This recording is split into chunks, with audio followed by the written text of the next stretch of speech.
Hello there, everybody. It is me, your boy, Mustard, aka Harrison, aka Harry, aka Mustard. How are we all doing this wonderful day? It is June 24th of the year 2024. It is 9 p.m., which means that it is time for a little bit more Disco Elysium, baby. It is stinking hot in the UK at the moment. Really quite toasty. It's been a really mild summer so far. Like, actually quite cold in places. Very rarely above 20 degrees Celsius or about, how much is that? 70 Fahrenheit? But today it's been about like low 80s Fahrenheit. It's been actually quite hot. It's been quite hot this week so far. I know for some people that's not too bad, but it's been pretty toasty here in the UK. Pretty heckin' warm. But I am very excited to be playing some more Disco Elysium today. Let's see who we have in the chat today. We have someone in the early detective gang. Hey, great to see you. We have Mika. Hey, Mika. Mika asks, where are you at in the game at the moment? That's a great question. Okay, so we have done our initial conversation with the Kuno. So we've spoken to the Kuno. We punched him and got some information from him. We did our visual inspection of the body, and then we got it down from the tree, which, very cool. Very glad that we were able to get that body down. So we were able to get that body out of the tree, but we haven't done our autopsy yet. Tim suggested that we go off and maybe do some other things.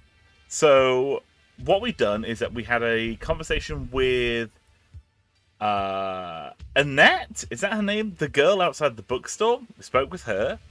We spoke with Plaisance, and she said, don't open the curtain. So we haven't opened the curtain yet. We're going to head back there later. We met a purple twink. We spoke to a twink on a balcony. And we're going to try visiting him tomorrow night. He's out at the moment, so we're hoping to maybe get some information, because we reckon he's likely a witness. We then had a short interaction with Cindy the Skull, who is doing some art stuff and seemed very upset that the cops are interfering. But we just spotted somebody in a boat who is likely the Wild Pines representative. So we're going to go over and interact with it. We're going to go over and say hi to a lady who looks suspiciously like Margaret Thatcher. We're going to go from there. Someone says you got her name right. Alfira's fusing. Who's Alfira? Huh? Who? Alf what? Do you know how little that there is it there? Oh man, I got a cup of ice cold cola at the moment, and it's doing me some good. It's doing me some good. Yeah, Cindy the fucking skull. So I'm gonna turn off the Syndrian Dictat music. We've had enough of that for now, and I'm gonna put on the sound for Disco Elysium. Whoopah! There we go. Doing great. Let's get this show on the road. Let's get Disco Elysium on screen. There we go. Ungracefully disappearing. And let's appear as well. Hello. I am here now. I am here. I am in the game. We're gonna play some video games. Alright, let's go. Let's hit that continue button.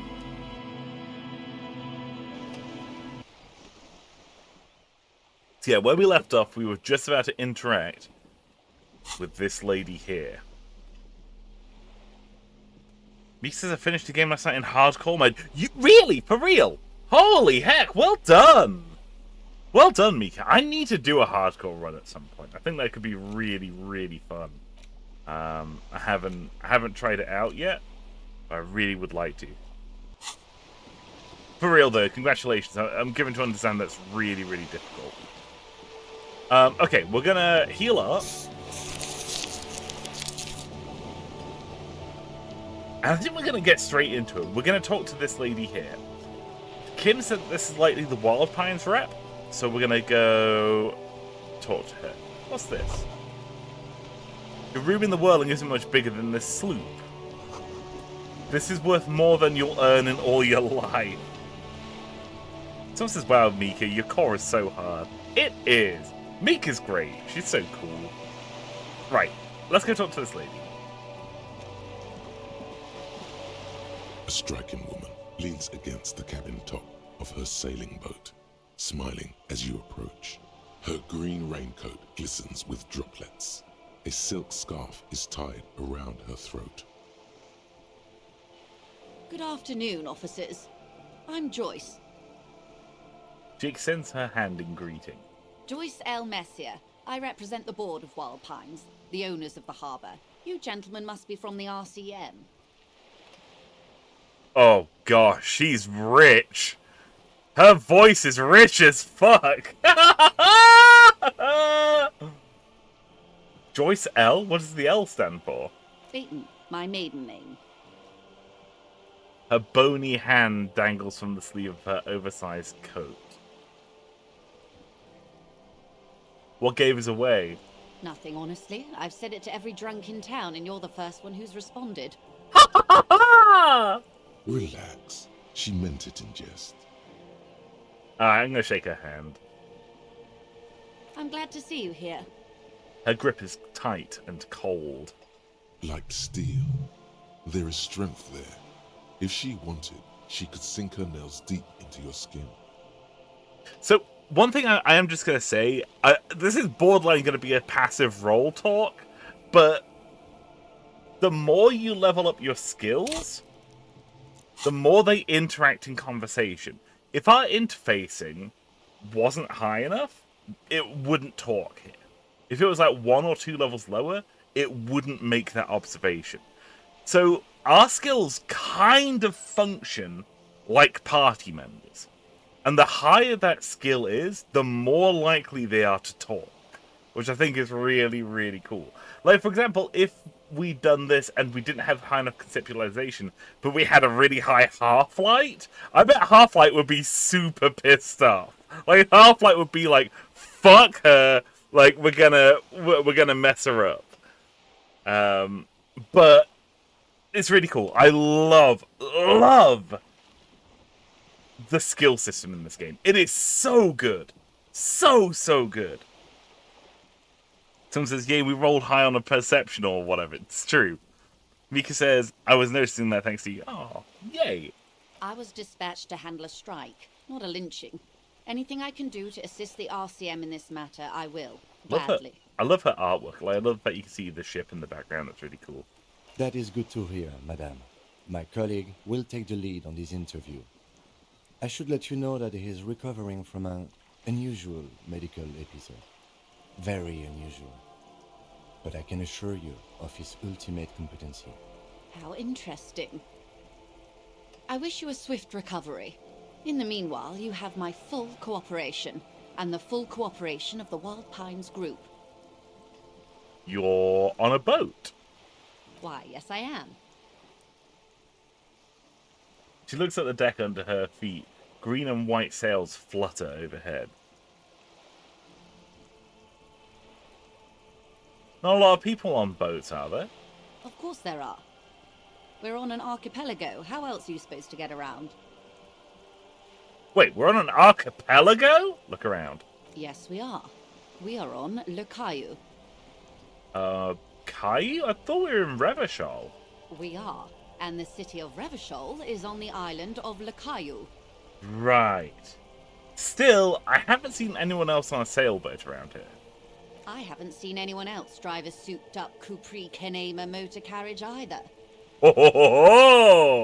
Actually, that motor carriage has been specially issued to serve as a patrol and pursuit vehicle. I love that he's defensive about that. That's great. Like, this is Kim's baby. I get the impression that Kim really likes his car. It's for crossing long distances in the greater Ravachol industrial harbor. It's not a toy. It's a little bit of a toy. Neither is this. A toy, I mean. It's a machine for crossing long distances in the Bay of Revachol, between the city and the islands. Okay. Does she have a name? The boat? No. It is called Cor de Leyte 19, because that's the type of sloop it is. Okay, but what kind of boat is it? It's a pleasure craft, a 19 pacer. It also happens to be rated for Category 1 racing. Though these days I mainly use it for business. So it is literally for pleasure then. She doesn't name her vehicles, that's a red flag, definitely so. How do you like it? My sloop? I like it a lot. It's the eel's hips, baby.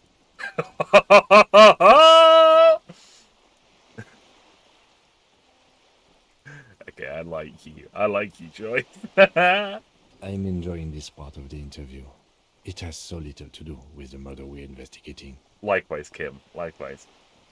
Do you have a license for this boat? Officer, I assure you I'm a highly qualified pleasure craft operator. The crowns of her teeth are porcelain, white as the boat's hull as she smiles. Qualified pleasure craft operator. So charming. Where's the damn license? Get her ass, Half-Light! Get her ass!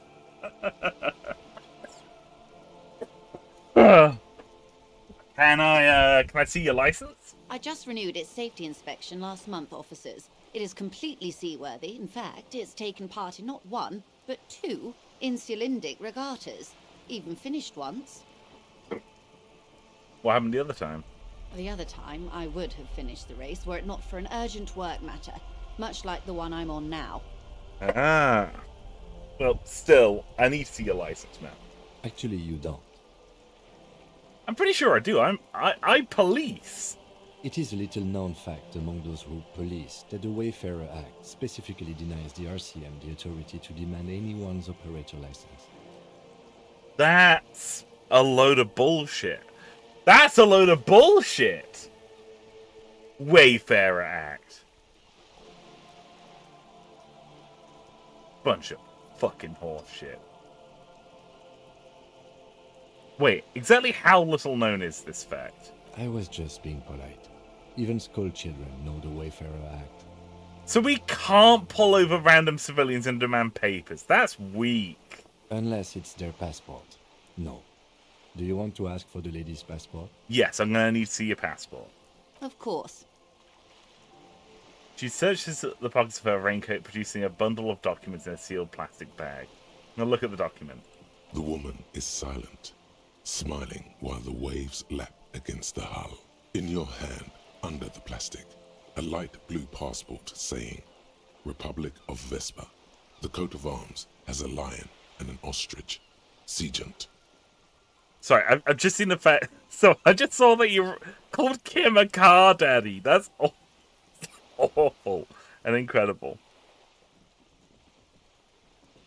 The Republic of Vespa, formerly the Republic of Vespa Messina, was once a dual kingdom. An amicable parting of ways produced two constitutional monarchies. Vespa, the richer of the two, is an occidental nation known for its proximity to the Pale and its exotic financial derivatives. Anything else? It is a stable country, and yet there has always been something ominous about its perfect stability. It's a place at the edge of the Mwindi Isola, overlooking the Ubi Sunt Isles, fracturing into the great unrest of the Pale. I'm gonna look at the photo page. I still don't know what the Pale is. What actually is the Pale? Also, hang on, Republic of Vespa. It's a dual kingdom. So is it a republic or is it a kingdom? I don't understand. Look at the photo page.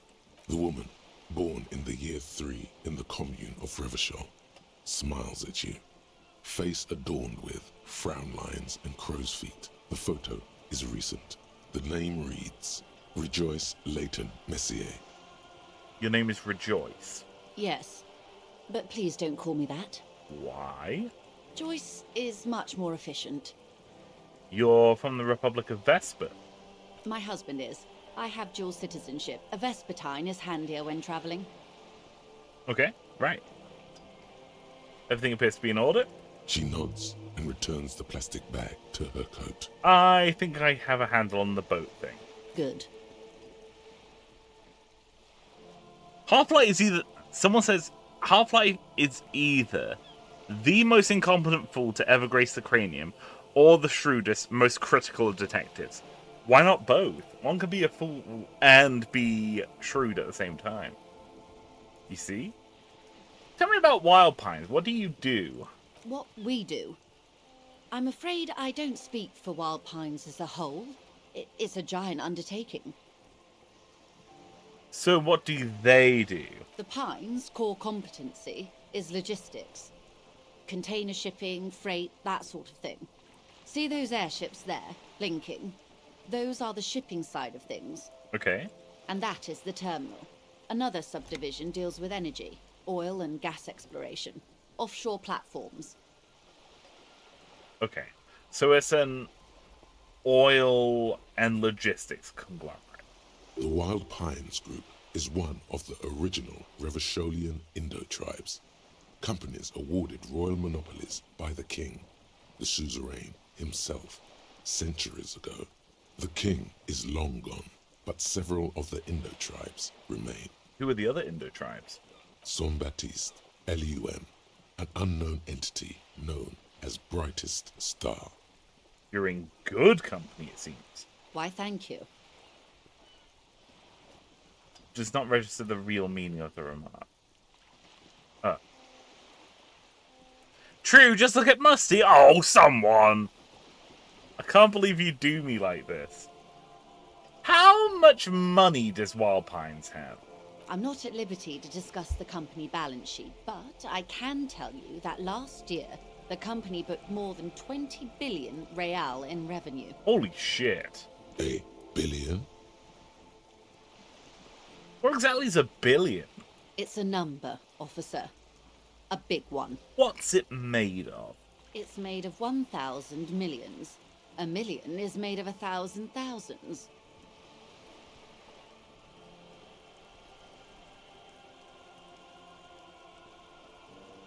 The money I owe is so much less than that. Yes, past a certain point, numbers begin to seem imaginary. But they are quite real for the 72,000 employees who depend on Wild Pines for their paychecks. Okay. A conglomerate the size of Wild Pines is like a shark. If it stops moving and growing, it will die. Then what becomes of those 72,000 families? It is a tremendous responsibility. Where does Wild Pine get all these millions? Billions, sorry. They started as an exploration and cargo fleet conducting trade between the Samaran and Insulindian Easterlers 250 years ago, when pine ships explored the South Seminese and charted Lormentang on behalf of the suzerain. Holy crap, there's a lot of words being thrown at me. Centuries of care, deliberation, and madness have gone into this endeavor. Vessels pass through the great unrest to re-emerge with apricots in tow. The logic of the system is totalizing. It's taken everything from its employees to build it. What's the Great Unrest? What is... Okay. Holy fuck. Encyclopedia, where are you when I need you, man? Also, very, very funny to me that Encyclopedia was like, oh, here's some information about the Wild Pines Group. Very, very useful. And then it's like, oh, what's a billion?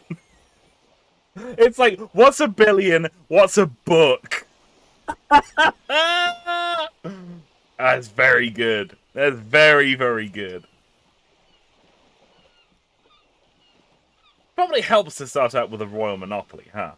You know more than you let on. Certainly it helped, but most of the original Indo tribes have failed, or been absorbed. To survive, Wild Pines had to grow and adapt. No suzerain did that. What does such a huge system want with a place like this?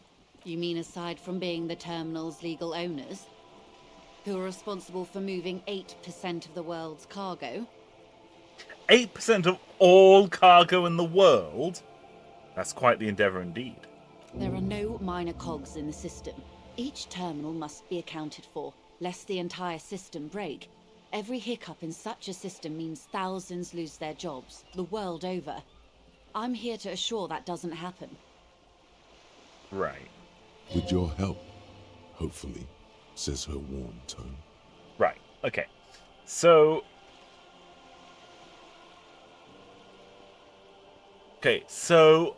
Wild Pines is responsible for 8% of the world's cargo. For some reason, I thought it meant this terminal. But no, like, the company itself is responsible for 8% of all cargo shipping. That's actually quite impressive. Okay. What can you tell me about this strike? Everything. Right up to, but not including, trade secrets. What if I want to hear about trade secrets? First, you'd have to repeal the Emergencies Act of Trade and Aliments. That gives me the right to silence. It's quite the octopus. Octopus, I will slay it! Good luck is only kept in place by the vested interests of half the civilized world, including your own. What the ma'am means is that the Emergencies Act and the RCM both get their authority from the coalition government. Right. You'd be shooting yourself in the foot, in other words. Right. But I am derailing us. You wanted to know about the strike. What is your role in this precisely? I believe the official title is Senior Labour Negotiator. In practice, I'm a grocery clerk. I relay the union's demands to Wild Pines and return with Wild Pines' counteroffer. Okay. And how are the talks going? They're not. That's the problem. The union stopped all negotiations a week ago, after that awful lynching took place. Okay. Now they won't even let me into the harbour. There's a 2-meter 20 racist behemoth blocking the gates.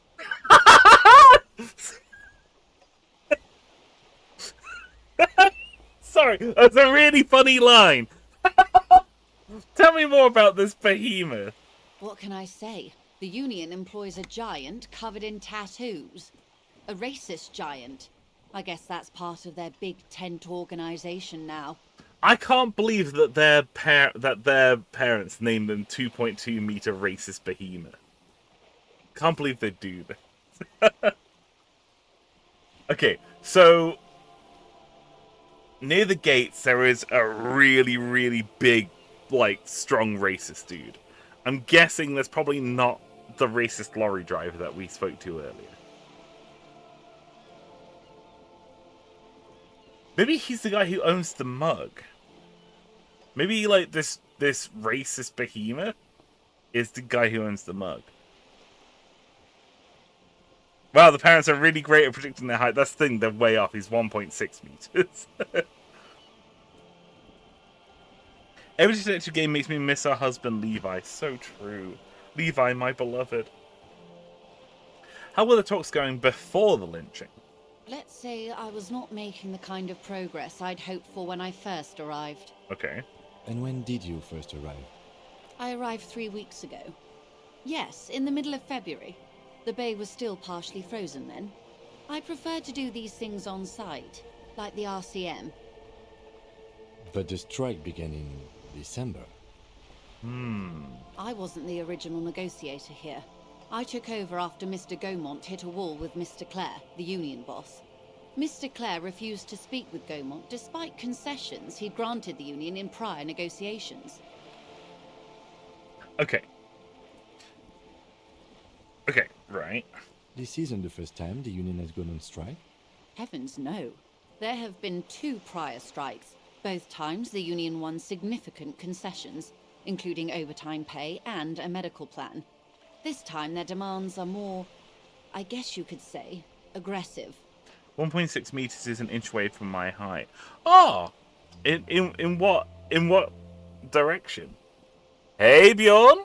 Welcome to the stream. We're currently interviewing one of the company bosses.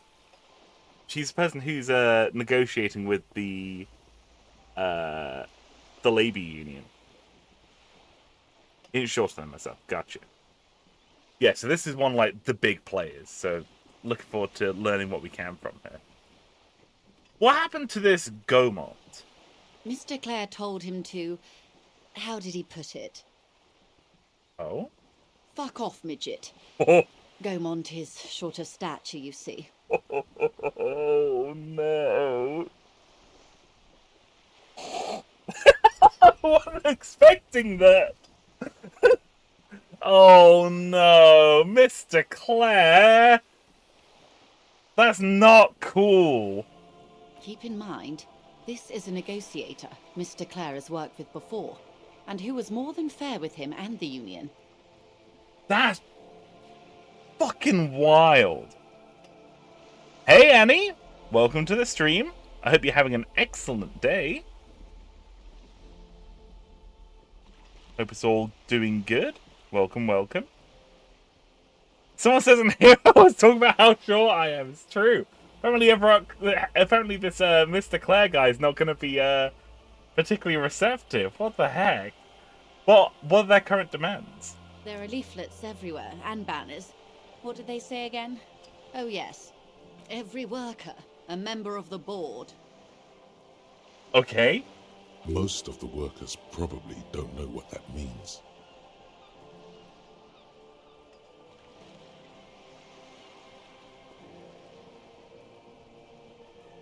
I don't know what to think about that. Fortunately, they explained it.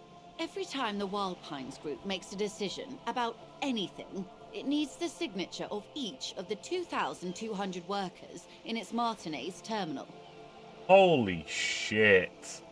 I'll be so slow. Just so you understand, this is but one of 22 terminals owned by Wild Pines.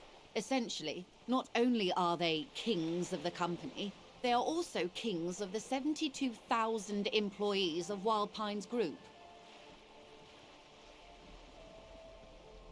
It's pretty funny, I have to admit. They're having a blast. But how can they afford it? After 4 months, my assumption was they would prefer a more practical solution. Right, I see. So they presumably have... So presumably the union has an alternative source of income to continue their striking. What are you going to do? I'm not sure. Naturally, I assume that was just their opening position. A hard-nosed tactic with a side of mockery. But there's been no follow-up, just the same nonsensical slogan repeated over and over again. Yeah. So Joyce was expecting every worker member of the board to be like the initial line, right? It's some hard posturing, and then they'd negotiate down from there. But they just haven't been doing that. And now, people are getting lynched, I hear. Behind the whirling in rags. A disastrous situation if there ever was one. Excuse me, from whom did you hear about this lynching? Thank you, Kim. Good ears. I first heard it from the bowyer at the gates. The one whose very name advertises his aversion to work. I think he said it was, "Call me Manana." Manana. This checks out. Tell me about this union boss, Mr. Clare. Everard Clare is a man of the utmost integrity. If you can say one thing about him, it's that he always puts the interests of the workers first. Really? Of course not. Everard is fantastically corrupt. I imagine he has a thick, viscous goo where you and I have blood. Right. If you were to prick it with something sharp, you could see it oozing out. A knife, maybe?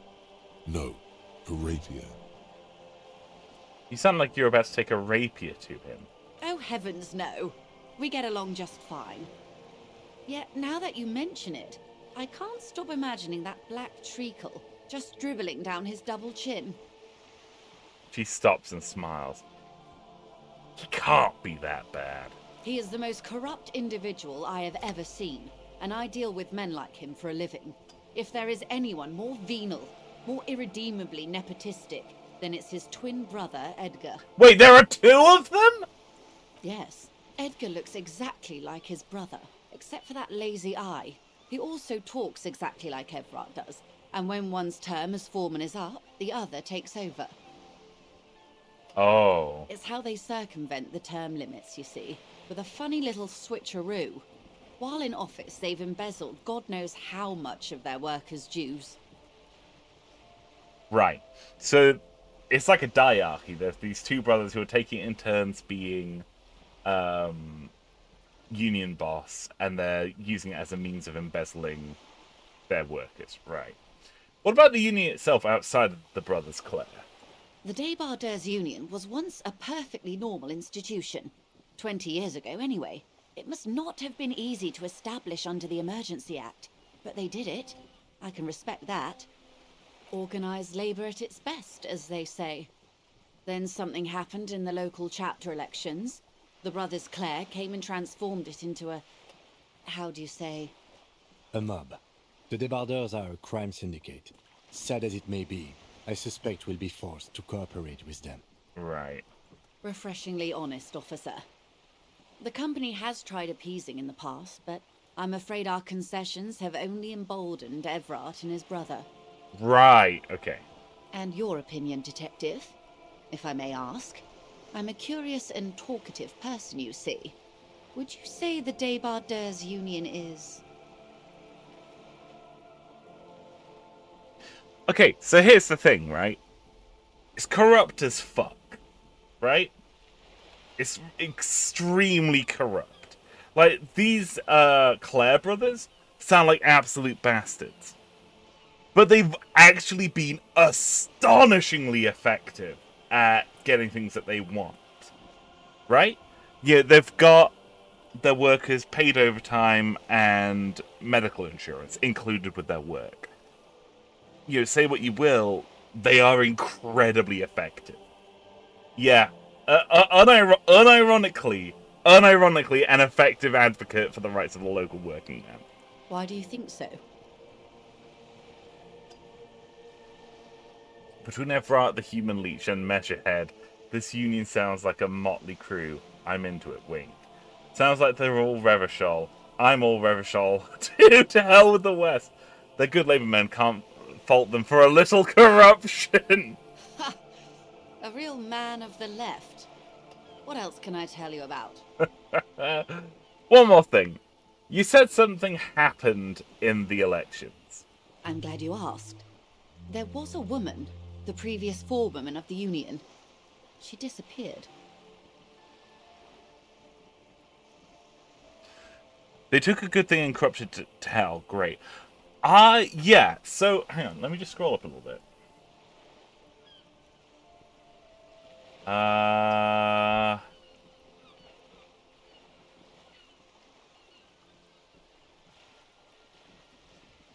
Yeah, Débardeurs Union was once a normal institution 20 years ago. Right, yeah. So it did exist before the Brothers Clare. So it was just like a regular labor union. Then the Clare brothers came along and kind of made it into a more of a, like you said, more of a mob.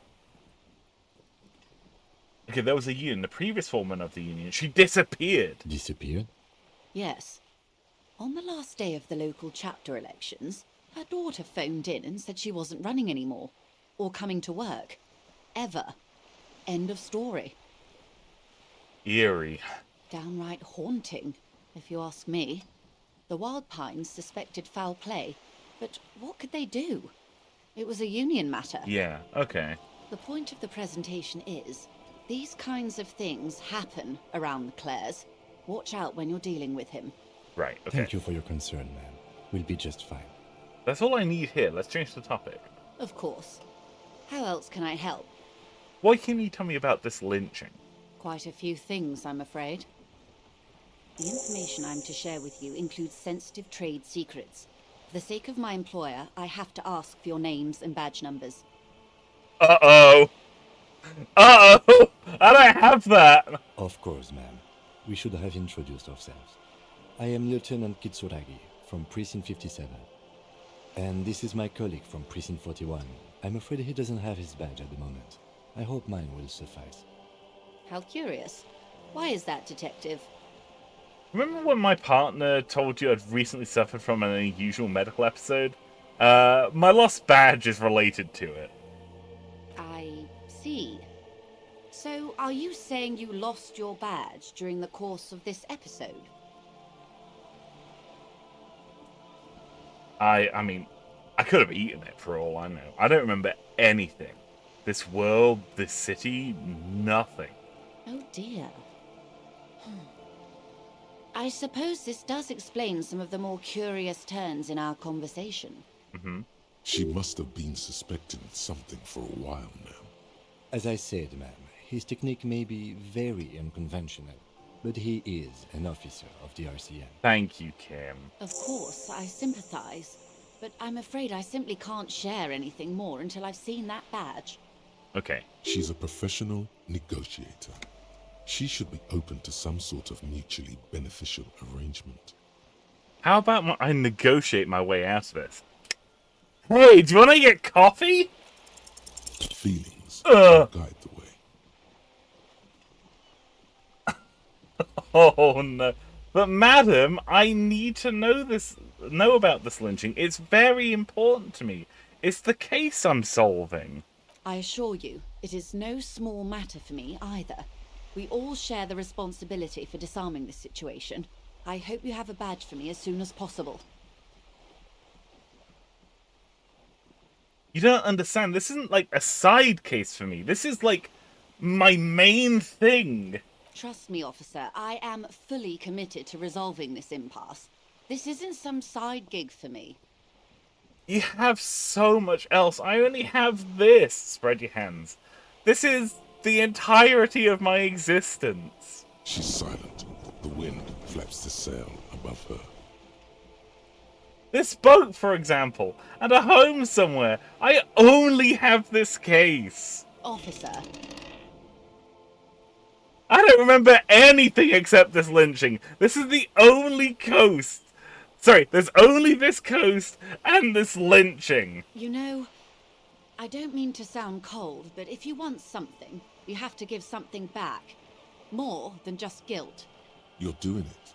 Despite your own best efforts, you're still getting it. Somehow. I'll be frank with you. If I'm going to break protocol, I need to be able to justify it to my superiors. They're going to want to see something tangible. No, like what? The Union is conducting drug trade out of the harbour. It's an open secret in Martinez. Surely it must not come as a complete surprise to the RCM either. Right. Perhaps it's time to look into it. Right. Right. So they suspect that there's drug trade going on, and that's how they've been able to stay on strike for so long. I love how stupid we are when we fail a check. It's the best. It's really good. There's so much dialogue that I'm getting this time, like playing this, that I've never seen before. This is fantastic. Or you can find your badge, which honestly seems like a lost cause. Okay, so she's wanting to use us as a means of like... Okay, so this isn't just a means of like breaking down the local drug trade. By stripping them of their drug income, it will force them back to the table and potentially make them take a more conciliatory position. But they're wanting the RCM to do it. They're wanting the RCM to do their dirty work for them. Detective, a word in private before we continue. Excuse me for a moment, madam. What's wrong, Kim? This is not going quite as I hoped it would, Detective. Oh, Kim ASMR. How did you hope it would go? Honestly, I was expecting you to use your unorthodox technique to keep her off balance and, not volunteer us to be her henchman. Really? I thought it was going so well. This woman is running circles around us. She might have known about your misplaced badge all along, or she's simply an adept improviser. Either way, we've played straight into her hands. What do you propose? That we don't investigate the drug trafficking? No. If there is reasonable suspicion, we must investigate. Otherwise, she could claim we're siding with the Union. Right. Or that we're on their take. We'd never hear the end of it. Right. What I propose is, we ask her, then we investigate. Briefly. But do not share the outcome of this investigation with her. We tell her it's done and demand for her information on the lynching. Okay. We could just, buy my badge. Oh, that would be fantastic, but do we have the time? The world is large and your badge is 8 by 6 centimeters. Yeah, that's probably true. It's probably long gone by now. The situation might have changed drastically by the time you locate it. Time is of the essence. Yeah. You could request a new one from your station, but that would literally take months. Yeah, let's get back to it then. Alright, Joyce. You're back. Good. What can I help you with? Okay, tell me about this alleged drug trafficking. Just point me in the right direction. It's quite straightforward. Someone is using Terminal B to smuggle raw ingredients from the Samar and Isola into Revachol with the Union's blessing. Wild Pines has suspected it for years. Mika said it kills me how pathetic we are. Yeah, it sucks. Ingredients for what, ma'am? Meth and dextroamphetamine, GBL, and various synthetic psychedelics. Honestly, it might be quicker to say what you can't make from the stuff. Let me get this straight. The materials come from Samara to Revachol through this terminal. Yes. After they clear the terminal, we lose track. Okay. The actual production is taking place at various sites in and around Jamrock Quarter, north of here. Okay. Wild Pine seems to be well apprised of the local drug trade, ma'am. Do you mean to say the Union also produces the product? Sells drugs, I mean? We're in logistics. It's our business to know. And no. As far as the company knows, the Union does not produce it. They transport the ingredients for a cut. Right, so they're kind of like... The Union's kind of function like a drug mule, so they're like just transporting raw ingredients in for drug manufacturing. And you want us to investigate this? Yes, but you won't get anything out of Evrat and the Dock Workers Union. Still, every chain has its weak link. Mm-hmm. The handoff. The motor lorries at the roundabout. The lorries. Precisely. Someone needs to move the ingredients from the harbour into the city. Once they reach Jamrock, they're distributed to a network of local manufacturers well beyond our grasp. But in transit, they're vulnerable. Perhaps you've noticed that a number of lorries are tangled in a traffic jam at the roundabout just now. Interview the drivers who are still hanging about. One of them might be waiting for a crucial shipment. I'll be explicit.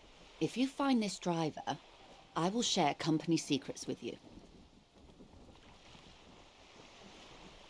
It's no coincidence that the lorries are stranded like that, is it? No. We asked East Motor Track to raise the drawbridge. The road company is a partner of one of our subsidiaries. However, this is a limited time opportunity. Once the complaint has been processed by the Trade Committee, they'll have no choice but to lower the drawbridge, and the operation will continue. Okay. Thousands of litres of raw ingredients will pour onto the streets of Revachol. Not the east across the river, but the west. The vulnerable, the weary. Well, at least this solves one mystery. What is that, Lieutenant? Why I had to call East Motor Track and beg them to open a drawbridge for me. I'd wondered since I first drove in, on my motor carriage. Ah. I am sorry for the inconvenience, Lieutenant Kisaragi, but we need them trapped here. This is a unique opportunity. I'm sure you understand. Okay. Why didn't you come to the RCM earlier?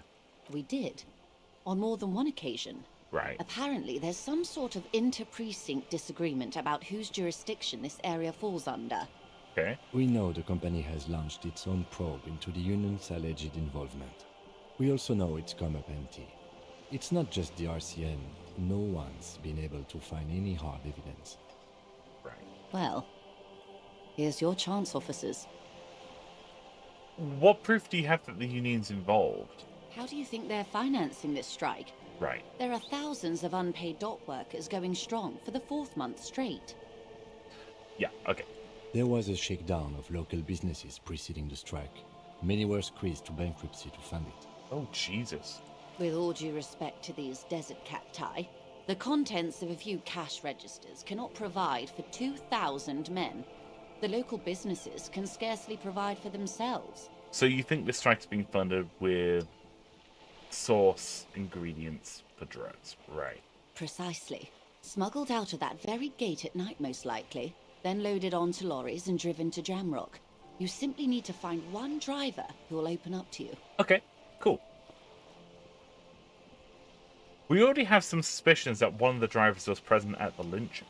The two might even be connected. Yeah, Odd Soul. Do you remember that? Odd Soul. There was somebody who had uneven shoes at the lynching, potentially from them using the accelerator pedal on a truck for like an extended period of time.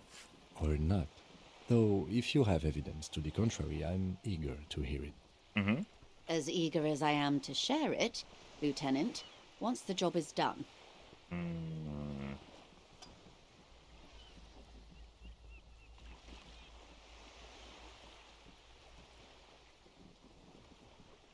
Okay, I've made my mind up about the smuggling investigation. Yes? We'll take this case. We'll probe a few drivers and we're going to see where this leads. It could be a useful thread to pull. Excellent. According to my reports, there are at least 3 lorry drivers lingering near the roundabout. Hopefully one of them will know something. Okay. It may come to nothing, or it may just blow the case wide open. I can keep the drawbridge up for a few more days at least. You should have the time you need. Excellent. In the meantime, let me know if there's any other way I may be of assistance. Someone says, I hope we don't have to talk to the race one. I think we're going to have to talk to the racist one. Apparently there's 2 racists in town. Yeah, there's the racist lorry driver and there's a very tall racist somewhere. We'll have to figure this out as we go. You know something about these tattoos? I'm going to show her the photos of the corpse. That's the man who was killed. I'm afraid this is a discussion for once we've cleared the lynching question. So you know something about the tattoos. Better not tie the force day to the bat's day on this. I hope there is something else I can help you with. You seem rich. Can I have some money? Is what you want to say, but it isn't that easy. What? Is Why? it? Why not? Look at that lady. Take a gander. Squint your eyes, bub. There's some nice fabrics. Why, yes. Tucked away under that sturdy green raincoat, almost rustic in its simplicity, a silk shirt and matching scarf around her gentle throat, while dull orange pearls hang from her earlobes, red from the cold. Her light green eyes scan you, full of knowledge and worry, wealth and all its possibilities. These are the kind eyes of the rich man that seem to say everything is possible, within reason. Yeah, so? Now look at you, you misery-clad simian, barely able to tie your own laces. Your armpits are lakes. A scythe of booze precedes you. Your hair sticks to your forehead, and your underwear feels uncomfortable. You're poor, poor as balls. You can't ask this person for money. You're too... I'm a goddamn working man. I'm not ashamed to shake this leech for some dough. You think your little communism protects you from this feeling? No. The more demeaning it is to grovel at her feet. As I was saying, if there's any way I may be of assistance, please don't hesitate to ask.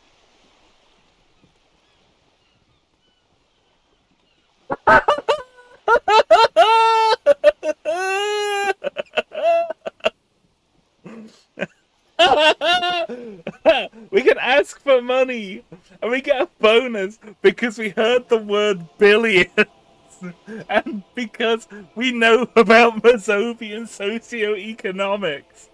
Can I have some money, please? Voila, you're doing it. You seem rich. Can I have some money? Why, yes, I am rich. How much money do you need? Hopefully not too much. I couldn't bring all of it with me. She's surprisingly nonchalant about this. Could it be that she somehow knows more about your predicament than she's letting on? I need 130 real. That's a good sum. Not too small, not fantastically large. She reaches into her raincoat and pulls out a zip bag. In it you see paper notes arranged like black gills. She removes a few notes and hands them Yeah! to you. The paper is cold and oily to the touch. We're making it out the streets tonight with this one, boys. Let's fucking go. Yes, we get to sleep in that fucking shithole of a room. Let's go. Holy fuck. Oh, let's go. So, I hope I didn't just bribe you, officer. It may not be technically illegal under the Emergency Act, but still.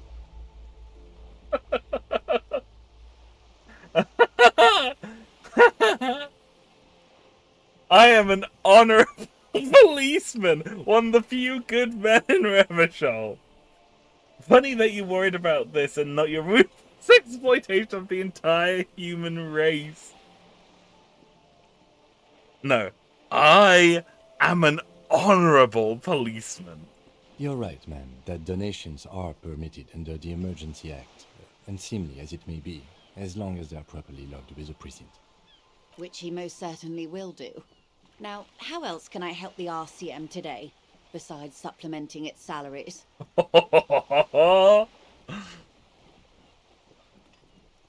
Someone says, yo, she's kind of a nice person, right? Genuinely, I think Joyce means well, for the most part, right? I think she genuinely believes that what she's doing is the right thing, right? In her own way. Mika says, well done, we're so broke. We're the brokest bitch in the world. You seem smart as well as rich. I need someone to give me a lowdown on this reality that we're in. This reality? It's related to that medical episode. I have trouble remembering even the most basic terms of reality. Ah, yes, the episode. Sounds like an acute case of encephalopathy, now that I think of it. I don't know what that means. Don't be phased, madame. He functions perfectly well. He only needs a lowdown on all of reality. See a lowdown on all of reality. Just give me a lore dump, please, Joyce. We may be here a while then. Ask away, officer. I'll help however I can. Alright, buckle in, folks. We're getting lore. We're getting lore right now. Alright, we're in. I know these all look good, but begin with the first, okay?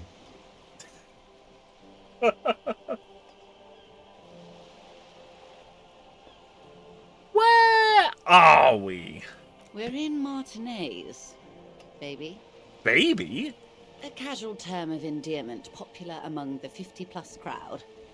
It's a disco holdover, pay it no heed. I'm a disco holdover myself. Aren't we all? I like Joyce. I like her. She's cool. She refers to your corresponding ages. Mm-hmm. And what is Martinez? Martinez is a district of Revachol. A very small district tucked away near the industrial harbour, north of the 881 and Jamrock. You would be excused for not knowing about it. Unimportant, they say. Forgotten, even. Shelled to smithereens during the Revolution. It has its charms, just not this time of year. Tell me more about Martinez. I'm not a good ambassador. I've only been here once before, as a teenager. Not a lot has changed. There are ruins, a terminal, fishing boats, reeds, boys with boxy shoulders. This place used to be a province, a workers' resort before the city swallowed it and the artillery did its work. The reeds are the real star of the show here now. The further down the coast, the wilder it gets. Right. You mentioned a sea. What sea is this? It's not really a sea, it's the Bay of Revachol. Are we near And the bay feeds into the ocean. Are we near the ocean? Yes. We're on an island in an ocean. The world's largest body of water. The Insulindic. Okay. Known to the early Revacholians as Les Immensités Bleues, the blue immensities. Thank you, Encyclopedia. Vast, lukewarm and unknowable, flowing in and out So of sight. it's kind of like a Pacific island then. So it's like we're on Hawaii, I guess. Like, just like smack dab in the middle of like a very, very big ocean. What's the name of this island? Caillou, as you already know. Imagine a pebble. A smoothed over pebble amidst a great blue sea, misshapen, cracked. The cracks are the River Esperance. We're in the delta of this river, on the 6th branch, the Martinez distributary. Okay. It is clear this pebble is of enormous value to her and to humanity at large. Okay, that's Martinez. What's Revachol? Revachol? Revachol is what you call a city. What kind of city is Revachol? The great kind. I love that you could hear the smile on her face when she said that. As if it's self-explanatory, beyond patriotism, a fact. What makes Revachol great? History, detective. They built this city to resolve history. Our part in it, at least. Our centuries. Okay, who built this city? The nations of the Occident, or migrant workers from Seminine and Ile-Marat, depending on your creed. When was Revachol built? In the DeLorean century. 380 years ago. Was the DeLorean century? Okay, and why will it resolve history? History, capital H, history. They say it's where the terrible questions of our time will be answered. The tensions are highest, the fault lines deepest. By that I mean conflicts. Ideological conflicts. The stuff of men. Why here? We are standing on a fertile, self-sufficient island able to sustain up to 200 million people in the middle of the Insulindic Ocean, the world's connective tissue. It's where the money is. Right. So it's like extremely like mineral rich. Okay. So we're in an unimportant part of an important place. I think it's fair to say so. Martinez is about She points across the water where the skyscrapers rise. 22 kilometers from the center of the world. That soldering iron is the bank of the world building. The bottom floors are Insiacom. Coalition government, Insulindian Mission Command. Look to the sea. Silence. She lowers her hand. The water, the light. It's as though you're seeing it for the first time. There is no recognition, only the immensity of the sea and the cold radiating from it. Where are we? We are where we are. I have no truer answer to give, unfortunately. This is one thought you need to complete. Where are you? Okay. Was there something else you wanted to know? I remember something about a lowdown. This has been informative. Thank you, ma'am. I'm sure my memory-impaired partner has many more questions to ask, about even more fundamental aspects of reality. Might I suggest not asking them all right now? Messier will be here later too, and tomorrow. Isn't that true, ma'am? Absolutely. My commitment here is long-term.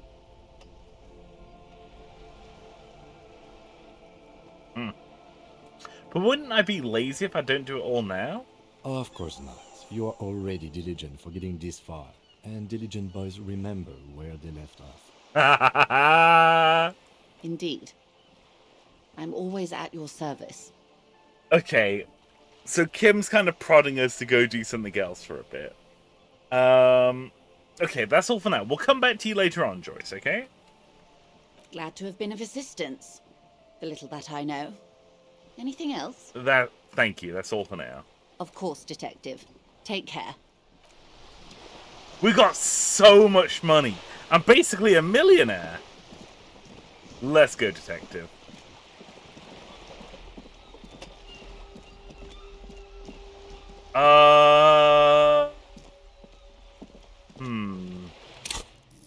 We got a new skill point. Let's give Joyce a rest. She's been pretty helpful. Yeah, she's been really helpful. Like, genuinely way more helpful than I was expecting her to be. Let's go in here and let's head up through this building. I remember. Yes, there's a balcony here that we can go up. Balcony here we can go up? Let's go. Ooh, a box. Bottle. Ruination has come. The broken arches betray the once grand history of this building.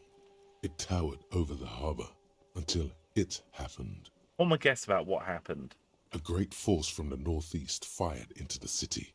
Heavy artillery shelled the coastline. Fired from the water. A straight shot into Revachol. The tenement acted as a defensive wall against the worst of the shelling until it was destroyed, and they had a direct firing line. So they blew up an apartment building to fire into a town. Taking the ocean. The waves of the Martinez Inlet rolled over the fallen remains of the building. The dark waters obscured the better part of the remains. What didn't fall into the ocean was used as scrap. What wasn't used as scrap was thrown into the ocean. Look at the ruins in the water. Those arches acted as support for something greater than what you see now. Only 3 stories stand where 9 to 12 once did. Restoration has failed. What the shelling took out was never rebuilt. Damn. Who did this damage? A fleet, the combined armies of Occident and Grad, with Mesk volunteers, a 5-nation army, hundreds of vessels. They massed airships further down in the Bay of Revachol. The artillery was so powerful. The ships not only required gyroscopic stabilization, they were anchored into the ocean floor as well. Jesus. Many are still there to this day. If you squint, you can just barely see the shadow on the water, far in the northeast. Cannons still ready to placate Revachol. They're still there.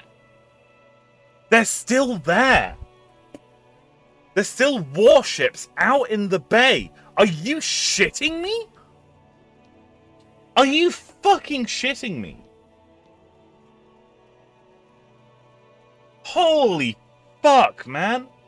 You bunch of bastards. Holy fuck. Hey, Kim, do you know who shelled our city? The Coalition. But that was a long time ago. I think we should move on. It's chilly up here. Okay, let's go. Hey, King Monk. Great to see you, man. King Monk says, hey, how's it going? Finally got around and caught one of your streams again. Yeah, it's great to have you here, man. I'm doing good.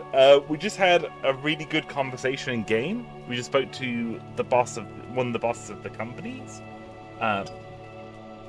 So they'd hired someone who had been murdered. So we spoke to the murdered victim's boss just to see what was going on. And we learned a lot of really useful information, but we're going to need to do some work for them before we can get more information out of her that's pertinent to the case. If you press tab, you can see all the objects around you that you can interact with. Yeah. I usually hold that down when I'm running around. Ooh! Ooh! Fossil! It's Cindy! Hey, Cindy! Ooh! The piggies have learned how to saunter up staircases. I didn't think you could do that with hooves. But here you are. That's right, we've evolved. Yeah, I can see that. Cool mutations. She crossed her arms. That smell coming from her paint bucket. It's not paint.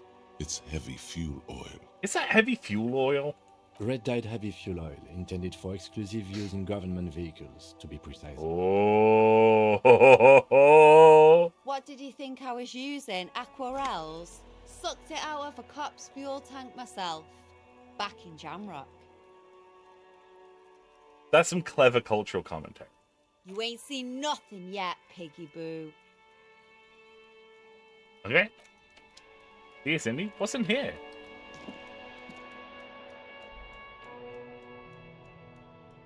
Oh. It's a bed? Someone's been sleeping here recently. Cindy? Enough coal to last for several winters. Smells of chemicals. What's in here? Ooh, jeans! What's in here? Ooh, money. We're finding lots of useful things. What's in here? Ooh, money. Above, tarps flap in the wind. Forgotten hammers and nails rust. The door's locked, you can't get in. The chair's new, someone lives back here. Kim, what are you doing in jail? Kim, what are you doing in jail, man? Kim! That's not where you belong, silly! You silly goose! Come on, let's go.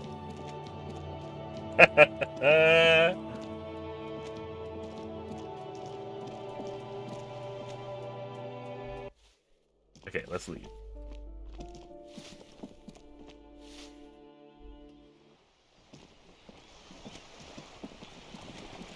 Oh no, this isn't where I want to go. I want to go around here. I think, because I think Kim said that we're going to wrap up at 9 p.m. So let's do a bit more running. Let's see what else we can find.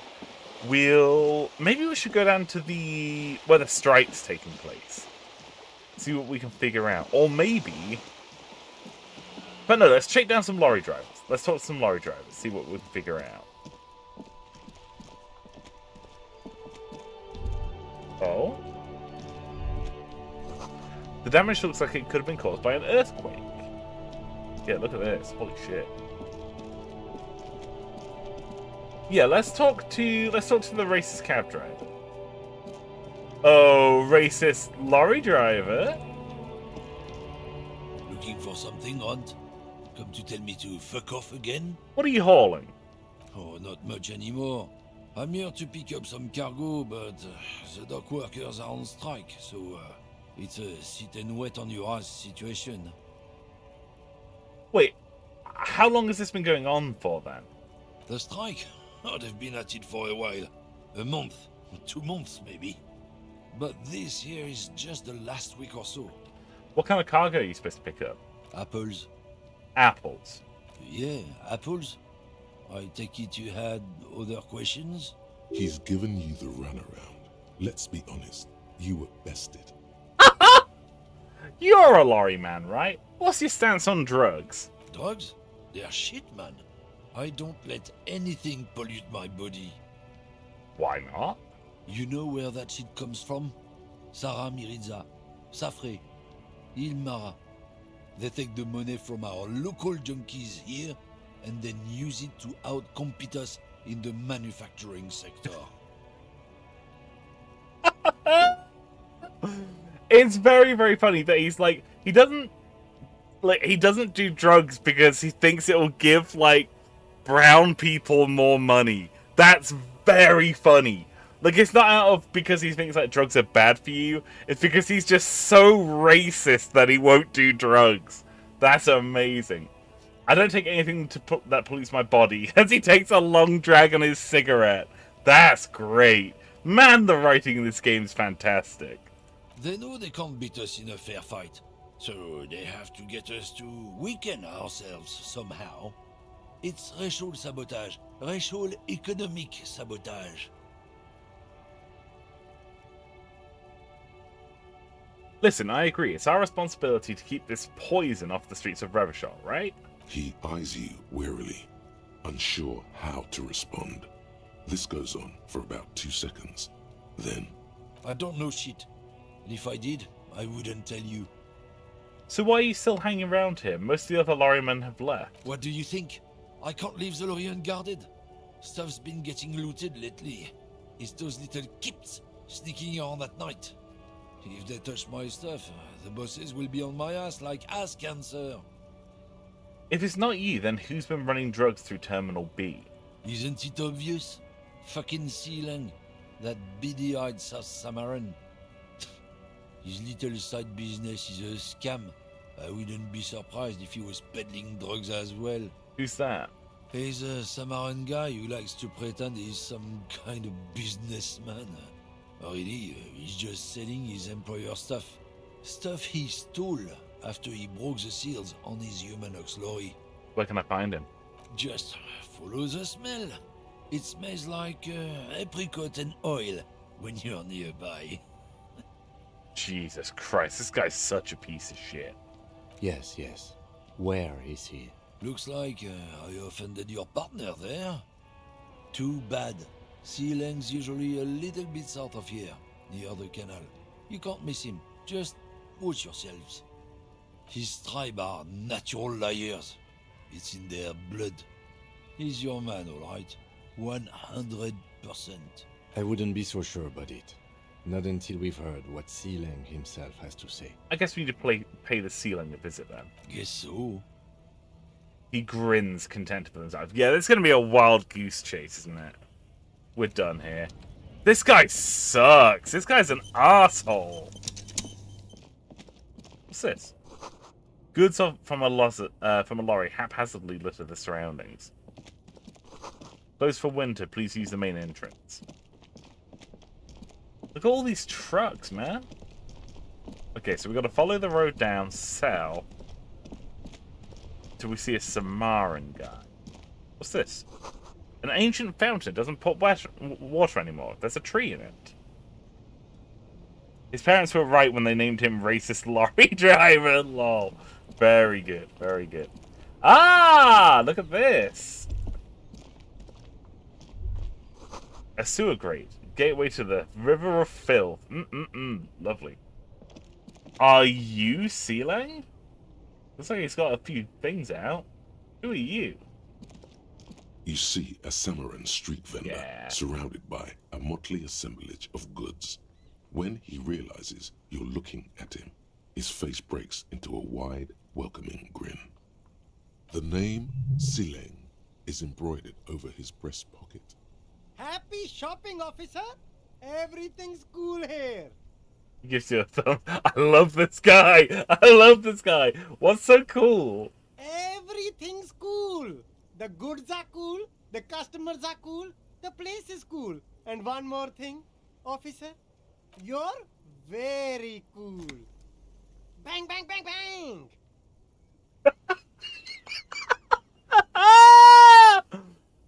Really? You think I'm cool? Oh, yes! You got style. You got personal style. You know what you like. He surveys his consumerist kingdom with an air of satisfaction. You like premium menswear. Look around and browse. Everything looks cool on a guy like you. Take your time. Don't be distracted by the flattery and funny man act. Questions. We could persuade him to give us money. Where are you from, Sealang? Me? It's a boring story, officer. Who cares about the past?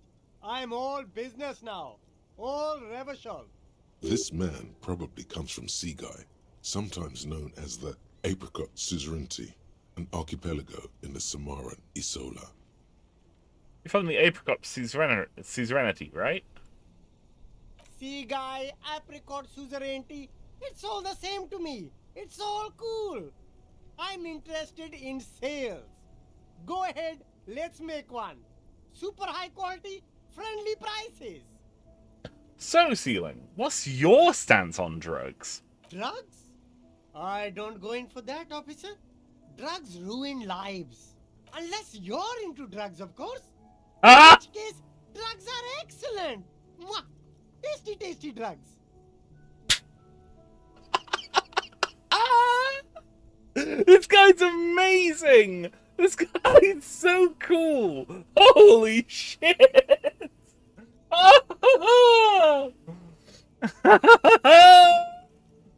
I actually don't like. Do I say I'm super into drugs? You know what? I'm gonna try and just do a little bit of deception. You know, definitely lying here. I'm super into drugs. That's very cool. A lot of the coolest detectives do drugs. Sadly, I don't have any drugs on sale. Or at my home, or on my person. He smiles. The voice actors in this game have so much fun. I love it. Yeah, they're obviously just grinning the whole time they're doing it. I actually don't like drugs. That's cool. Especially already said you're into them. All the coolest detectives in the movies do drugs. And I'm very conflicted about it. Still, no drugs here. That's incredible. That's incredible. I love that it lets you pick both. That's great. We're looking for a lorry driver who's transporting drugs out of the harbour. He or she is in this traffic jam. That's even cooler. You investigating that and all. But I am not a lorry driver. I'm just a street vendor. I don't know anything about that. But you are a lorry man. Another driver has identified you and your lorry. Who said that? It's the fat racist, right? I bet it's him. He has an agenda against me because I'm an immigrant who works harder than he does. He's a hater. Yeah. Yeah, he is a hater. Got this man busting his ass, hustling and bustling. He's got his side hustle going on here. A hard-working dude making excellent money. And this guy is like a cruster and a bluster. Fuck the racist lorry driver. He's a hater. So you admit you're a lorry driver? No, I just said I work harder, and he's an asshole. I'm... Realizing he can't get out of it. Smart man. Okay, maybe I'm a lorry driver too. A little. But that's not the most important thing about me. That's my day job. This is my dream. Ceiling, my source tells me you're the one transporting drugs for the Union. No! That's insane! It's the fat hater. He's been eyeing me for a week and he sent you here. Maybe he's the one, huh? Have you thought about that? Stop squirming. What do you know about the drug operation at the harbour? Nothing. I told you. I'm not a dumb guy. I don't get involved with that crowd. And what crowd is that? Crowd? You know, the drug crowd. Ho ho ho ho! Okay, if you don't tell me, if you don't know, then I'll tell your employer that you've been selling his stuff. No use. He's not telling us. He's too afraid. We need to take him to my station and ask him there. After we've called his boss. Ooh! Yeah, a bit of bad cop, bad cop. Okay, look. There's bad people doing bad things here. That's all I know. Please don't get me into this mess. I spent 15 years working my way up. Here we go. There's a tiny bit of truth on the table. Zoom in on it.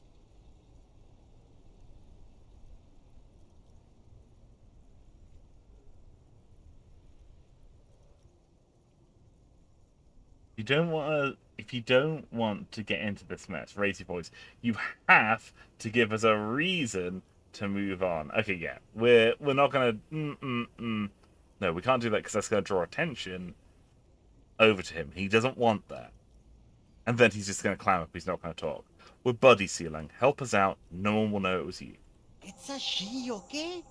The other drivers call her the lady driver. You're better off staying away from her. The way they talk about her, she's no lady. Lady driver. Who are these other drivers who talk? All of them. I don't know. I told you all I know. Are we cool now? I really want us to be cool now. Right, King Monk? The dude's folding like a cheap suit. He's folding like the cheap suits that he sells. Who exactly is talking about this lady driver of yours? The racist or the other one with the tattoos? All of them. Even the ones who've left. I don't hang out with them. I don't remember who has tattoos. She? Where is she? I haven't met a woman on this round, but... There's one by the statue of that king. I haven't gone near her. And I won't either. Oh, there is a lady driver here. The third driver. We haven't talked to her yet. Where exactly is she? Near the horseback monument? In her lorry there. But I don't know if it's her. Are we cool now? I think we're cool now. He's folding like the plastic chair he sits on. That's a much better, not analogy. Do I mean analogy? I don't know. Thing. All right. I scored Let's cap this off with a purchase. You can walk away from here with funky sunglasses, detectives. Both of you. You deserve it. Okay, now we're gonna say, can I have some money, please? Start with a little Yes! confidence, then work your way up from there. This is about business, remember. Hey, you seem like a really successful entrepreneur. Would you like to support a member of your local police force? Oh, okay. But why, officer? After all this mess, the broken seals, lying to you, come on. Think of it as an investment. An investment? What kind of investment? I gotta pick the right dialogue choice here.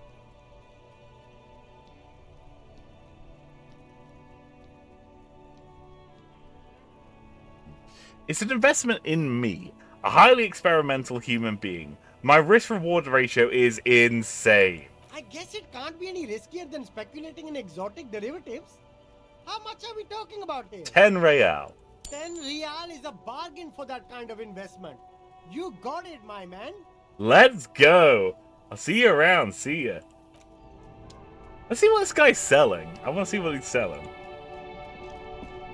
There are clothes inside. Cheap second-hand clothes, smelling of strangers' body odors. Don't be shy. These are premium class clothes. Good quality fabrics, best retro design. Save the economy with your style, officer. Browse through the box. You find your hands deep in tattered and faded garments made from weird polyester blends that make your body itch and sweat in all the wrong places. I bought a Hawaiian shirt one time that was basically just entirely polyester, and it was extremely uncomfortable to wear. It was just like Sweat City. It's like I was wearing a plastic bag. It was awful. Economical, but also trendy. Look firsthand, buy secondhand. Keep the economy moving. Find something worth salvaging from this pile of rags. Something cold grazes your hand. Synthetic and sleek. A windbreaker. Surf, it says, but also wind, summer, 100% waterproof, and sport. All in different typefaces. That's amazing. We got it written in impact font, Times New Roman, Comic Sans, Calibri, and Wingdings. Yeah, this dude rocks so much. The dice system reminds me of D&D. Yeah.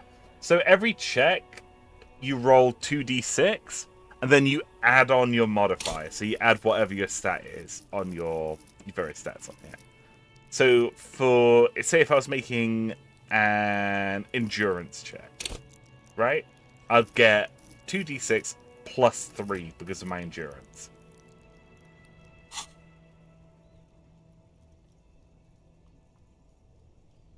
Good choice, officer. Mega sporty. And it's only $4.50 for you, sir. Ooh! What's this? Dynamic Windbreaker Surf. +1 to composure, -1 to shivers. Oh, getting this bad boy out. Let's go. Gotta prepare for springtime, right? Let's try this sucker on.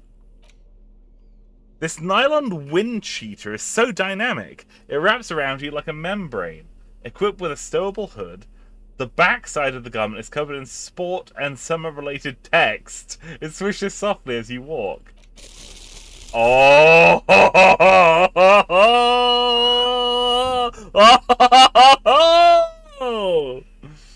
Oh, that is strong. That is a powerful look.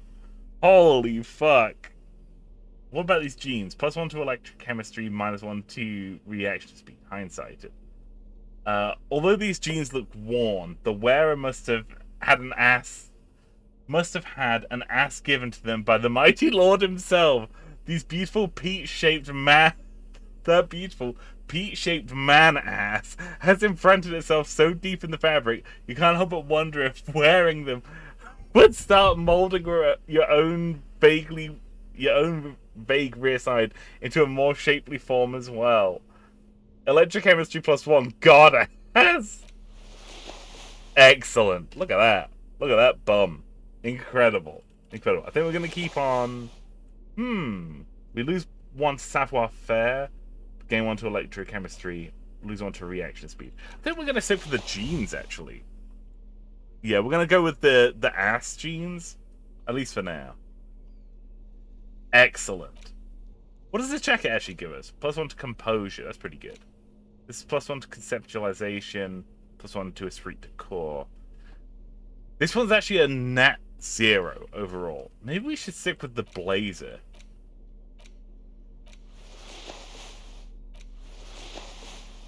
Might stick with the Disco S blazer for now.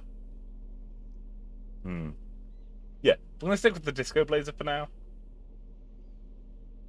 We're gonna go with the art one. We're gonna go with this one. The pockets of these new jeans are perfect for sticking your hand into.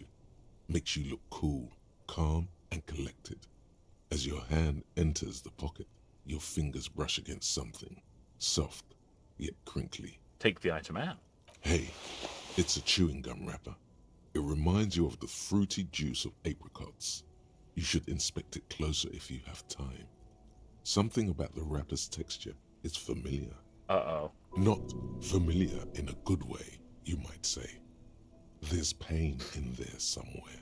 Uh-oh. By the way, the raw materials were most likely exported from Seaguy, the apricot suzerainty, and processed in sur-le-clay into the apricot-flavored chewing gum loved by kids of today and yesterday.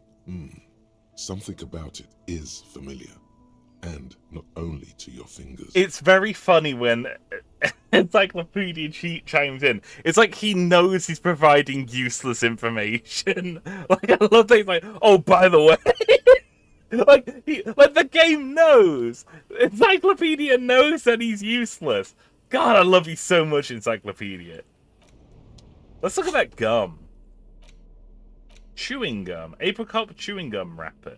A gleaming chewing gum wrapper found in the pockets of the labourer jeans. It gives off an ever so faint scent of apricots. Your mouth starts watering. There it is again. The scent of apricots with a touch of cinnamon. Smells like the end of some distant summer. The surface of another planet, or some ancient temple. Ancient temple? Yes, from the height of antiquity. A long, long time ago. Millennia ago.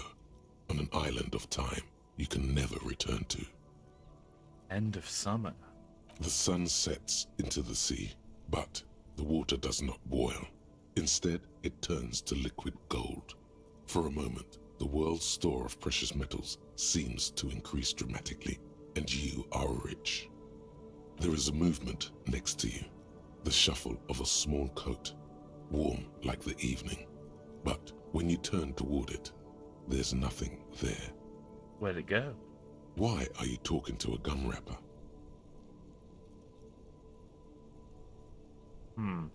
Take a deep, deep breath.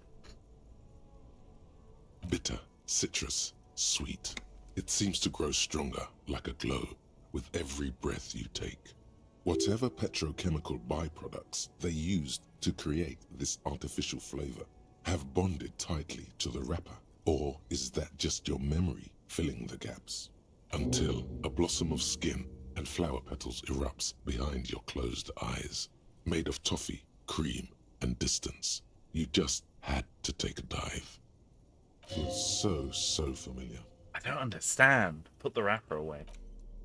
We just got a thought from that. Apricot chewing gum scented one. You found a trace of entity who's been stalking you across the plains. The Gloomstalker, the conglomeration, the shadowy organization behind your downfall. Possibly connected to the dreaded X something. Granted, it's impossible to determine its true identity, but you can remember where you first smelled its treachery. Yes! Use the Tutti Frutti gum wrapper. Reconstruct the day you first breathe in her untrustworthy atoms. I don't know. That doesn't sound good. Shemai Vu, derealization. Revachol Special Administrative Region, La Caillou, the Insular Indian Ocean. Coalition Government, Insular Indian Mission Command. Name after name, and none of them's familiar. They seem real, but something's wrong. You feel like a kid looking at stickers on the fridge. Truvon, the Apricot Company, World Games 34. You can almost see your hand reaching out for them. Scratch at the corners, see if they peel loose. This feels like the most important one of all the thoughts. The one you truly must complete. The 15th Indo tribe. Wild Pines, Feld, Capri, Tricentennial, Villiers, LaSalle. Names of Revacholian Indo tribes spring into your head. Set loose at the mention of wild pines. Royal monopolies, octopuses, and swordfish. Most of them gone now. YBP, Expander, Saint Baptiste, Brighter Star, LUM, Resplendent, East Insulindic, Velta, El Cassette. But isn't one missing? Wait, no. There are only 14. Then why do you feel that there was a 15th Indo tribe? Is this how you honor the 5th house and the tribe unmourned? Okay, we're going to gain another thought space.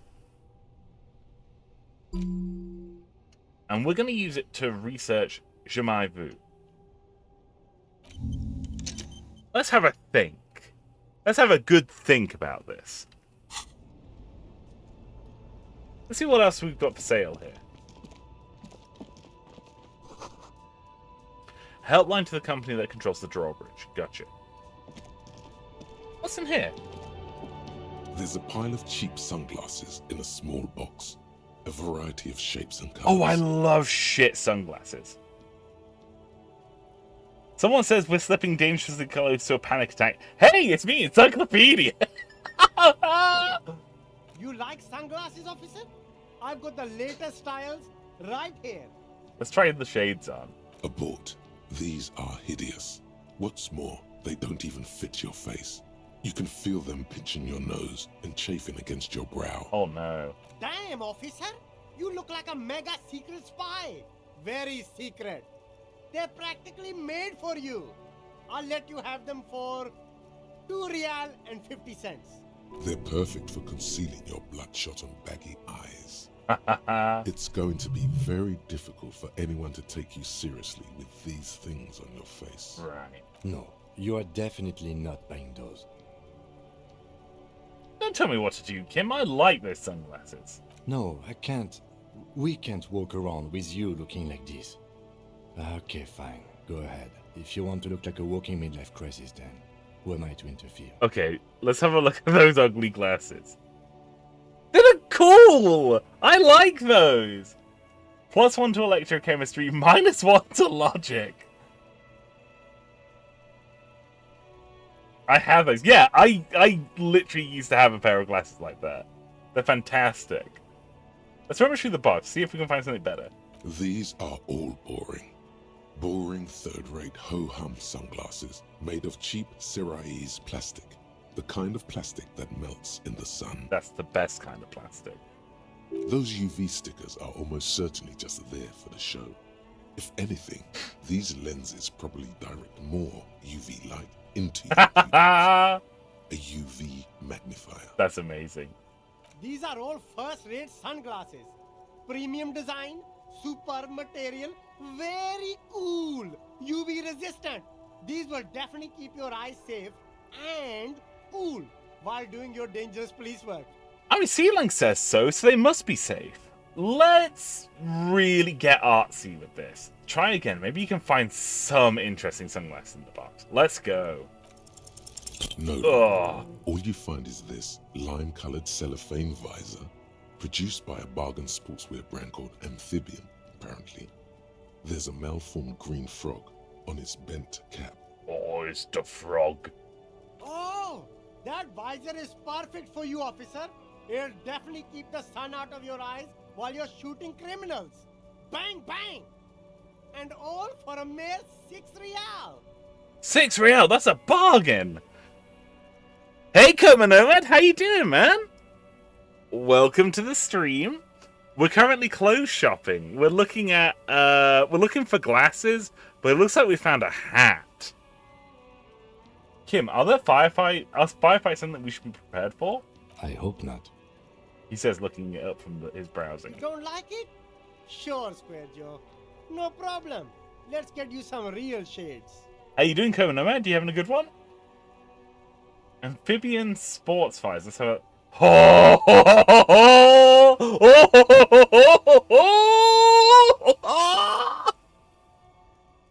Wait, this is from the failed check? This is from the failed check. I've got to have this. Sporty and practical, officer. Good choice. I'm going to buy the sunglasses as well. A good starter pair, officer. And when you're ready to upgrade, come back and see me. Oh, it's bad. It's not. It's not. It's amazing. Let's try this bad boy out.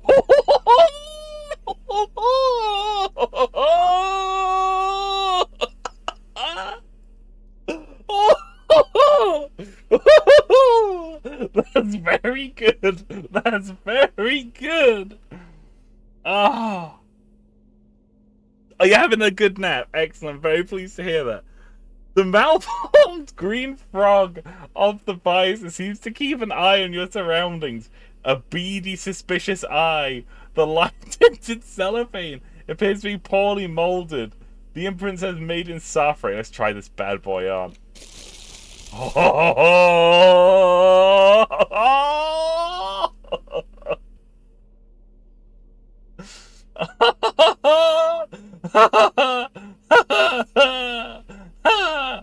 Coming out like it's my ass kicking outfit.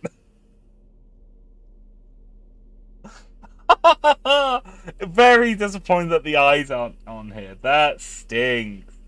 I've got that Gopnik drip going on. That's amazing. Holy shit. Oh, that's very good. We're gonna stick with Dick Mullen's hat for now, I think. We're gonna stick with the conceptualization jacket. That's very good. Annette's hat's very good, but this visor is also very, very good. It's very funny. Holy shit. Vomiting profusely. That's what our guy did. Our guy's thrown up 3 times today. That's mad. Absolutely mad. Okay, we bought some good stuff. Oh, is that a bin I see? What's over here? Hot air rises up from the sewer. Sour, acidic, and strangely comforting.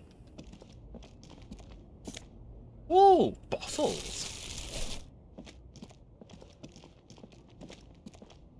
Okay, what's over here?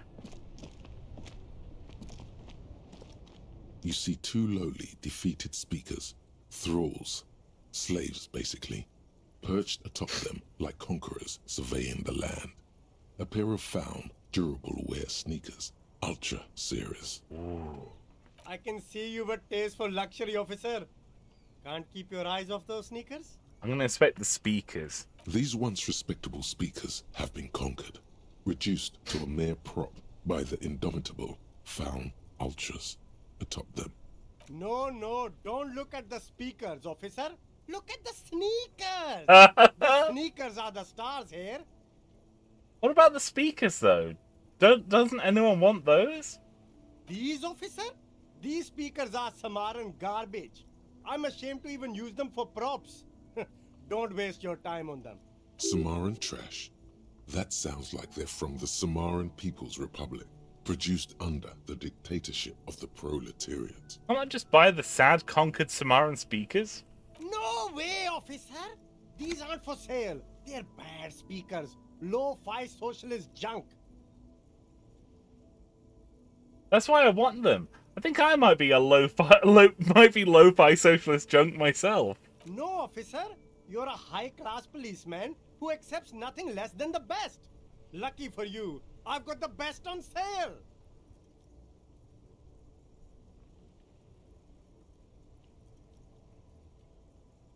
You don't know what I am. I don't even know it myself. I want the speakers. Well, if you want them, but see, they are the pedestal for my sneakers.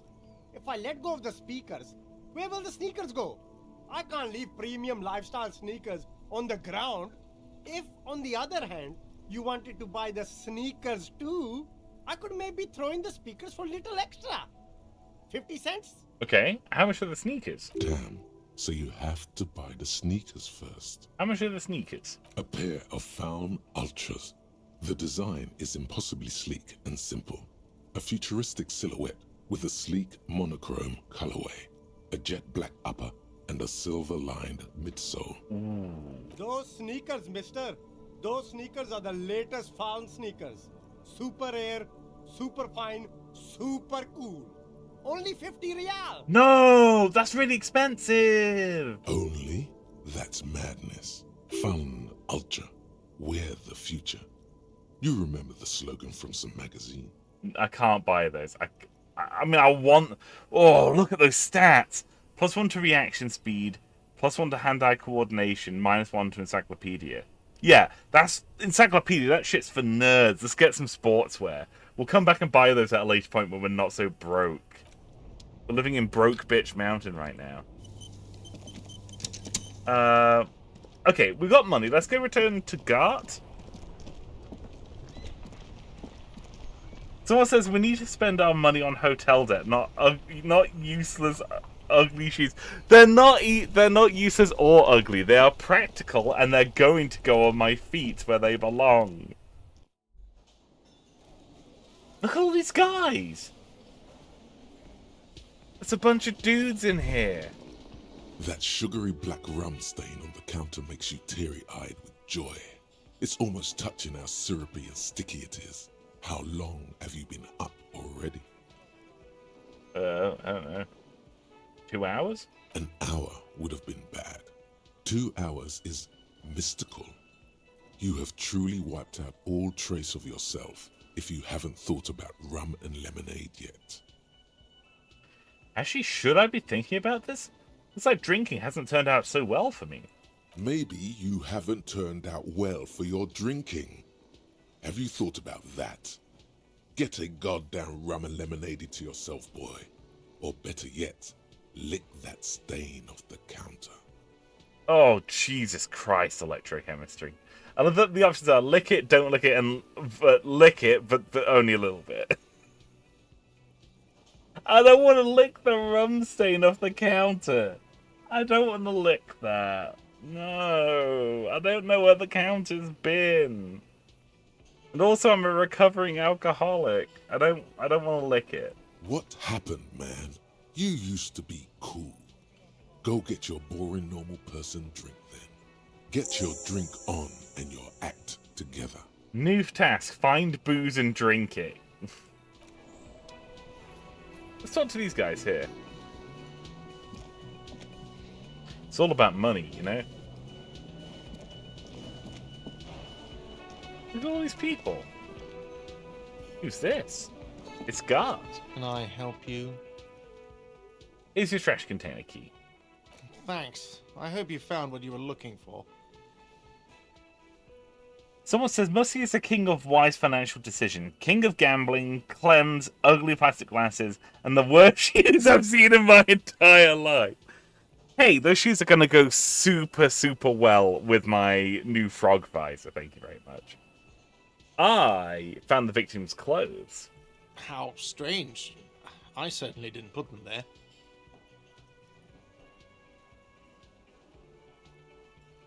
So you didn't... So Gart didn't put those in. Could someone on your staff have put them in there? Sylvie had the keys before I got here, and I can vouch for her. I can vouch for all my staff. None of us would tamper with the crime scene. Maybe you don't remember putting them in there. Maybe you were sleepwalking or in a fugue state. I think fugue states are more your forte, officer. Fuck you, Gart. Who else has keys to the trash container? The trash collection service, CS Municipal. I don't see why they would put anything in the trash, though. Right. Ah, the elusive CS Municipal. I doubt we'll be able to track down who was sent here last and when. This will have to be one of those little threads that solves itself down the road. Yeah. Thank you, Ken. Thank you anyway. Thanks. Let's talk about something else. Yes?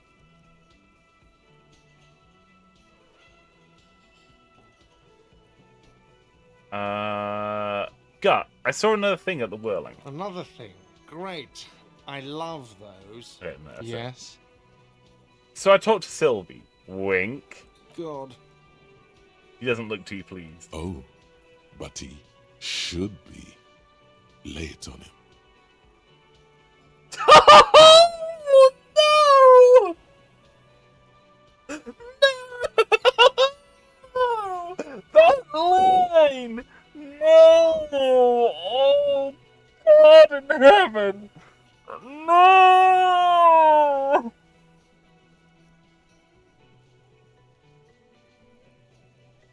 Oh! Mika says I think it's too late for paying. Wait, for real? It's too late to pay?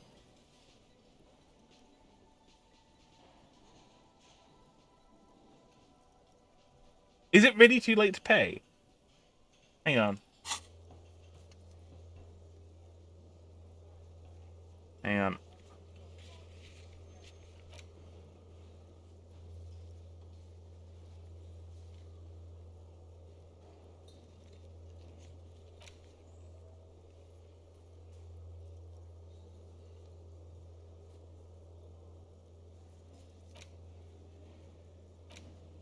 One was about paying, right? Gotcha. Thank you.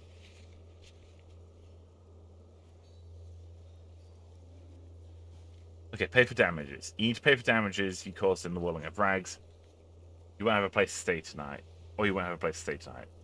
Ask around for money or be careful about your spending. If you're unsure how much you owe, ask God. Okay. Cool. I don't want to lay that on him. Don't I have anything else, like a back button, for example? Life doesn't have a back button. Now get off your ass and speak the truth about Sylvie the whore. No! No! No! No! No! I don't wanna! No! No! Turns out she's a whore who likes to ride the cock carousel. Wonderful. It is. It's wonderful. What? What does that mean? Cock carousel.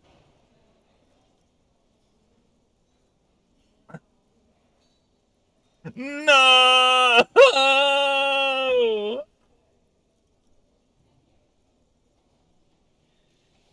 Oh.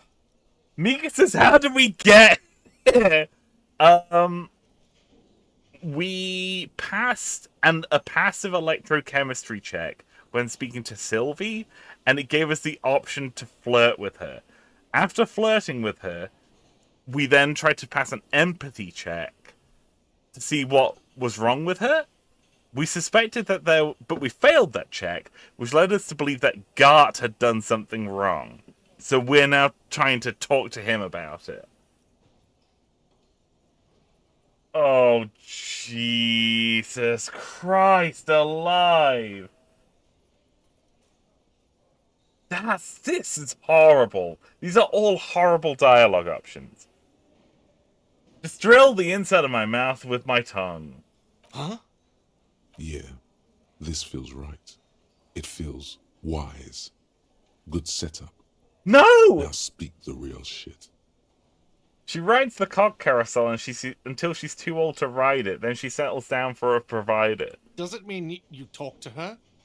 What else did she say about me? What else do you need?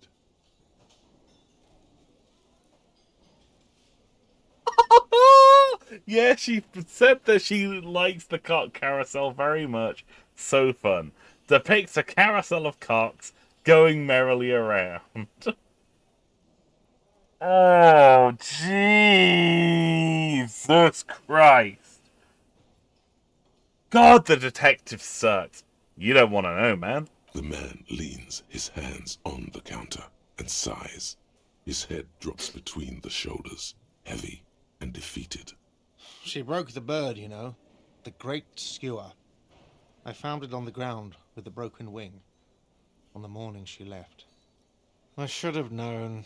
It was her way of telling me to piss off. I should stuff it up my arse. Oh, so Gart liked her. Or you broke the bird. It can also be that. I think Sylvie even. Yes, the bird is connected to this. It's a symbol of hope, and she broke it. Oh, so Logic is trying to butt in here and be like, "Well, hang on, you were the one that was on a drunken, like, rage," and Empathy's like, "Yes, yes, this is the way."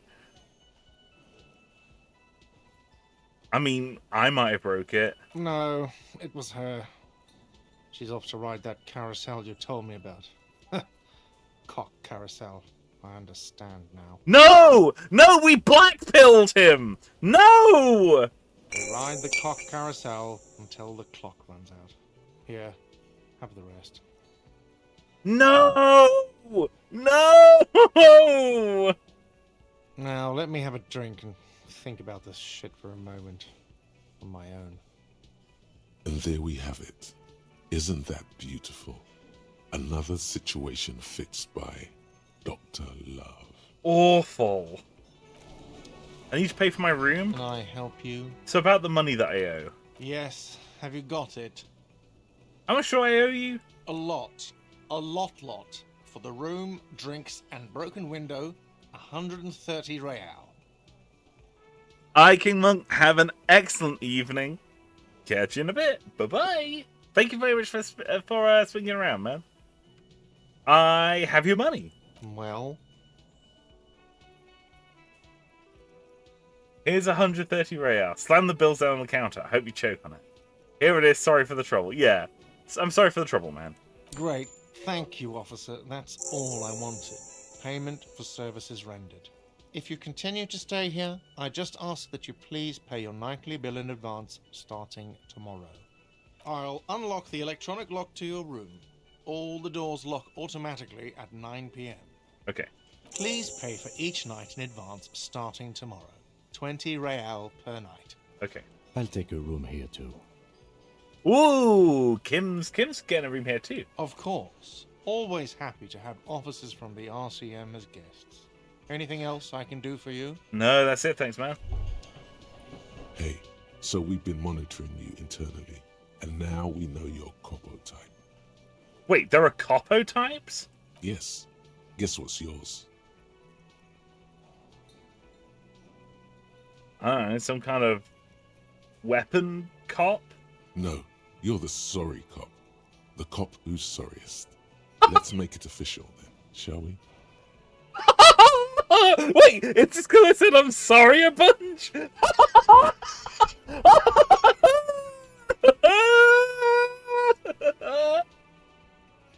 Oh, won't the other Copo types be kind of jealous? What? Jealous of the sorry cop? I think they'll be fine. Don't worry. Fuck you, suggestion. They'll be super fine. It'll be totally okay. You can dual Copo type from sorry to anything. Well, so we can either say, I'm sorry, and opt in to be a sorry cop. Say, actually, I'm not sorry, I changed my mind. Or we can say, fucking, they should be sorry. Ah. That's very good. I'm sorry. Of course you are. It's okay. See if you can get something out of this, like info. Or maybe every time you say you're sorry, you get $1 million. This game's great. That won't happen. Rigorous self-critique. You're one sorry piece of shit. A cop penitent. A flagellant cop monk. This is not the right line of work for you. You should be groveling at the feet of a feudal lord, providing lurid evidence against yourself at a Mazovian show trial, or ripping the flesh from your back with a cat of nine tails. Whatever made you this way, you can be damn sure it was your own fault. Do it. Really criticize yourself. Who knows? You might uncover something of importance from your guilt-ridden past. Wait, hang on. What was the temporary modifiers it gives? -1 to authority. Embarrassment to the party. Incredible. Let's go, sorry cop gang! What's in here? It's a kitchen! Dishes are drying. They smell of chemicals and pine trees. The aroma of spices, alcohol, and tomato hangs in the air. Ooh, money! What's this? You see a heavy steel door with a prominent dimple lock. It's painted blue. You immediately feel drawn to the color. I'm gonna touch Blue the. is for mystery. I'm gonna touch the door. The cobalt blue surface feels rough to touch. The stainless steel door is flush with its frame on every side. Ooh. Old cobalt paint, rough on the fingers. 40, 50 years since this was painted, maybe. I'm gonna try and push the door. The door does not budge. Wonder where this door leads. You do? It's a door in the back of the kitchen. Why do you care where it leads? You never know, Kim. The winch, outside, in the backyard. Remember? No, your fingers do. There was a winch outside on the roof, like that of a small elevator. Well, if there was a winch, I suppose we could look into it. As a side investigation. Yes, Kim! Yes! No. The door... So we can either make it a mini side investigation, make it a mega investigation, or the door and the main investigation will merge into a stereo investigation. If you say so, Gart is the person to ask about this. The cafeteria manager. Yeah, let's go ask Gart. Yo, Gart, my man. Can I help you? I saw another thing. Another thing. Great. I love those. There's a mysterious blue steel door in the back of the kitchen. Oh, yes, that door, sure. There's nothing mysterious about it. It's just a door. Do you know what's behind it? Do you have... No, I don't have a key. I don't know how to get there. And I don't care either. It's not like I've been wondering about it for 10 years. It's just the frit warehouse, probably.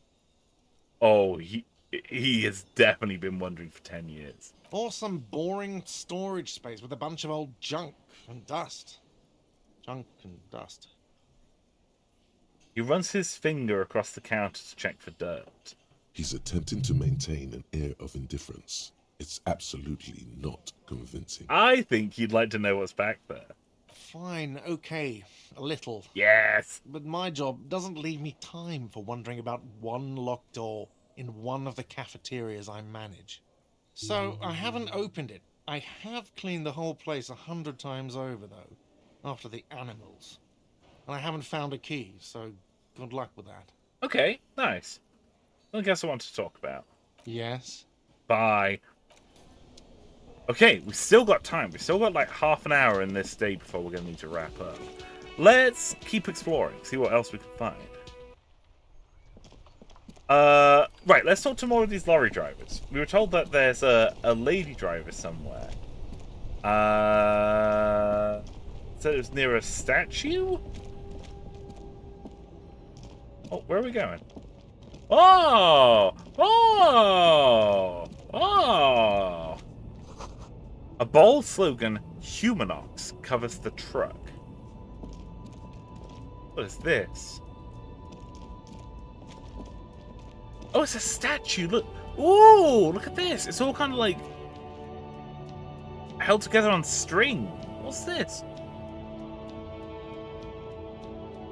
Why does it look like that?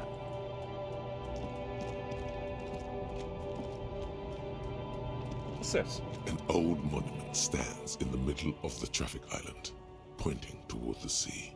It looks as if it's been reassembled piece by piece, secured and mounted in the air with the aid of numerous ropes and rods. Who is this? A silver plaque on the statue's pedestal reads, "I am Philip III, the Squanderer, the greatest of the Philippian kings of Revachol, son of Philip II, the opulent, father of Philip IV, the insane." What did this king do? Even by the standards of the Philippian kings, Old sumptuous Philip was known for his profligacy. In what way? Well, he blew through the whole national treasury, starting the decline of one of the penultimate century's greatest superpowers, the suzerain of Revachol. His own maladministration foreshadowed the fall of the monarchy. During the anti-centennial revolution, an end to his family line and the monarchy on the Insulindian Isola. How did he manage to blow through the entire national treasure? Stories have it that he had his bedroom converted into a treasure chamber, where he stored unfathomable wealth. Krugerrands, bars of gold, ornate weaponry, armor, and various chalices. He called it the Sol Aurum. It was obscene. There were whispers he slept on a huge pile of gold-dipped feathers, like some obese dragon, instead of a bed, like a normal person. I'd like to sleep on gold, hustler style. King is the king, he could do anything. Wait, really? There's no way that's true. A deplorable farce. No wonder everything went to shit. Yeah, no wonder everything went to shit. But wait, you haven't even heard about his fabled cocaine addiction. The what now? You see, old Philippe wasn't just good at squandering the national treasury on gold and ceremonial weaponry. He was also a prodigious snorter of nose candy. Ooh. Not just any nose candy, though. We're talking Royal Philippian Blow, allegedly twice as potent as the stuff you find nowadays, and purple. Philippian cocaine was purple. Ken, what is nose candy? Cocaine. Oh, okay. Thank you, Encyclopedia. So he was addicted to nose candy, a bloated druggie. That's what the revolutionaries said 150 years later, right before they emptied out the royal mausoleum and dumped His Majesty's mortal remains in the Insulindian Bay. This is a lot to process. His Majesty's courtiers said it helped him connect with the higher realms. So where is he buried now? Beneath the cold waters of the Insulindian Bay, thrown there by the revolutionaries after they cleaned out the royal mausoleum. Encyclopedia's best boy. Love how he talks about history like it's hot gossip. It's true. What happened to the statue? The original was blown apart by communards, then further damaged during the landing of the coalition's airships during the turn-of-the-century revolution, when Martinez was leveled. Most historians think the coalition's hasty landing may have ultimately saved the statue. If the communards had more time, they would have reduced it up to even finer pieces. Who restored the monument?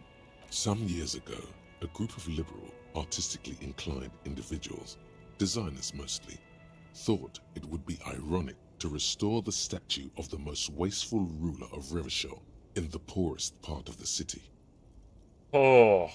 The statue is supposed to capture the moment it was blown apart, like an instant frozen in time, a rare butterfly trapped in amber, floating on a sea of shit. Okay. Right, okay. Yeah, I kind of get it. It seems really insensitive.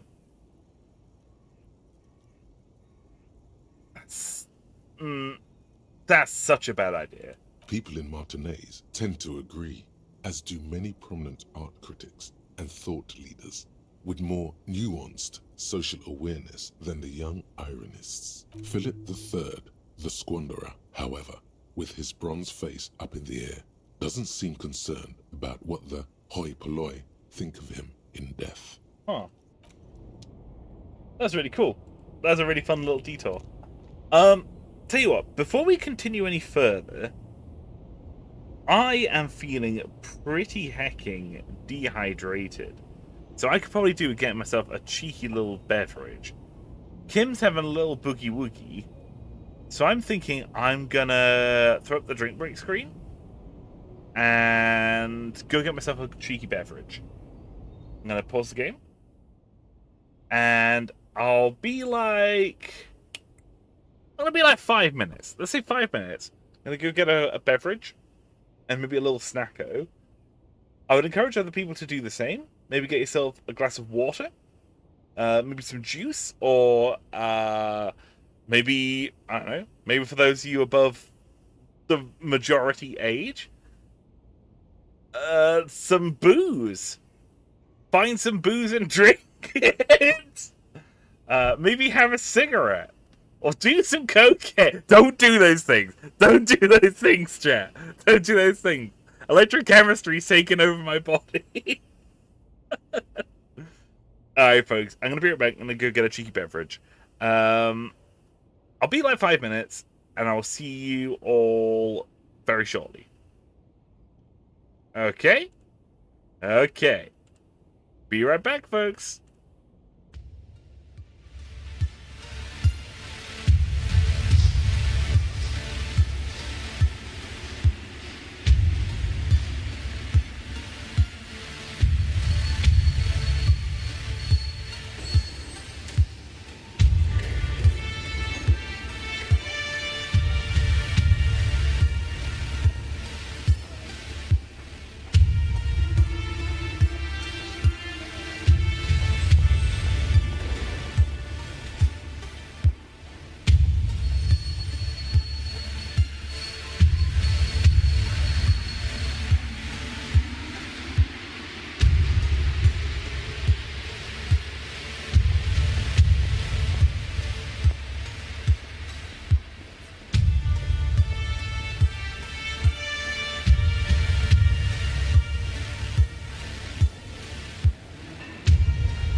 Hello everyone, I am back. I have returned from the land beyond the sea, i.e. the kitchen. I have got some delicious cold cola. I just come back to, again, the soundtrack for the Sindrian Dictate. Like, man, those drums in the background, like that bassy ass drum. Super good. Super good. Alright, let's take down the drink break screen. Let's get back to it. We have crimes to solve. Not much time to do it in. Oh, what's this? White tank top. Have a look at that in a sec. What's this? Ruins full of snow. No one lives here. What's this? Tank top. Gym vest. Reeking of sweat. The sleeveless shirt is the best choice if you're not afraid to show off your masculine upper body and that hairy chest. Okay, let's have a looky loo. Let's get rid of this jacket real quick. Oh, damn. Nice. We got the dad bod going on. That's good. That's good.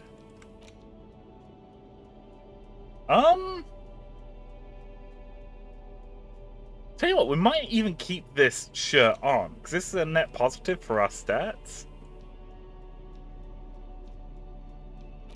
Yeah. We're going to keep this on for now. What's this? Ooh, money. Oh, is this the lady? Are you the lady driver? The small, wrinkled woman does not greet you. She nods along to something on her radio. A photograph is clutched in her hands, and there is a warm smile on her face. Pale driver. The photo, an ambrotype from the turn of the century, as golden as her smile. It's the warmth of a winter night's fire. Maybe she could give you comfort and shelter, some cigarettes and food money. Maybe she's your Grandma? nothing. Her smile just keeps widening. Her hair is grey like lead. Excuse me, ma'am, I'd like to ask you some questions.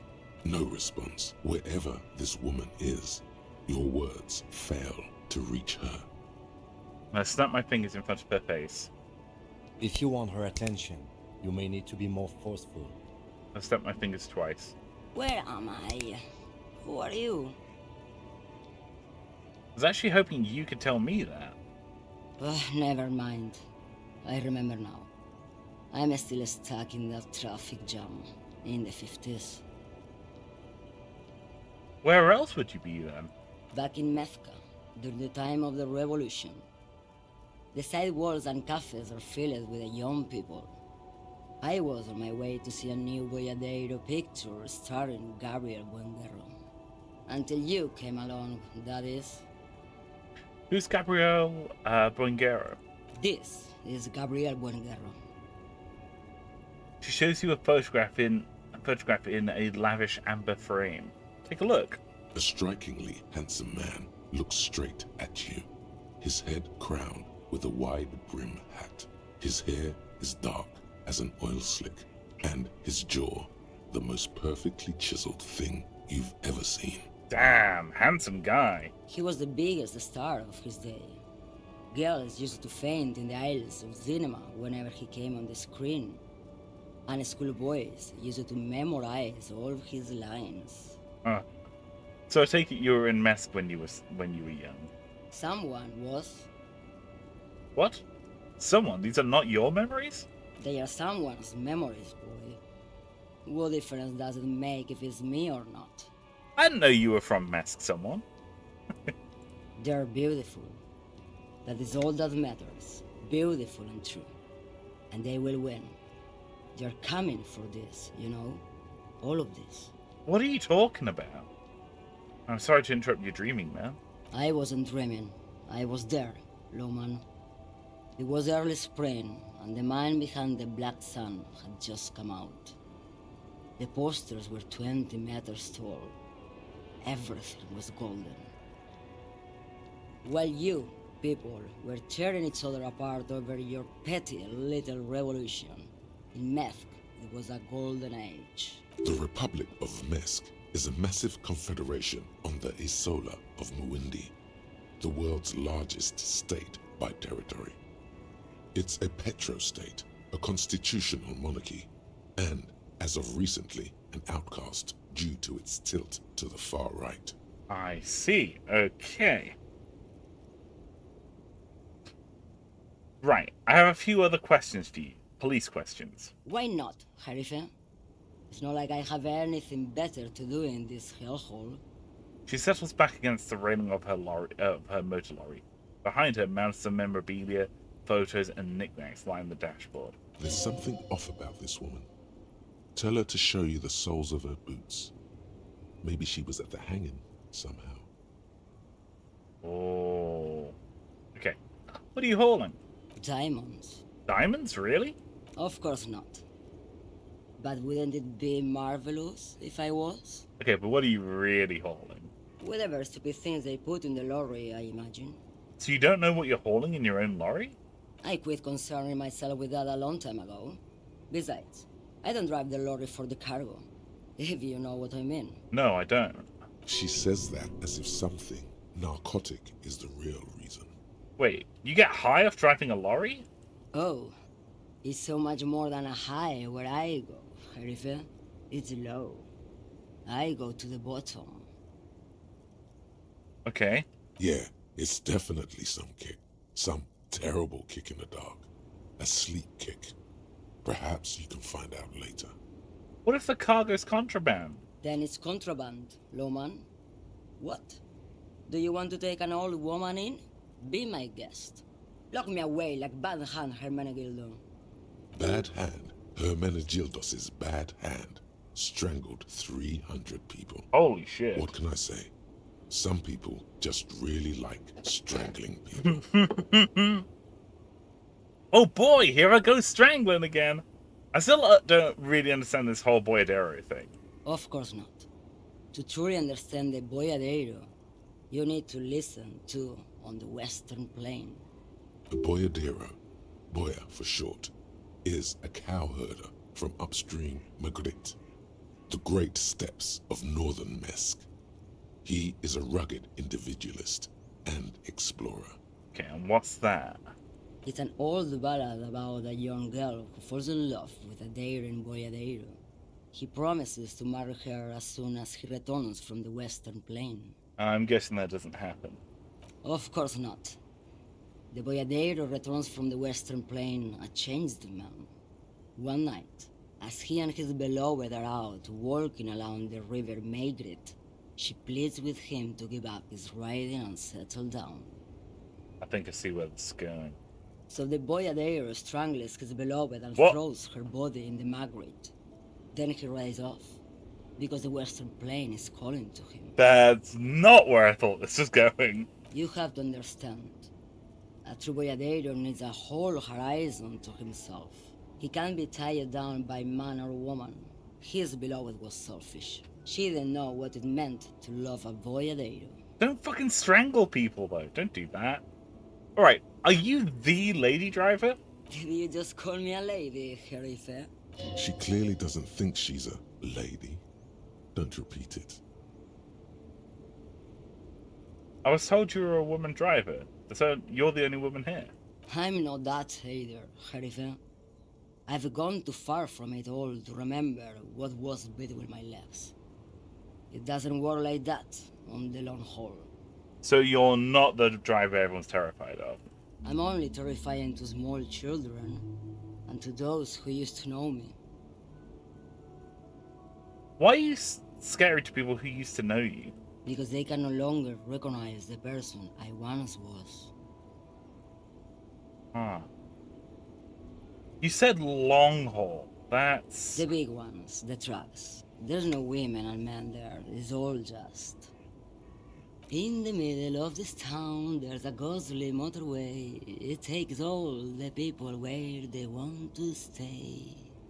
In the background, a quiet song seeps from her cabin into the air. You don't hear any vocals. It's like she's only half in the conversation. That's really cool. Then, who's the female driver I was told of? How should I know? Do I look like I spend a lot of time with the other communers sniffing around when I have my movies to go to? That's all I need to know, thanks. Oh, Sim. Show me the soles of your boots, please. Now what do you want with an old woman's boots, Sheriff? Please help me out here, it's important. Please? I think you should let me get back to Gabriel Buenguerro. You are not Gabriel. Gabriel doesn't say please. She's wearing sturdy worker's boots made of black leather. Buckles run across. The sole is also made of leather. She raises her boots slowly with contempt. Now the other one, please. Just before Gabriel, it was the coronation of Franco Negro. Now, there was a real man. There's no aberration in the pattern that you can see. She puts her foot back down. Moreover, the boots were size 37. Tiny. There are too many discrepancies in all this. Okay, so she's probably not Oddsor. Another discrepancy, although not boot-related, is the coronation of His Innocence, Franco Negro, which happened 500 years ago. Wait, what? Wait, what do you mean it was the coronation of Franco Negro? It was. And then it was no more. And I was no longer holding my father's hand. He was no longer descending the stairs in Ryle. The crowd had gone silent. Perhaps it was another Sheriff who came and woke me up, looking at my boots, asking questions. Or perhaps it was one of the others in this carnival. I don't remember. As she says carnival, she gestures to the empty square with the statue and the machines. Kim, this isn't Oddsor. These are not the boots that made those prints. I could have told you that from just looking at them. A size is 37. Thank you, Kim. The feet of a little girl, they fit well on the pedals. Before I came, you seemed very far away. She's just a distracted old woman. We should maybe let her get back to her things. So he doesn't think she's the lady driver? You hear that, Lowman? I don't think your partner likes you spending too much time with me. Wait, why is that, Lieutenant? Nothing. I just don't think she's connected to anything. He doesn't want your frail mind caught up in something here. Something unconnected to the case, but connected to this woman tuning out like that. Should you drive a lorry if you get like this? Oh, don't worry about me. I'm one of the best communers around. I drive routes no one else will. What routes? Lomonosov's Land, Udashnaya Zemlya, the Western Plain. I shouldn't have asked. I don't know what those things are. The Transcatolia Magistral. You for 1A. Adestradas do Mirador. All the good ones. The deep trenches. Where the bluebirds fly. The deep trenches. I'm something of an expert in blacking out. You should take better care of yourself. You're right, Lowman. I'm the one who should take my health more seriously. Ah. Thank you for looking out for me. A correct appraisal. You're quite shabby. Fuck you, Endurance. Is that all you woke me up to say? You seem like a woman who knows a thing or two about drugs. What do I need drugs for, Lowman? What I see, what I feel, the great adversary. No drugs can compare. The great adversary? Yes. There is a protagonista and an adversario. I am on the side of the adversary. There's no coming back from that hole. What?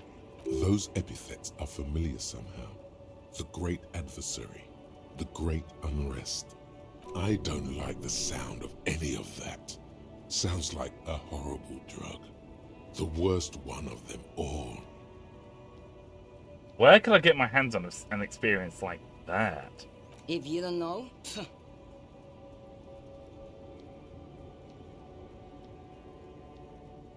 Hey, Douglas! Welcome to the stream. I hope you're having an absolutely fantastic day today. We're just talking to the Pale Driver right now, and I am really struggling to parse what she means. But she's really cool character.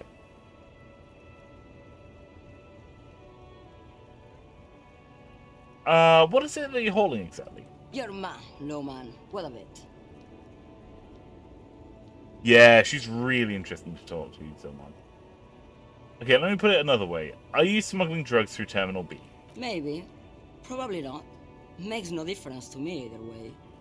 You said earlier you don't know what cargo you're hauling. Could it be drugs? Just this month, I made half a dozen trips from Saramiriza to Grat on the U41A. What do you think they take from Saramiriza to Grat, Lowman? Drugs? No, Lowman. Diamonds. Ha ha ha! Fuck you, Pale Driver.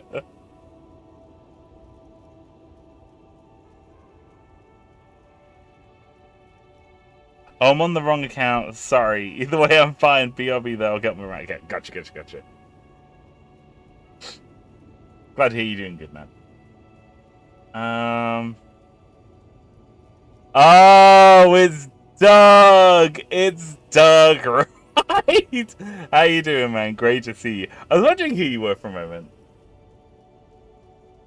Welcome. Someone says, I feel like half the things she says she doesn't mean anything at all, which is really fun to talk with. Yeah, it's like it's like we're getting texture for the world, but it's texture that we have zero context for.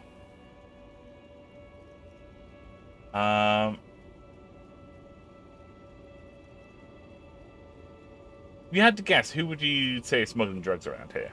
Easy. He's the skinny man who thinks he's a poet. Never trust a poet. Also, he's the only one I can see from here. Ha ha ha! That's correct. There is no visibility of any of the others. Okay, if you're not involved with the drug trafficking, then why are you still waiting here? Where do you want me to go? This isn't so bad. I can listen to music, or the seagulls. Look at all the colors and the futures of this world. It's a good palate cleanser, this jamboree.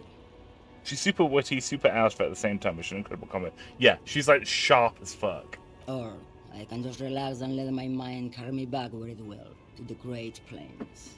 I think we're done here, no? Okay, thank you for now. Yes, go. Enough jamboree. I need to get back to Meskin. Oh, Kim has something to say. Let's go elsewhere for a second, Kim.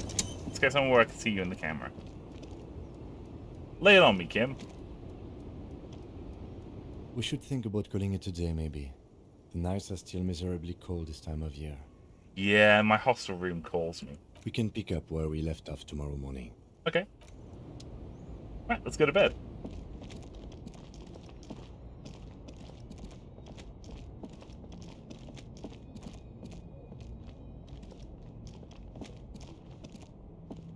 Let's go!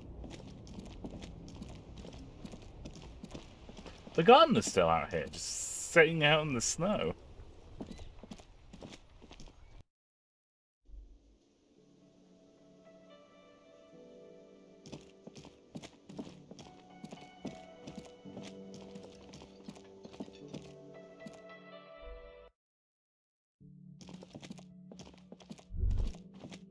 You should pick that fat, juicy cigarette butt from the tray, light it up, and smoke the living shit out of it.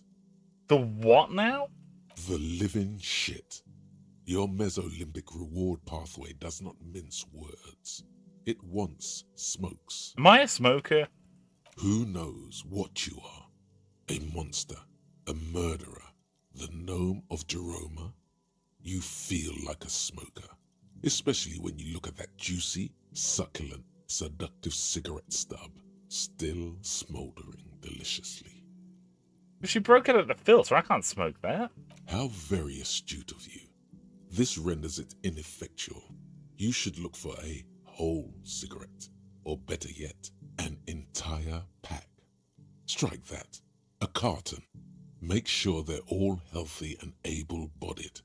Then smoke them all. Yes, I should do that. Yeah, I should enthusiastically do that. I should not do that. Make a priority 1. Well, I'll think about it. Sitting out in the snow, I'd rather sit out in the fall. Fall's best time. Yeah, fall's like a fantastic season. I should not do that. Not. Wait, all of these options are like leaning towards it. I'll think about it. Good. Thinking about yummy cigarettes in your mouth is the next best thing. Make sure you think about juicy sticks of tobacco all the time, though. It doesn't count if it's not all the time. Damn. And when you're done thinking about them, graduate to getting them. Electrochemistry does a really, really good job of iterating how it's like to have an addiction. Like to have like these really unhealthy compulsions. Like almost like intrusive thoughts, intrusive compulsive thoughts. This is really, really good. Really, really excellent. Plus, smoking them gives massive bonuses. Good to know. Hi, Kim. Yes? Okay, end of day debrief with Kim. Kim can answer any lingering questions you might have about the case in the RCM. Join him at the Willing Rags balcony after 10 p.m. when you're calling a day. Right. Let's go on the balcony.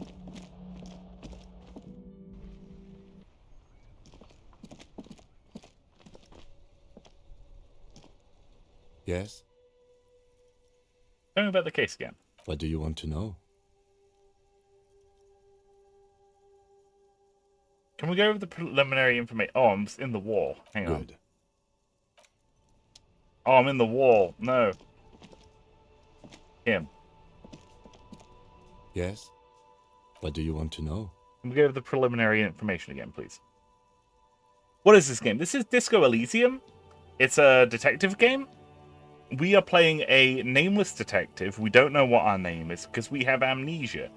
We apparently drank so much that we forgot literally everything about ourselves and the world itself. This is our partner, Kim Kitsuragi. He is a detective from a different police station. We've been sent to this town to solve a murder. There's been a man that's being hanged, and we're here to solve that crime. Can we go over the preliminary information, Kim? You mean like a brief? Do you want me to brief you again? No, I'll wing it. There's no reason to wing anything. If you didn't get the brief, that's okay. I did. 3 days ago, the RCM Emergencies Desk received a report about a security guard who was found hanged in Martinez. An anonymous caller said there was a dead body behind the Whirling in Rags hostel cafeteria. The cadaver had been there for 4 days. No one had come to investigate. During that time, the victim had been stripped of his belongings. The caller did not identify him, but used the word lynching. There is an ongoing labor dispute between the local dock workers and the logistics company Wild Pines. I was told we should approach the death as part of this dispute. Very cool. I didn't know you were into detective games. I love detective games, man. Absolutely love them. Love crime. I love mysteries. I really, really love a mystery. And trying to piece together a murder, super cool. It's one of my favorites. Mega cool. I've heard enough. Okay then. Was there anything else you wanted to know? Now that we've inspected the scene, I want to know about this pissing competition you mentioned. What's there to say? It's just stupidity. What kind of stupidity? The cop kind. Our precincts can't decide if Martinez is part of Jamrock or the Industrial Harbor. Yours or mine, as if we somehow own parts of the city. Typical street gang mentality. So we've let the Union make a mockery of law enforcement here. And now it's come to its natural conclusion. Ah, so this is a struggle over who runs Martinez. Well, sort of. It's less a matter of who gets to police Martinez than who has to. It's an orphan district, in other words. I think the dispatch desk just told both our stations about the hanging. There was quite the brouhaha at the 57th, I can tell you that. Time to settle it, they said. Cop off. But I assure you, I am not their finest or toughest, with 102 cases solved. What I am is least interested in a pissing competition. Interesting. So Kim has about half the number of cases solved. So in terms of like getting shit done, our cop's done about twice as much as Kim does. So either that means that Kim's a more junior officer, or that our cop is just really, really accomplished. So he volunteered to represent the 57th, but not out of competitiveness. On the contrary. So you volunteered to spoil it? Yes. I'm an unrepentant spoil sport. I love you so much, Kim. That's so good. What's special about Martinez? Martinez? Nothing. It's just a puddle at the end of some drain pipe. No one cares about this place. They care about sports. Most of our colleagues don't even know how to get here. North of the interchange doesn't exist. Wonder what this says about me, that I was the one sent by my station.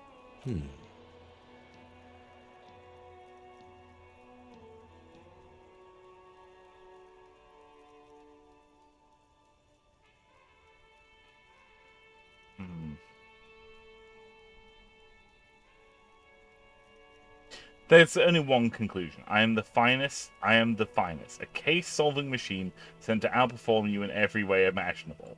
A good joke.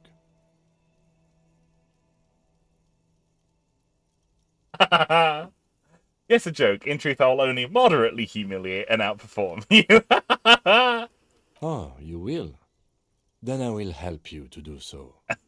Now, was there anything else you wanted to ask about the competition? Okay, enough about If this. not, we should move. Okay, enough about this competition then. Tell me something else. Yes, it's a wholly pointless matter. Forget I ever mentioned it.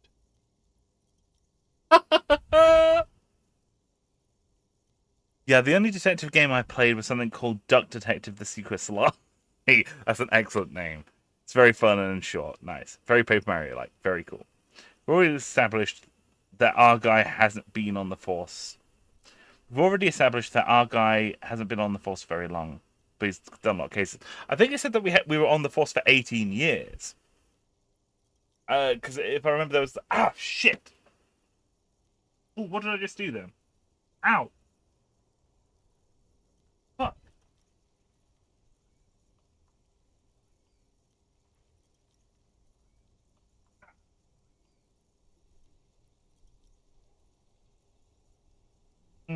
Okay, sorry about that. It's a little spot on my leg. I got bitten by a mosquito yesterday. I just accidentally nicked it with my fingernail. Oof, gosh, that really hurt. Ow. We had a ton of cases. We had a ton of cases compared to how long we've been on the force. I don't remember the amount of time.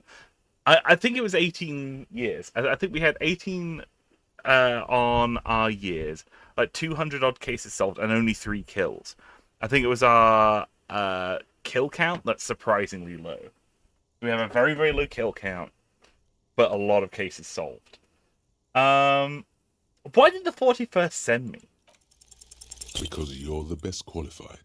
No, that doesn't seem right. I'm good for nothing. You look dumb if you keep the lieutenant waiting for too long. Oh. Need to take some medication to make my brain not bad. You seem to be following me. Excuse me? What if I want to work on this case alone? Detective, if I may be frank, you seem to be in a deranged state. You have trouble remembering things. You've misplaced your badge. I cannot let you act in the name of the RCM without supervision until you've regained control of your faculties. Oh, I'm sorry, mosquito bites. So, yeah, they really do. They really do. I know what the RCM is. That's good. Well, what if I need some me time? Some you time? This is a police investigation, not a journey of self-discovery. You'll still have your evenings to yourself. Okay, I'll leave the self-care for non-work hours. Please do. We wouldn't want your regiment to spill over into the investigation. Understandable. Yeah, mosquitoes are very itchy. There was some mosquitoes in my backyard work together. No, that's awful. Wasps suck, man. Really, really stinky. Okay, let's go then.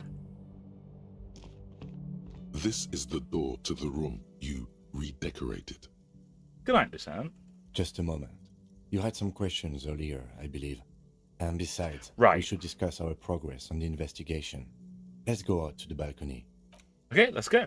Right, okay, this is how you get the debrief. The air outside is brisk. The lieutenant is silent for a moment. He listens to the traffic hum. Then, Where shall we begin? We should talk about the investigation, first and foremost. But I also remember you wanting to discuss the RCM? He's smoking. I didn't know he smoked, Kim. I have a cigarette every night when I go over my notes. It's something of a ritual. oh man, he looks so devastatingly cool with that cigarette. How do you get so cool, Kim? You mean this? This isn't cool. It's an unnecessary trial of will and unhealthy.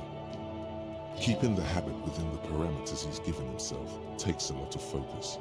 It would be easier to simply quit. Yeah, so he has a cigarette a day. He has one single cigarette a day, and that's it.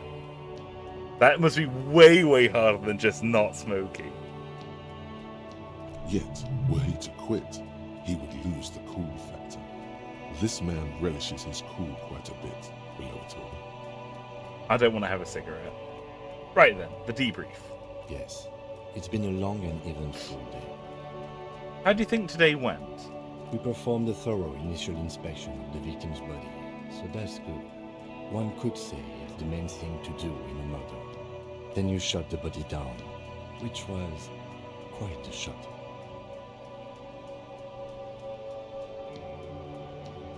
I'm inspired by your confidence in me, Kim. I admit I wasn't sure whether I should give you the gun, but I'm glad I did. We still have to perform the autopsy, though. But we did do a thorough search of the crime scene. That's great. Now, as for interviews, my list of people to talk to here in Martinez, I mean.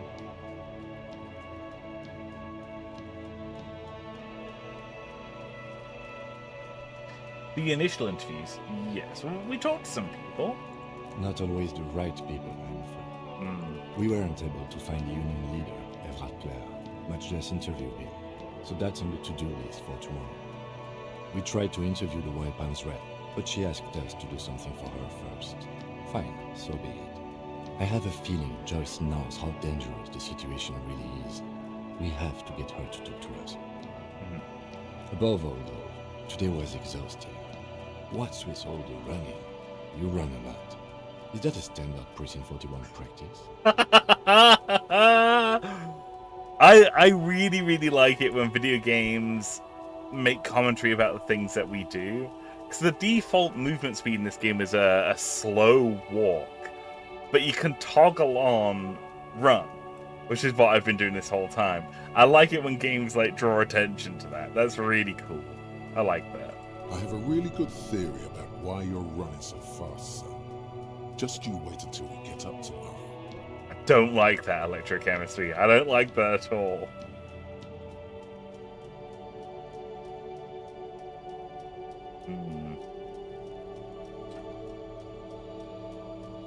I trained for a long distance run. I want to raise money for charity. Oh, that's nice. It's impressive, especially for a man your age. And in those hills. Yeah, we're running in high-heeled shoes. I forgot about that. Nice shoes, by the way. I like the green. Goes with the orange. So, what are our powers exactly in the RCM? They're quite limited, actually. The power officers of the Rebachol Citizens Militia exercise most frequently is imposing fines of up to 1,000 real for offenses, in accordance with an interdepartmental schedule. 1,000? Why not more? The RCM's primary role is to ensure safety. We are not really supposed to play any part in the economic structure of Rebachol. Okay. Wouldn't that be an easy power to abuse? Yes, although indirectly, as citizens can always request records from their local station. Right. Officers of the RCM have been known to take bribes of less than the prescribed fine amount. It undermines trust in the RCM. That's not good. Okay, what else? We can arrest people, of course, but rather than bringing someone in directly, it's preferable to serve a station call slip. It prevents confusion and overcrowding. Wait, how can we be sure that the arrestee will just show up? You can't. Those who don't show up become fugitives, though, and have fewer legal rights when they are eventually caught. Right. It's about power projection. Thus far, they seem to mostly show up. Okay, that's cool.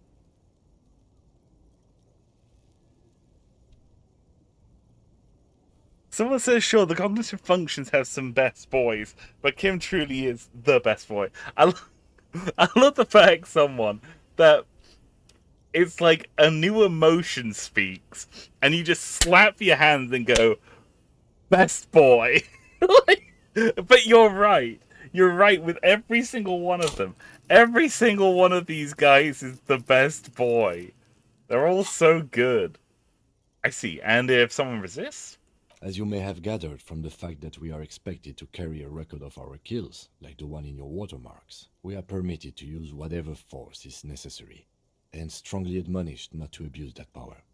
Wait, so if I kill someone while on duty... You have to supply compelling evidence for why it was necessary to use lethal force. In these cases, your partner is usually your witness. Right.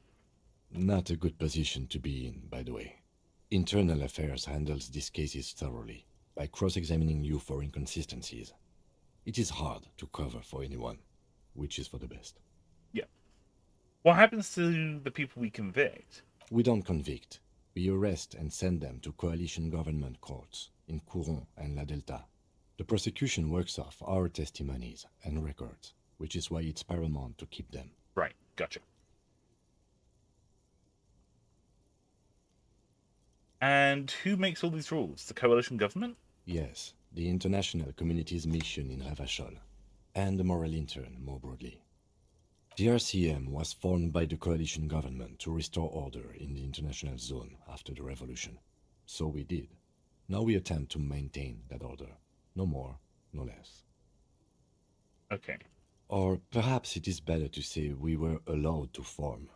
It's a point of contention whether the citizens of Ravachol or the coalition government founded the RCM. Let's say it was the citizens of Revachol. Be sentimental if you like. Either way, the moral intern leases us the right to keep the peace in this city, and they will take it away if we misuse it. The moral intern? What is that? The Moralist International are the world's largest political organization. You know who they are. They have been running this place after the revolution failed. But if I didn't know, how would you describe them?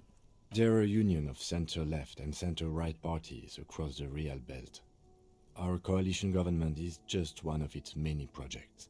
They also run the ICP, EPIS, most intergovernmental organizations in the world. What do they believe in? What do they believe in? They are Dolorians. They believe they continue the humanist project set forth by Her Innocence Dolores Day 4 centuries ago. Others say they are just technocrats. Okay. What's their symbol? Interesting question. It's a blue forget-me-not. Their motto is love, compassion, self-discipline. I think you can gauge what they want you to think of them from that. Yeah. Something kind and usual. Something almost self-explanatory. Something ominous. Something even a little feminine. But in a strict manner. Who was Dolores Day? A historic figure? The author of the modern age? You will have to look elsewhere for opinions. The subject of humanism is too abstract for me. For you, she is something painful, though it's hard to say why. What do you think of them? The moral intern are a fact. I try not to have opinions on facts until they change. And it doesn't look like that's about to happen. That's a really interesting thing to say. That's really, really interesting. So he doesn't want to question the powers that be. He wants to keep. He really, really doesn't want to question why things are the way they are. Okay, I have an opinion on the moral intern. Do you?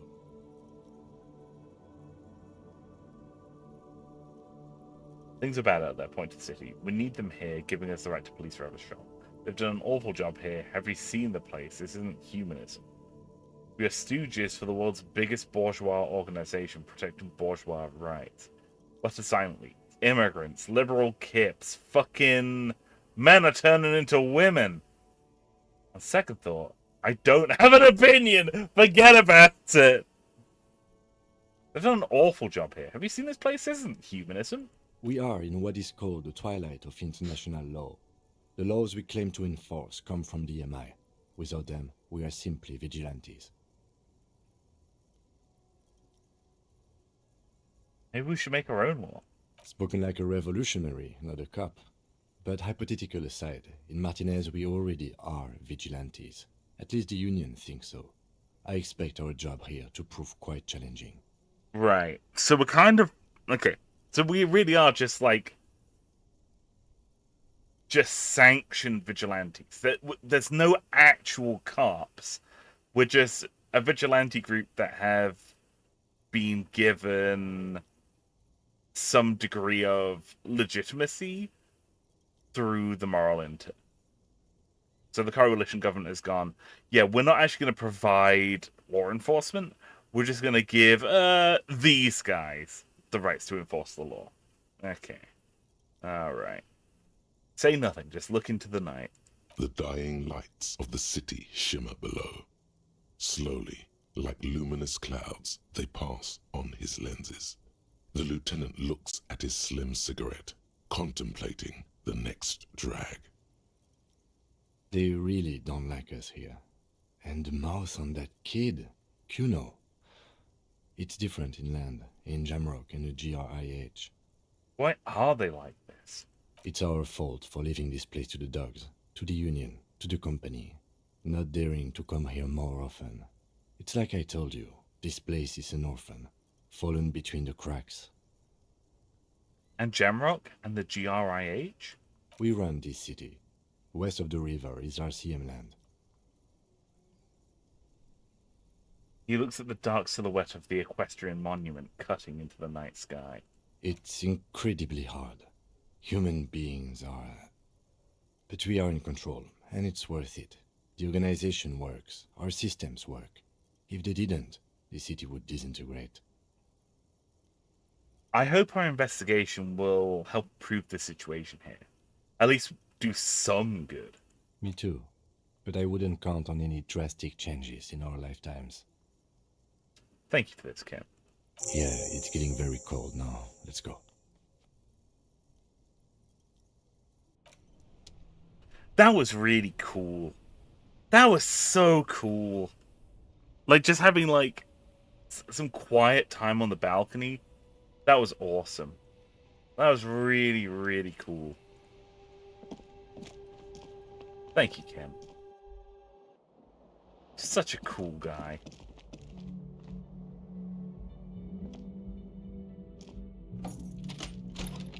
See you in the morning, Kim. Bye-bye. Bye, Kim. Bye-bye. Right, now that he's gone. Now that he's gone.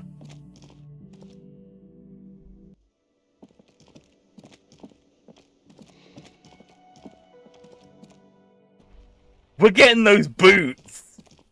We're getting those boots, baby. I want them fucking boots.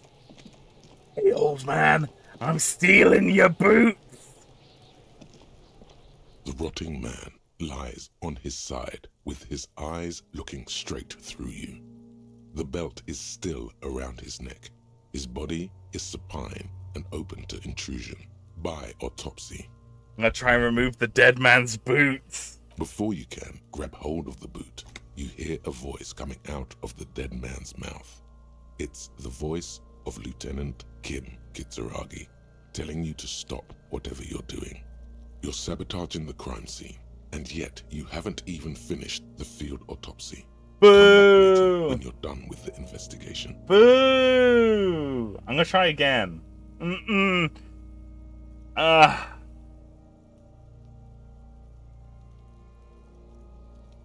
Yeah, Kim's gonna notice when we come out, do the field autopsy, and I'm wearing the man's boots. Oh, I want those boots so bad! They're made of vitreous enamel, man! They're made of vitreous enamel! Fuck! Oh, come back and get your boots tomorrow. I just need to hope. I want those boots. I want those boots. Oh. Oh. I really, really want. Oh, well, okay, we'll get those boots later. Ah, I want them. I want those fucking boots. But I'm gonna sell them on eBay. Yeah, maybe.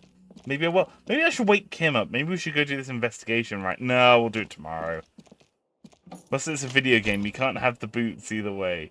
I want them though. Okay, we're gonna close the door. Let's turn the fan on. The fan stands still. The switch must be broken, because nothing happens. The air in the room is starting to feel like vaporized urine. Ugh. The lights are on. The lights are off again. Okay, let's do a snooze. Ooh, there's empty bottles in here. I can sell these. Ooh, ooh, ooh, ooh. Ooh.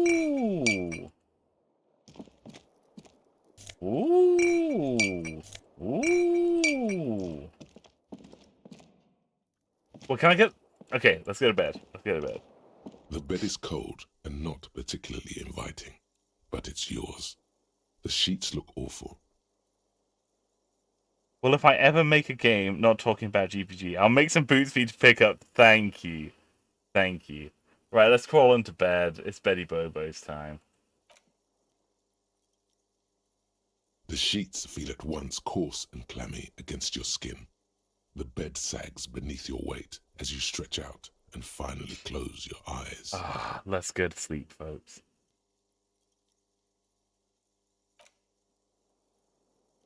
Hey, Diego. And then sleep.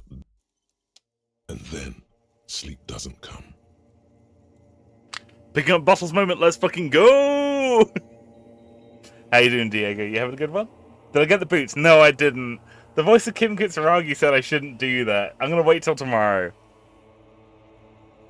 Give me a woo, guys! But I want to sleep. Obviously, you're in bed with your eyes closed, but it's not happening. Why? Maybe it's the bed's fault. Check the pillow. Its synthetic filling has separated into hard lumps. The pillowcase smells oddly. Ugh. Check the blanket.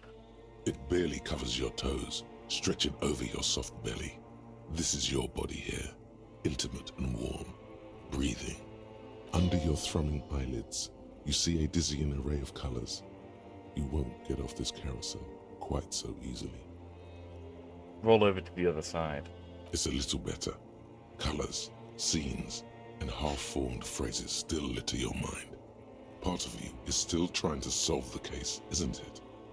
Who killed him? Who? Something to do with, what was it that the lieutenant said? Union? And it's gone again. Your thoughts lost between the slowing brain waves. No more thoughts. Fall asleep now. Your breathing steadies. A great silence washes over you until your eyelids twitch in your sleep and images start forming. I absolutely love the music during the unconscious scenes. Yeah, it's really good. Are we going to get Ancient Reptilian Brain? There's nothing. Nothing but inky blackness. What's this?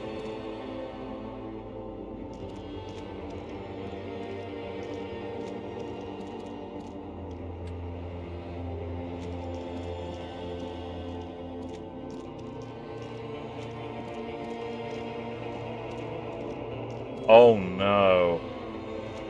Oh no. Do you remember the scent of your childhood? Bloated corpse of a drunk. What is this? What it says on the can, Harry. Answer the question. I remember nothing. Do you remember your wife's hand on your face? Tell me what this is. I'm not answering before you tell me who you are. You know who I am. I'm the bad day. The one where you ask her, and then later in the streets, wandering. It's the worst day of all time, Harry dear. And it's coming. She will hear about it on the phone. Reality will turn into a grotesque nightmare. This will be the last thing you did to her. Tell me, do you remember the love of your life? You said, who? Do you remember the warmth of her thighs, between her legs and in her mouth? I was left. That's right, funky baby. And you just stood there. One hand on the bottle and the other on your dick. Watching her go. Let it all be dragged away from you. God, the ancient reptilian voice is so good. Tell me, where are your friends? Human beings have friends, Harry boy. Where the hell are yours? I can get it all back. No, it's gone. 3 times gone and never coming back. You failed. You failed me. You failed Elysium. What is Elysium? Everything. The pale and the useless. On the surface. The outer magnetosphere. Burning, furious truth. 8,000 years of written history. You really dropped the ball, Harry. 4.6 billion people. And you failed every single one of them. You really fucked up. And I've talked to you before. No, Harry. You were just talking to yourself. That's all you ever do. Even in your dreams. And the act is wearing thin. The spots of the disco ball fade around you. You'll be back in those cold snakeskins in no time. Sweating up the bed. Stinky boy.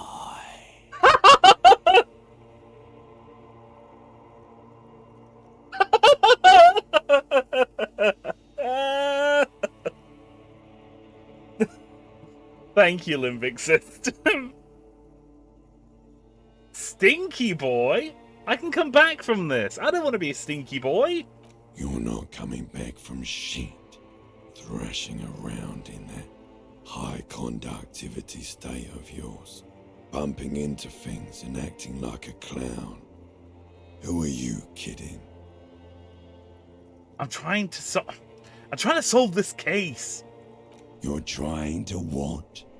I can't hear you. This is just a word dream now. Jumbled up garbage. The pictures are gone. The bed rises to meet you.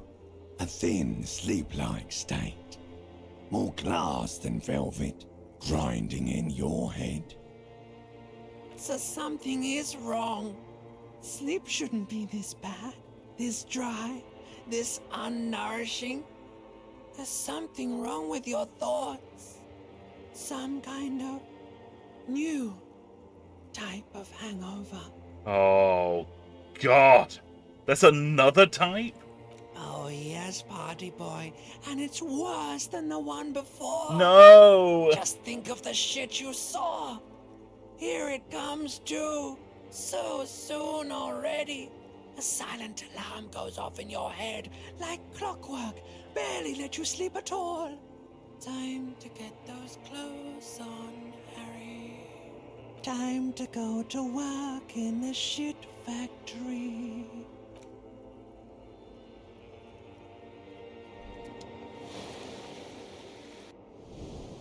Hey, we healed up. That's excellent. Oh, look at our detective, man. Come on, get up. Let's roll. Good going, buddy. Oh my god, what the hell was that? Oh, just a dream. You have ones like that all the time. You feel even worse this morning than you did last night. What the hell's going on with me? You mean, why are you so tired? Too tired and down to even think? It is worrying, isn't it? You can't be a detective like this. Detectives need to be able to think. Why is this happening? It's just that your heart has finally pumped all the speed out of your system. No! Buster. Time to get some more. Don't do that. Stay strong. The hangover will wear off. You don't need to keep doing this to yourself. Wait, what is speed? Speed is a potent central nervous system stimulant. It kept you propped up all day yesterday, despite your debilitating hangover. How else did you think you even got up from this floor? You got up from this floor because of a holy vow you made 16 years ago. With me. To wake up exactly 7:30 every morning until the day you die. Don't be silly. There was no vow. You were high on speed. That was the only reason you got up. You can't detect without it. It's that simple. No, absolutely not. No, I can take this. I'm not going to go looking for speed. Are you sure? Ready to live as this pathetic shell of yourself for days? Basically, a week. Let's be honest, 2 weeks. Maybe 3. You won't make it. Half the town will be dead by then. You will be fired. That's a lie. I can do this without the speed. Half the town won't be dead. Suit yourself, slow, sad shell man. See how you do without your spark. Half the town will not be dead. I vow this. I vow this. Half the town will not be dead. Alright, let's see what's been happening in chat. Sorry, that was a really incredible scene. That was really, really cool.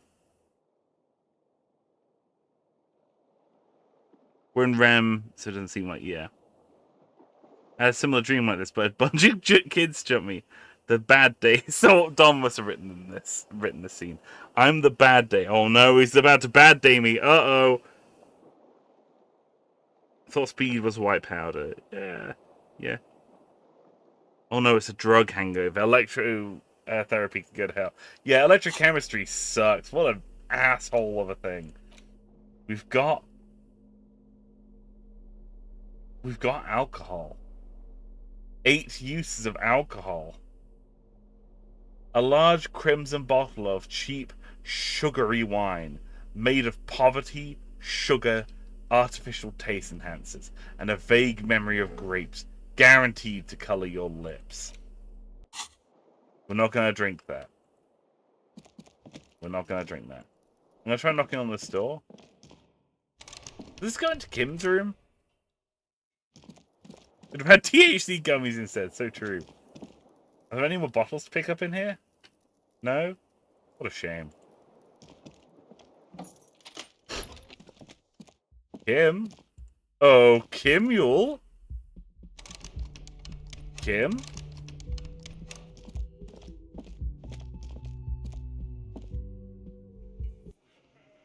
Oh! Oh, the union bar's open.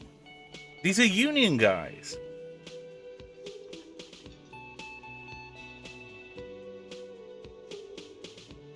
Kim, look, it's union guys. Good morning, Kim. Morning. Morning. Looks like we can get to work at once. The union muscle turned up. They look rowdy. We should talk to them. Why do we need to talk to them? Everything points to the dock workers' union. Yeah. The belt used for hanging him, tracks in the mud, the circumstances in Martinez, my preliminary information. Which may, of course, all be wrong. But we still need to talk to them, and it won't be easy. What do you mean by rowdy? I mean ungovernable. Martinez isn't exactly enthusiastic about the RCM being here.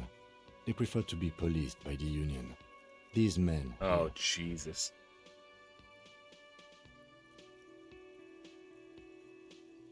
Men who drink beer for breakfast? There's talk of an armed wing of the Union called the Hardy Boys, who are responsible for state policing. I think it's them. Right, okay. Are these the men that Gart told us about yesterday? I completely forgot. Sorry, I had a rough night's sleep. It's them by the looks of it. Loud and nasty, just like the manager said.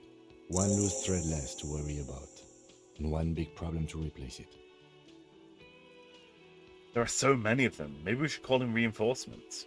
That would just escalate tensions. No captain would sign off on it. Solving one murder isn't worth a conflict between the RCM and the Debarders Union. It's true. In fact, even the death of 2 detectives might not warrant an all-out war. So let's keep a cool head, okay? Okay, yeah. Good call, Kim. Good call. One more thing before we do. We don't have to talk to them immediately. We can walk right past them, continue with our business. But aren't you curious to know what they have to say about the murder? They're in no hurry to leave. They think they own the place. Anyway, I leave that choice to you. Whatever you decide is fine by me. Okay, I'm going to put this to a vote. I'm in two minds about this. We kind of got two options ahead of us as I see it. Oh, not all caps. What should we do first? Talk to the Union boys? Or do we go do the autopsy? Which one should we do first?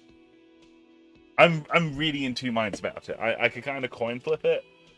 I'm maybe leaning more towards autopsy, but I'm really not sure. Kind of in two minds about it. Yeah, leaning towards autopsy? Yeah. Okay. We'll go do the autopsy then.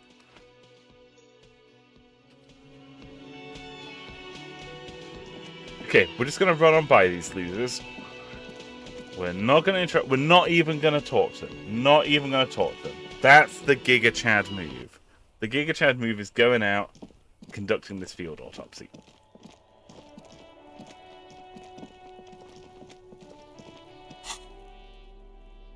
See how we're doing.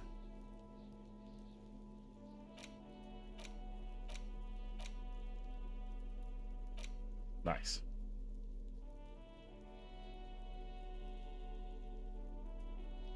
Look at those. Looking great. Looking so good. All right. Hello, Kuno. How you doing, man? Fuck does Kuno care? I want to discuss the body with you again, Kuno. The fuck about it? Where's the rest of his armor? Kuno doesn't give a shit about the armor. How come? Kuno's fuck gimp's got one big thing wrong with him. He's a fucking mutant. A mutant? Look at him. Fucking growth hormone shit. He's a giant. The armor's too big for any man. Oh, okay, Doug. Best of luck, man. I hope it's nothing too serious. Kuno doesn't give a shit about that freak armor. Kuno threw that shit away. Oh, come on. He's just pretending that he doesn't care because he's too small for the armor. What do you mean you threw it away? Kuno tried to get the helmet on. It was too big. Kuno kicked that shit in the sea, rugby style. That shit means nothing to Kuno. You're just too small for the armor. Get the fuck out of here trying to fuck on me with that midget shit. Kuno's 12. He's huge. What are you? Fucking 80? When Kuno's 80, Kuno can fit 4 of you in Kuno. Fuck out of here. Trying to fuck on Kuno. Fuck out of here. Threw it in the sea? Yeah, that shit means nothing to Kuno. Kuno doesn't give a shit about material shit. Kuno's a fucking monk. You wanna fuck on someone about that armor? Go fuck the mustached Union fuck. The jolly troubadour shit at the gate. What do you mean, troubadour? Yeah, cock and boot. You know that jolly Union cow fucker? Came around talking about cows or some shit. Came around pretending like he cares about cows. So yeah, he's the one you want to talk to. He's fucking crazy about that armor shit. Coming here pretending like he likes cows. Trying to catch a peep at Kuno's armor. Go to the gate. Ask him yourself. What? Cows? I don't understand. Cows? Yes, this troubadour has it. You can feel it. There are contusions all over his body. Did you do that? Fuck are you talking about? What is this contusion shit? He says you're stupid, Kuno. They want to make you stupid again. Oh, I hate words too. Words are fucking shit. Make you stupid. Kuno's got his own words now. Kuno words.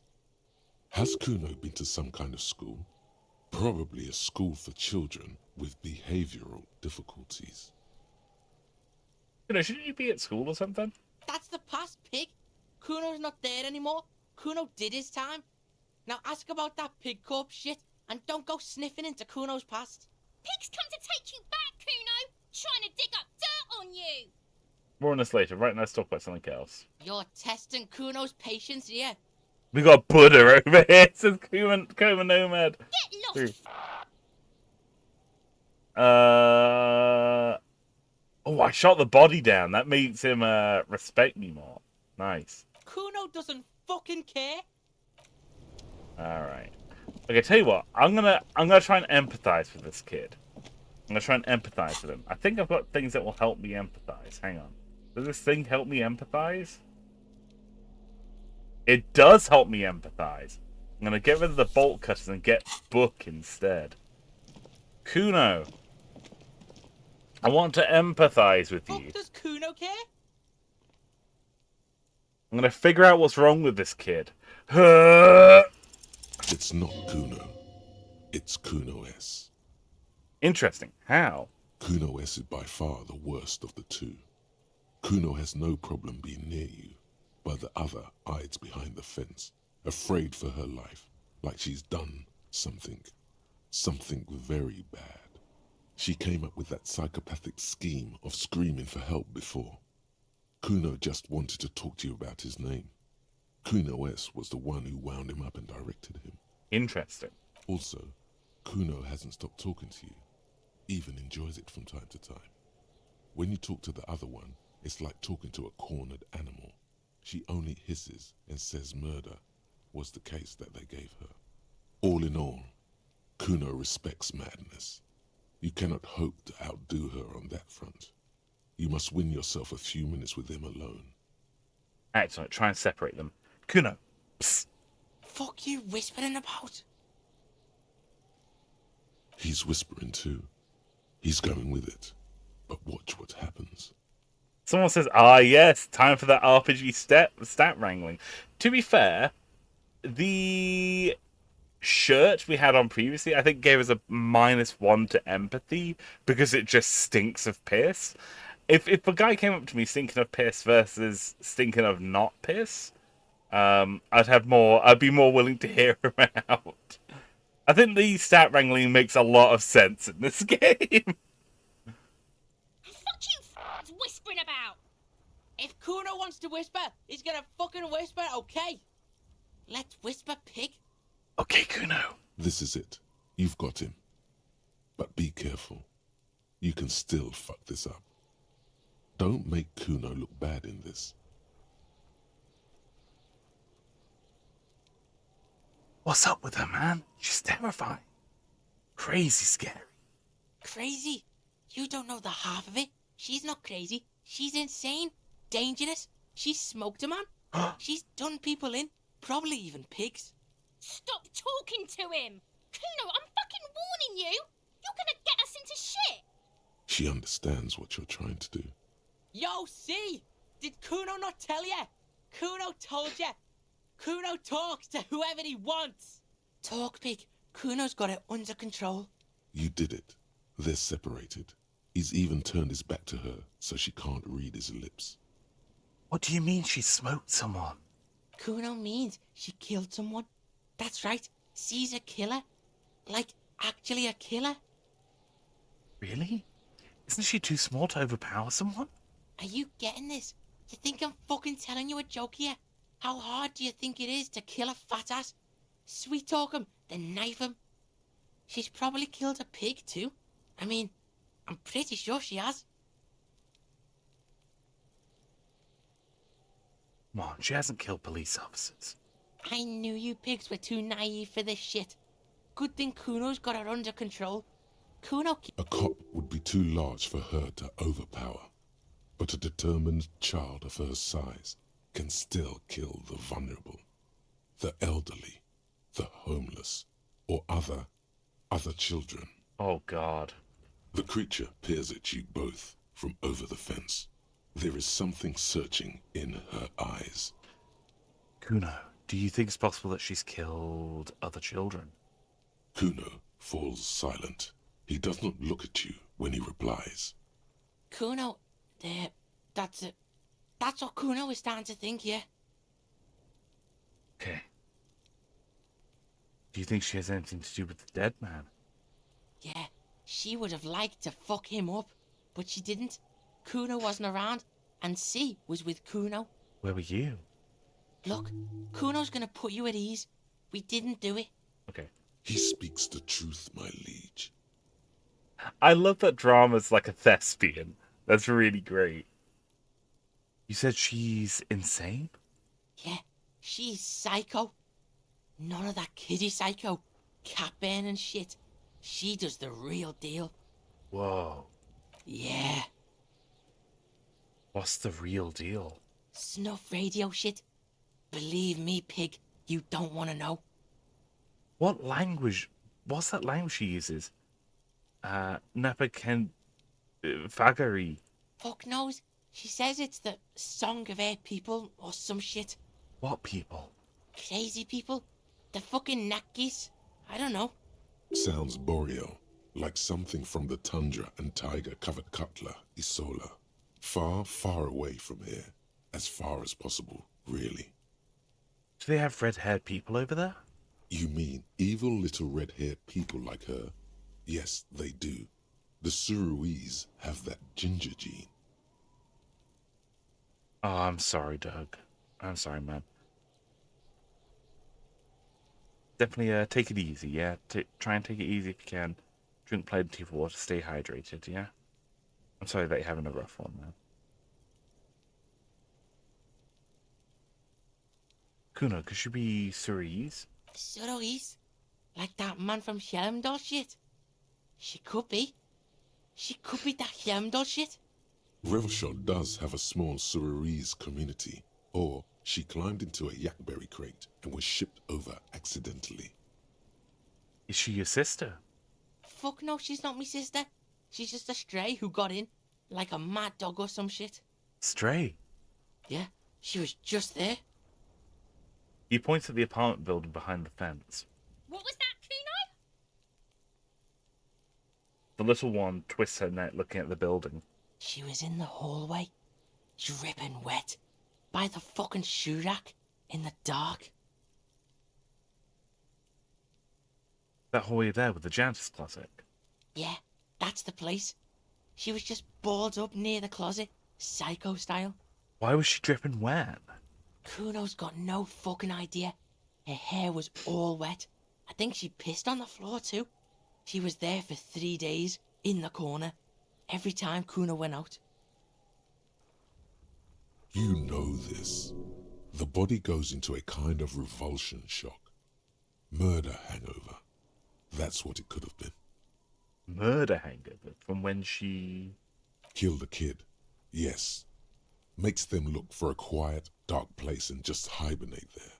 Usually goes on for a few days, up to a week. That's so fucking heavy. Holy shit. Must have been her first one. You only get it on the first one. Fuck, man. He says she got in. How? I don't know. Someone left the door open. Kuno comes home. She's sleeping under the desk, under the pile of clothes, like a dog. What about your parents? Kuno's dad doesn't give a shit. Doesn't even see her there. Or thinks it's fucking Kuno. Shit's all on Kuno. How are you dealing with all this? How's Kuno dealing? Kuno's dealing just fine. He doesn't need you fucking with any of it. C doesn't either. And Find My Friend isn't the most I could say it's having this cops arc. Definitely, if you'll find that's kind of what matters. I hope it's nothing too serious, or I hope that I hope it's all gonna work out for you. Yeah, I really sincerely do. Kuno's got this shit under control. You need backup, man. I'm here for you, bro. Listen. C is Kuno's go-to. Kuno's protecting her. You fuck with C, you fuck with Kuno. You threaten her, you threaten to take her away. This is what it all comes down to. He needs you to take him seriously now. I'm going to kill you. I'll run when you put the cuffs on her, sneak up on you later, and fuck you up. You understand? I understand, Kuno. Alright, now we can do business. That was such a good scene. That's... Holy fuck. Holy shit. That was so good. I actually can't get over how insanely good that dialogue was. That's incredible. So, Kuno is so insanely protective of Kuno S. Kuno S is likely a killer. She likely killed another kid. Whether accidentally or not, doesn't really matter. But, Kuno believes that she is a murderer and is wanting to protect her. He doesn't want anything bad to happen to her. So whether or not they're actually blood siblings or not is irrelevant. He is very protective of her, like she's his sister. That's insane. Holy fuck. He's breathing heavily. That took something out of him. Really did. Holy heck. Business? Yeah? What do you want? Kuno can hook you up with... Oh, don't hook him up with shit, Kuno. See? Relax. He respects the Kuno. Kuno made him respect the Kuno. You respect the Kuno, you get all kinds of shit. Kuno's gonna get you hooked on illegal narcotics if you run a little errand for the Kuno. Get you hooked, pig. Get his hook in you. Then Kuno gonna get you hooking for more. Cash in big style. Pig hooker. Mika says I want to kiss the writers of this game. Big same. And shit, you can even fuck back in Kuno's kingdom. Kuno saw you sniff around that fucking pile of Etonite. It's a secret door, okay? Just pull it off and fuck back in there. I have some more questions about the crime scene. Yeah? The kingdom of Kuno? The fuck do you want with it? The dead man's clothes were in a trash container. How'd they get there? Yeah, Kuno doesn't know shit about that. That shit is beneath Kuno. I need to know. It could lead to the investigation. Someone may have tampered with the murder scene. Listen. Kuno doesn't care about this small-time shit. Just listen. Kuno saw what you did there, dumpster diving. Sad shit. Kuno could hook you up with some sweet rags. Shit like Kuno's wearing. Your size, good price. 500 real.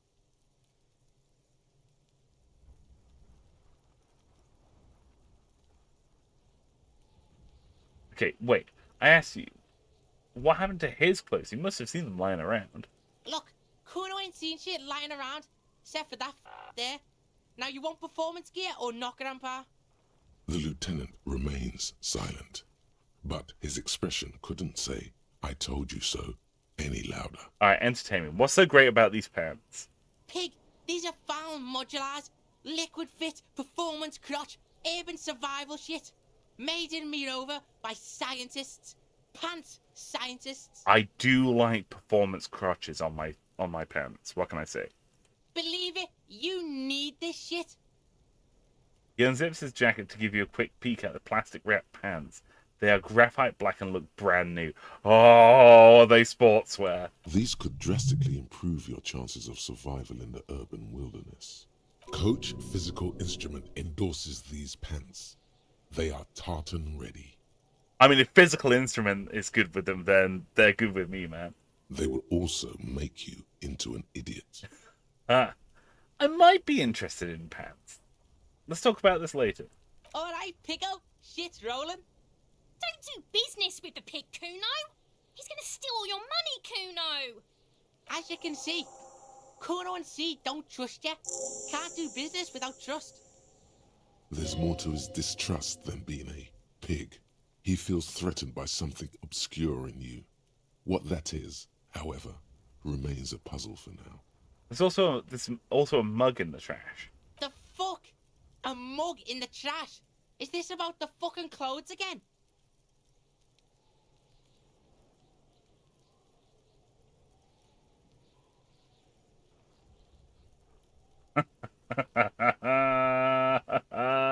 Yes, does this racist mug have anything to do with it? Yeah, Kuno sees where this is going. Kuno's got that fast brain. You saying you pigs are after the mug fucker? Cause he's the clothes fucker? Yeah. I can't hear you, Kuno. Speak louder, Kuno. That's exactly what I'm saying, Detective Kuno. Someone has tampered with the crime scene, cleaned some of it up. Shit, that's tense. Someone's going to the beat-down basement, huh? Mug guy gonna get tied to the radiator. I can't believe that you're going to the beat-down basement, someone. The kid may have something there. He's already come up with an interrogation technique too. Kuno doesn't know who put that shit in there. And if he did, he wouldn't squeal. But if you find out, maybe you can... Tell the Kuno who it was. He's curious. He likes putting 2 and 2 together here. He does. Stop turning into a pig, Kuno. They're trying to get you hooked on the snitching. Get away from my Kuno. Yeah, get your bacon shit away. Kuno doesn't like to be seen with the popo. Get your shit done and out of Kuno's face. The ladder, you ever climb it? Look at that fucking shit. You're trying to get Kuno killed. So would you say that the ladder is unclimbable? Fuck does Kuno know? Kuno's not a fucking acrobat. The lieutenant takes a quick note in his notebook. It's a trap, Kuno. Don't climb it, Kuno. What's in the greenhouse over there? Dunno. Kiptas gardener used to work there. Kipt is a pejorative term used to describe people of South Seminese or Areopagite descent. It used to be a common first name among the Areopagites of Ilmara. Not so much anymore. Hold on, the gardener used to work there. Yeah, that's what Kuno said. She couldn't handle the heat, so she took off. Kuno can take it. Shit's nothing to Kuno. You mean the young woman by the whirling in rags, that gardener? Look, Kuno doesn't explain shit. Kuno just says shit. Okay. Yeah, her. What was she doing in the greenhouse in March anyway? What kind of gardening is done in March? I mean, for me, I mostly like tempering my seed trays at that point. So I've got my compost in my seed trays, and I'm tempering my seeds inside. So doing my initial growth. Probably won't have anything outside. Might have a few early seeds outside by then. You're getting ready to going in the flower beds. I really should ask her about that. Yes, it seems suspicious. You don't like things being like that. Suspicious. Yeah, that's strange. Might have questions for later, but now let's talk about something else. Yeah, whatever. Kuno doesn't give a shit. Oh, look at those pants. So he'll sell them for 15 real. 1 savoir faire, 1 physical instrument. That's good. What was that about running an errand and illegal narcotics, Kuno? Kuno gets it from his dad. Kuno and his dad are major suppliers. That's where Kuno gets his lightning on. Problem is, Kuno and his dad had a little falling out. Now junkies clawing at Kuno's door. Streets going mad. Kuno's got to throw his dirty popo man at it. Okay. Dirty popo man is you. In there is Kuno's violent dad on steroids. Kuno's dad does steroids and speed. If you can take him, you can have half of the speed. Who's your dad, Kuno? Kuno's dad is a fucking monster. He's the most violent man in Revachol. He doesn't give a shit about a single thing. He drinks too. Kuno's dad sounds like a fucking asshole. How much material are we talking about, man? Like half. He says very confidently. Half of what? A baggie, but like in this vial. Like nothing. That's half a gram. sir. Thank you, visual calculus. Half a gram? Yeah, half a G. Want it or not? That's not very much material at all, Kuno. Fuck you talking about half a G? This shit is giant, grade A shit. So clean you can barely see it. You can barely see it because there's barely any. Thank you, visual calculus. I made up my mind, Kuno, and this is what's going to happen. Okay, Kuno's listening.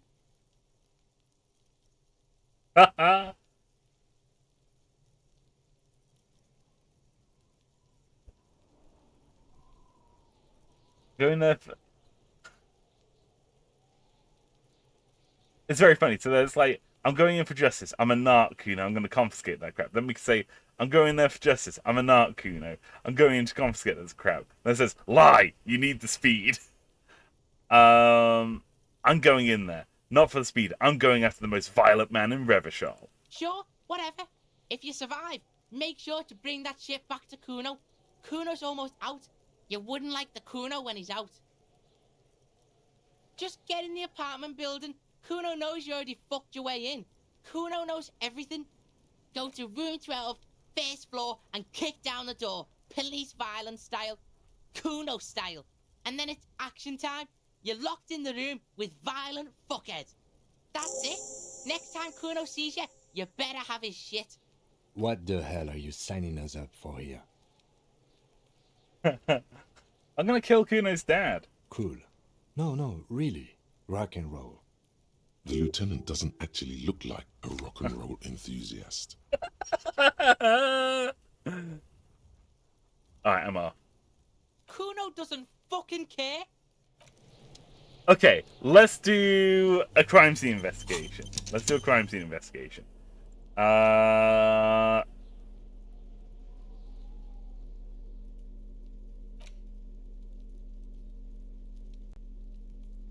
Alright. Let's get involved. Let's have a looky look at our clothes.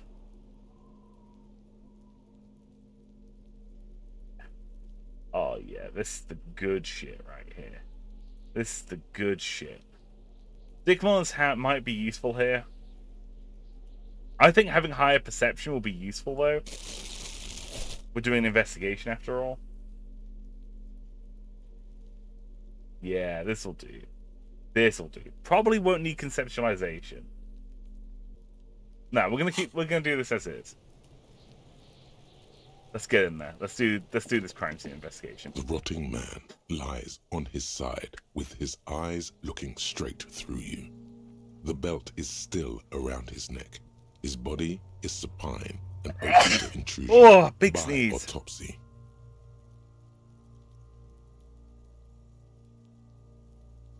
Is this a roguelike detective game? Lol. No, it is story driven. It's entirely pre-written.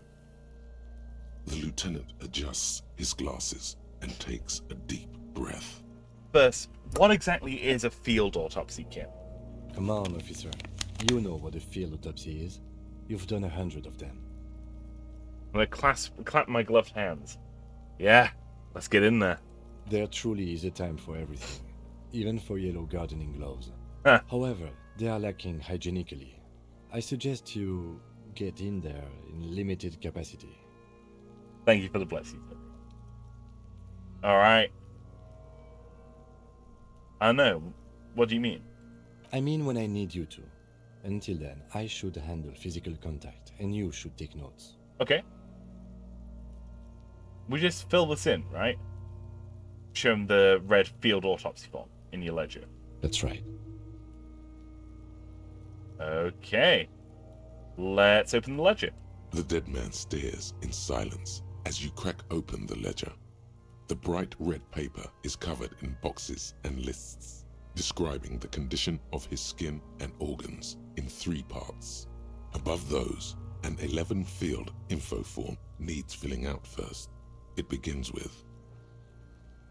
Begin. 1. Assistant. That's you.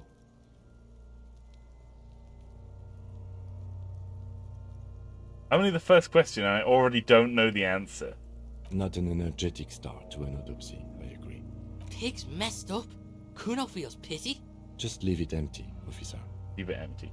The corpse lies there, indifferent to your retrograde amnesia. The next The next box says 2, coroner's case number. KK57-0803.0815. Oh, thank you for making me feel blessed, someone. You do make me feel blessed. KK equals Kim Kitsuragi. 57 equals Precinct 57, followed by his date 0803 and time of arrival 0815 on the scene. He's indexed the case after himself, not you. Interesting. Shouldn't we file the coroner's case under me? Technically, I arrived at the scene before you. And what would that make the alphanumeric? I have no idea. I do. KK57-0503-0815. All right, Kim. Next. Name. NA. Next. Date of birth. NA. Age. Roughly 50. Dry 40. The damage is so extensive, it's better to err on the young side. I'm going to write 42, Kim. He nods.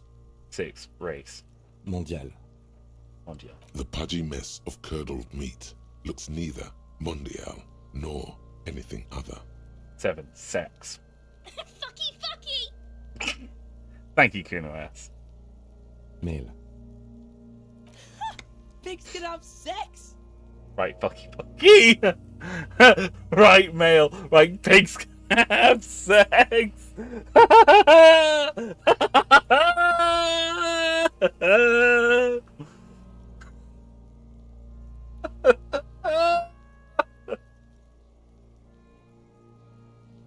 Oh.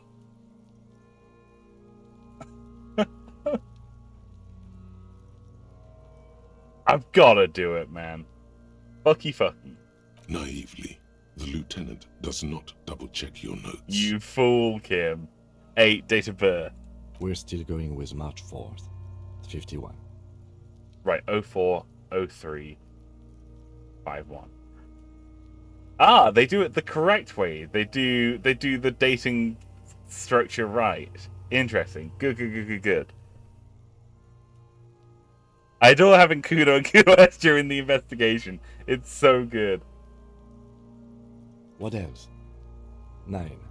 Body identified by is non-applicable. 10. Case number is the same as the coroner's case. Okay. KK 57 0503 0815 listens motionless, with the cargo belt still around his neck. Only one box remains. 11, evident treatment. None. At least not after the initial examination. What exactly is treatment, anyway? Interfering with the body's position or wounds post-mortem. Don't overdo it. It's okay to be unsure. I'm not so sure, Kim. Didn't the footprints look like he was carried over? They'd have to have incapacitated and carried him over. This man was more than a match for untrained dog walkers. Place his hand on the dead man's chest as if in preparation. Your central nervous system recognizes this gesture. It's the stations of the breath. Ecclesiastic, religious in nature, a holdout from pre-DeLorean burial rites. It takes him 2 seconds to perform. Then, somewhere in Jamrock North, a small wood shed behind Rosencrantz Row, Lieutenant Nick Feuerbach puts his hand to the chest of a small corpse, no larger than a monkey. It's raining outside, light drizzle. There is darkness in the shed. Elsewhere yet, an obese female sits in a wicker chair, her silhouette bull-like against the window. Outside, Grand Coudon. The day is turning dim for Sergeant Mac Dawson. Hand extended, he approaches, to make sure she is dead more than anything else. Oh, Mac Tawson. Mac Tawson was one of the guys who was at the station. He was on the other cops at our station. And so, all across Jamrock, Coal City, GRIH, 42 deceased persons found today. 42 stations of breath. We should start the post-mortem. The corpse cannot feel Kim's hand on his chest. It no longer meaningfully interacts with its surroundings. A thicket of boxes and lists on red copy paper tries to answer why. 1. External examination. Summary. Clothes. The deceased wears armored boots and white briefs. The make of the briefs is Babrodine, I think. Let's see. See, it's happening. Babrodine, yes. Inexpensive. Size M. Color white. The disappointment is palpable. The red-haired thing was expecting something more lurid. Write it down. The boots are ceramic, vitreous enamel. They are fused to his skin from blood flowing downward post-mortem. Removal of the boots is left for processing. It would be clever of you to omit the boots altogether, sire. If you are to keep them for yourself, as you ought to, you have deserved them more than anyone else. When am I going to get them? Patience. After the autopsy, before the body is taken away, there will be a window of opportunity. After the lieutenant has gone to sleep. I hope this has helped you, my liege. Thank you, Drama. Omit the boots. The boot has a serial number. It's E50.100.100. The lines between the plates are in the shape of the alphanumerical. The number is purposefully concealed by the design. Write it down. Tattoos. The upper torso is covered in a single, continuous tattoo, resembling a map of the night sky. It reaches from the right shoulder to the heart. The ink is blue and white. The assistant has a color photograph of the markings, to be added to the case files as document A1. The photo is taken on the scene, using a Trigat Mini. Write it down. The deceased has a belt for airlifting cargo around his neck, tied with a hangman's knot. Color yellow. Length 3 meters. There is a buckle on the other end. Write it down. Well nourished, athletically built, measuring 1.8 meters. Generally consistent with age 42. Preservation is good. Ambient temperature below freezing. Write it down. Body hair is light brown. Distribution is consistent with the age. The deceased had male pattern baldness. Hair is combed back, short.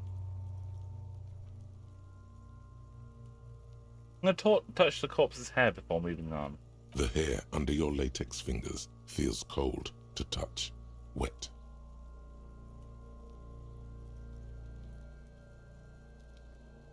I'm going to stroke his hair gently. The stench is suffocating. Strands of dark brown hair start sticking to the latex of the glove, like thread off a rag doll's head. There must be brilliantine in there. He's combed his hair back with oil. I'm going to keep petting his hair. More hair sticks to the glove. Hair off the rain-soaked head of a dead man. There are bumps and dips on the skull below. An alien landscape. For a fraction of a second you feel something. An irregularity. But then it's gone. Too minute to register in your mind. There, dead man. You were someone's child. What was that, a bump? It's all over now. What was what? Brilliantine. There's brilliantine in his hair. There, baby. The lieutenant watches you in silence. This is really sweet. This is a really nice scene. Like, it's our detective's compassion for the dead. Like, it's weirdly intimate, but like, it's kind of nice. I like this. Hey, Dravon, great to see you, man. How you been keeping, bro? You been doing good? We're currently doing a field autopsy for a dead dude. We're gonna add brilliantine to the list. That was some sick shit, Sekopa. There's been a mortar. Nudity is consistent with hanging. The head is congested. Contusions are present on the head, chest, and thighs, consistent with stones thrown. Low velocity. Fucking low velocity? You think Kuno doesn't know what you're talking about? Velocity was fucking max. Talking shit about Kuno's velocity. In addition, there are bite marks on the face, scalp, and chest. consistent with predation. Write it down, Butterman, with high velocity. Now we're gonna write it. We're gonna write it down. Ligature mark. The lieutenant produces a small folding knife, with the other hand pulling on the belt. He starts cutting the polyester. The stench is horrid. After a while, the material cannot be cut. The steel wiring. There's too much of it. We need to remove the belt so we can get to the ligature mark. You got just the right tool for that. The chain cutters. Oh yeah, I'm prepared. Pet the chain cutters. The hanged man lets out a joyous little bubble of rot from his nose. Good thing we got these chain cutters, buddy. Always good to think ahead. Now... He points at the rope squeezing the dead man's neck. We need to cut the belt to see the ligature mark below. Carefully, with as much precision as you can. See, my pig is gonna fuck his head off. No, he ain't. Your pig's a boring fuck.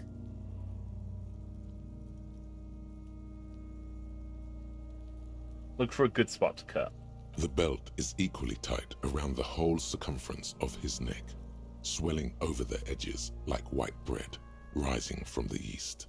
The knot is the weak spot. The chain cutters fit in there.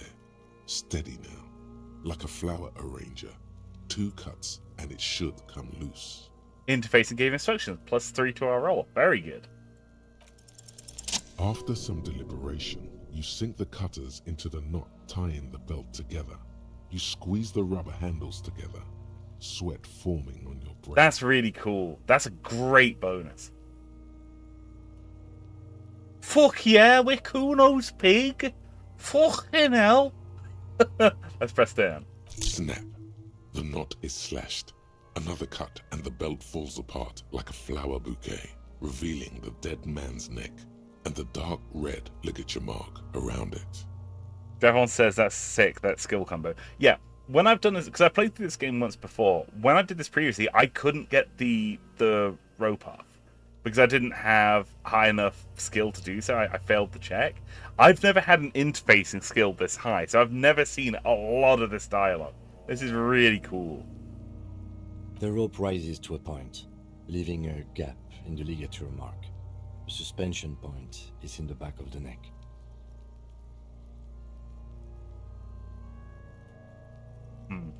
As it ought to. This is where its grip on the curdled meat is gentlest, pulling up. Gotcha. Hemorrhaging is observed on the skin, above and below the ligature mark. The mark is well pronounced, consistent with a drop from 1 or 1.5 meters. Okay, so like he was pulled up and then like dropped down. Chest is intact, normal contour. Abdomen is protuberant. Pelvis intact. Genitalia... No! Let's get out and see! I love how they're just joining in with this. It's great. I fucking knew it! This is clearly what they've been waiting for, ever since the autopsy began. The lieutenant is trying to make it as boring as possible. Genitalia is male and unremarkable. No evidence of injury. I'm going to inspect those genitals. The dead man's penis is average-sized, congested from the downward collection of blood. The testicles are uneven in length, hanging underneath. The genitalia is greenish. Marbling is present around the crotch. Write it down and move on. Back is symmetrical and intact. Upper and lower extremities are intact, but asymmetrical. There are combat injuries on the right hand, thigh, and hip. Bullets have bitten little pieces out of him. It must have been excruciating, especially the hip. Before you is a temple of pain that knew little tenderness in life. Yeah. So this guy's like a soldier. In addition, I see smaller, residual scars, too numerous to count, covering about 30% of his... This guy's been fucked up. From wounds sustained over 2, maybe more decades, dispersal and accumulation indicates long and active combat duty. Yeah, write it down. Thank you, visual calculus. Last item, hands. I'm gonna pick up the man's hand. His flesh is cold, icy. Pleased to meet you. Where are you from and what's your name? My name is... I'm only fucking with you. I know where you're from. From Cappadocia. And your name is Il Corbo. What can I do you for, Il Corbo de Cappadocia? Pleasure's all mine. Tell me, are you a temple of pain and a stranger to tenderness? You get me, Corbo. I feel like you were once for tenderness and kisses yourself, but then shit went south and now you're ahead of even me on the pain front. Oh. We should do this more often. Be close like this, I mean. Hands are clean. No sign of injury from struggling. Were you expecting any? I was. Maybe I'm just not seeing them. Honestly, this stench is making it hard for me to think at the moment. Hands are clean, no signs of injury. So there's no defensive wounds.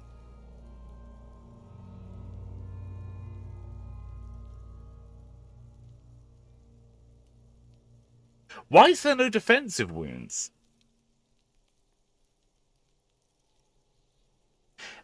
Okay, hear me out. If he was hanged here, right? Someone says that said he didn't try to defend himself. I don't think that's the case. Most people instinctively defend themselves. It's not really a thing that you just like decide not to do. It's something that's instinctive. He would have been, surely he would have been struggling when they were carrying him out here. I don't know. Sus. No defensive wounds is a huge red flag. Write it down. Ooh. That's all for the external. Well done. What next? Alright, Doug. Have a good one, man, okay? Take it easy. Best of luck. 2. Internal examination summaries. Central nervous system. I have nothing. Do you have anything on this man's central nervous system? Of course, there is a moral to be drawn from it. A moral to this story. If I may add the moral of this story. What would that be? The dead man looks, too, with barely contained excitement to hear the moral of his story. The brain is very vulnerable to compromise in its blood supply. I think that may well be the moral of every story, officer. The lieutenant grins! Then he's probably incapacitated before they had a chance to defend themselves. Yeah, that's what I'm thinking. Alright, NA. Good. Musculoskeletal. Purge fluid is coming from the mouth. Not injury related. Eyes and tongue protuberant. Hyoid bone. Let's see. With his eyes almost closed, the lieutenant puts his hand on the dead man's throat and begins to massage it, gently. A rotting smell erupts from the mouth. Purge fluid runs down his lips, black and viscous. You hear cracks as the lieutenant moves his sharp fingers inside the flesh, like the creaking of an old house at night. Yeah, jack that fucker off! The hyoid bone is fractured. The rest of the musculoskeletal system is intact. Unremarkable. Write it down. Respiratory system. Back hunched as if in prayer, he begins to pry open the dead man's jaws. He stops to exert more force. Both hands are used. Oral cavity shows no lesions. The victim has received dental implants, possibly after a combat wound. Mouth swollen. Hemorrhaging present in mucosa of the lips and mouth. Look inside the dead man's mouth. No scream, no sigh of relief rises from the darkness inside. It's humid there. Sickly sweet air, unlike anything living. You feel like you're about to throw up again, straight in that mouth of his. No, you don't. You can keep it in. You can keep anything in. Look deeper inside. You manage to suppress the contractions trying to enter your stomach. All it takes is concentration. Through it, you see nothing but darkness. More meat and darkness. There are ancient mysteries down there, Kobo. Ask me later. Hemorrhaging present in mucus. Mouth snap shut before you write it down. Hepatobiliary. NA. Why, don't we have anything? Are you a hepatobiliary expert? He looks at the corpse's stomach with a mixture of tiredness and disgust. I don't think so. Neither am I. That's it? That's it. NA. Same for toxicology and serology. NA. Both? Unless you have untapped reservoirs of knowledge there. The completionist in me wonders if there's something we could still do. Like a toxicology screening? At this stage, I doubt processing will find anything, even if he was brimming with cocaine. But still, you should add a request. Brimming with cocaine. Write NA and add text toxicology requested. Cardiovascular. The body exhibits heavy lividity. Blood has gathered in the hands, feet, and neck. Hypostasis is visually consistent with the hanging. Write it down. Gastrointestinal. He breathes a sigh, approaching relief. This is the last field on the list. He looks around to the ground. The pool of feces there. This will do. Digested semi-solid food in stomach. Voila. Write it down. Keep the voila. What's next on the list? Description of injury summary. Let's see. We have bite marks, contusions on the head and chest, and a ligature mark encircling the neck. You'll need 3 fields. Leave a 4th one too. 1. Bite marks. Head, chest, and scalp bite mark injuries. Predation by birds has caused damage to the body. Odontologist does not need to be consulted. Write it down. And your opinion, officer? B. Non-fatal post-mortem. Agreed. Next injury? Contusions. So, the scalp bleeds from a post-mortem head injury, a stone. The injury does not have the rim of an early inflammatory response. The perpetrator on the scene has confessed to causing it post-mortem.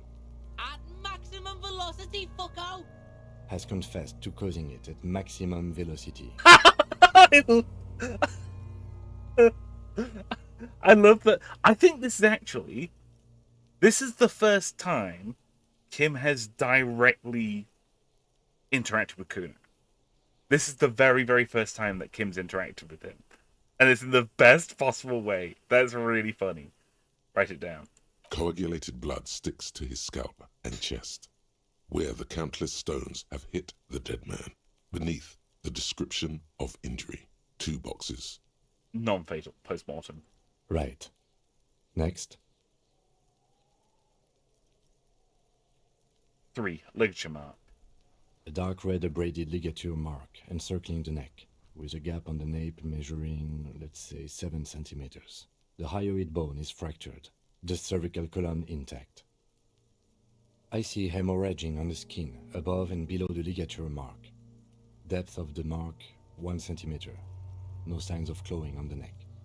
Again, another bad sign that this isn't good. But this is sus. Write it down. Below the note, 2 customary boxes wait to be ticked. The man's head jerks to the side. The ring around his neck is visible. No. I don't think this is it. There's too many things that indicate that he didn't die with this, you know. He doesn't show any signs that he was cuffed or anything like that. So if he would, you know, he wasn't wearing cuffs. There's no signs of wearing cuffs. He doesn't have any bloating above where he would have cuffs on. So there's nothing stopping his hands from interacting with the noose. I don't think this is what killed him. This is a non-fatal injury.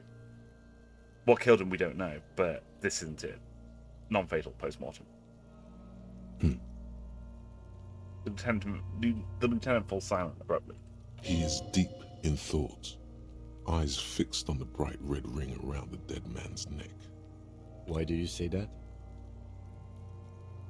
I'm serious. I don't think this was the injury that killed him. Okay. Why don't you think it was fatal? Why weren't his hands tied? A big man like this, I would tie his hands when he's marching to the gallows. Honestly, I'm not sure there weren't marks on his wrist. That part got blurry for me. The stench. But you are right, I was ready to call this. Now I think we should leave it empty, at least for the time being. Yeah, that's fair. Let's wrap this up. I pronounce this field autopsy over. First, how did it go? It was an irregular field autopsy. We did not establish cause of death, which is supposed to be the goal of an autopsy. But, personally, I do not see this as a parameter for success. We also requested a toxicological screening. That was thorough. The results should arrive in a couple of weeks, if we are lucky. I will not hold my breath. What else? We were thorough with the list of injuries, too. We described them all in detail. What is there to say? Given the circumstances, it was a professional field autopsy. Okay. Oh yeah, well done, Master Detective. Maybe a drink is in order? No electrochemistry. What now? I need a copy of that autopsy form. Then I will drive him to Faubourg. Rip out a copy of the autopsy pages. For processing. He looks at the dead man one more time, then at the strip of red paper and sand, then the corpse again. He's thinking, did I miss something? You tilt your head, also looking at the corpse. I'm sure we didn't get everything. There's always something.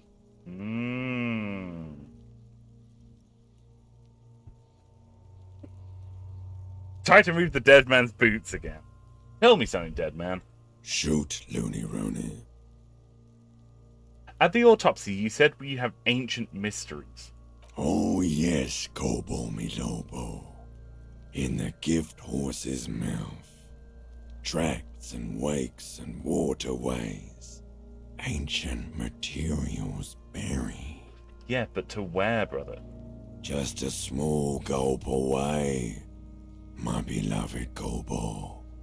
A small gulp away. Which was it that killed you then? Love or communism? Huh? You said love killed you, but when you fell down, you said it was communism. You're misquoting me, Rooney. I said communism killed me. Love did me in. Okay, enough.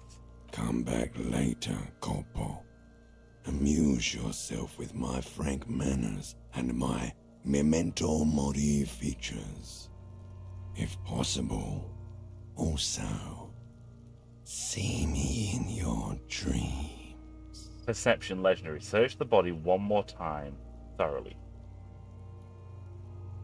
58%. Look in the mouth. Didn't establish probable cause. Felt a bump on his head.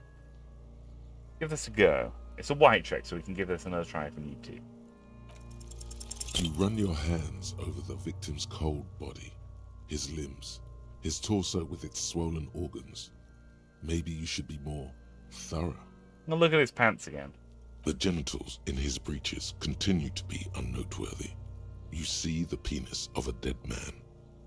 If you've seen it once, you've already got the picture. Can't get enough of that dick. Do you think we missed something? You can't shake the feeling that there are more secrets concealed in the flesh before you.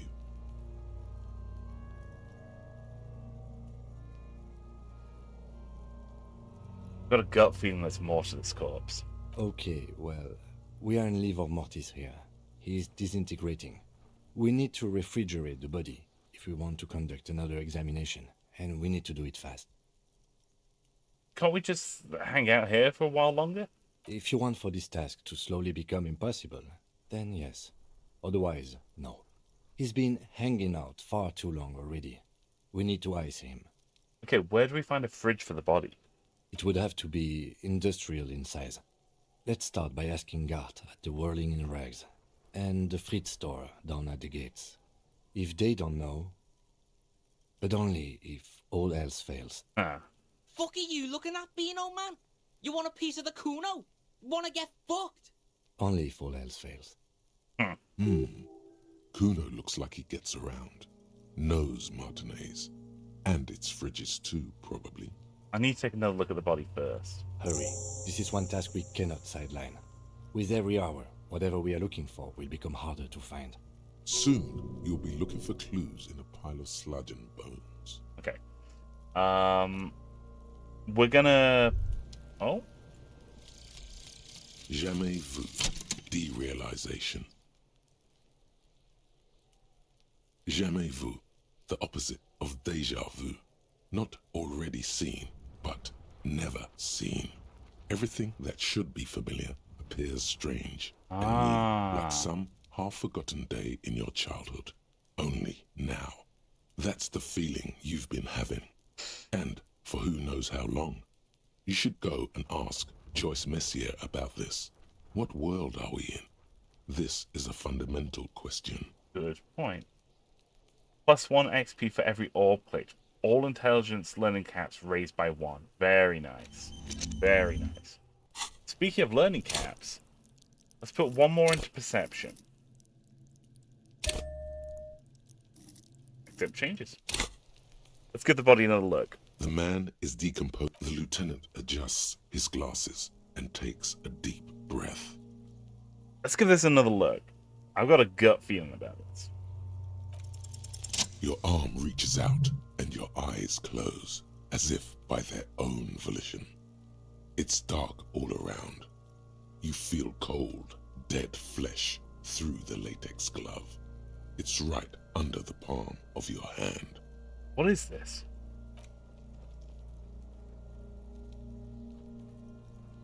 Oh, we're getting in there. His face, his cheeks, his nose, his fat, swollen lips. Like a rubber spider, your gloved hand crawls on his features. Everything is silent, all around. I'm gonna crawl up his nostrils. They are swollen shut. You need to really push to get in. Push your fingers in his nose. Only the little one fits. The flesh changes shape as you bore in, searching for something in the cartilage. The fuck is he doing? The thing you're looking for, it's not there. Crawl out, spider. I'm gonna squeeze his nose. Honk honk. You pick it between your fingers. The mass feels large, very porous somehow. Keep crawling, lest you break it. I put my fingers in his mouth.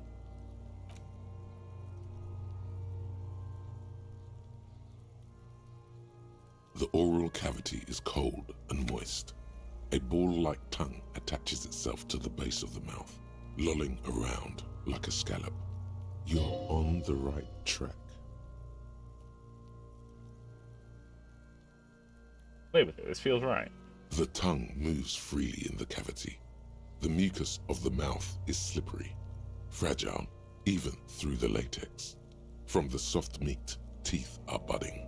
Hard pearls of bone in the gums and in the back of the mouth.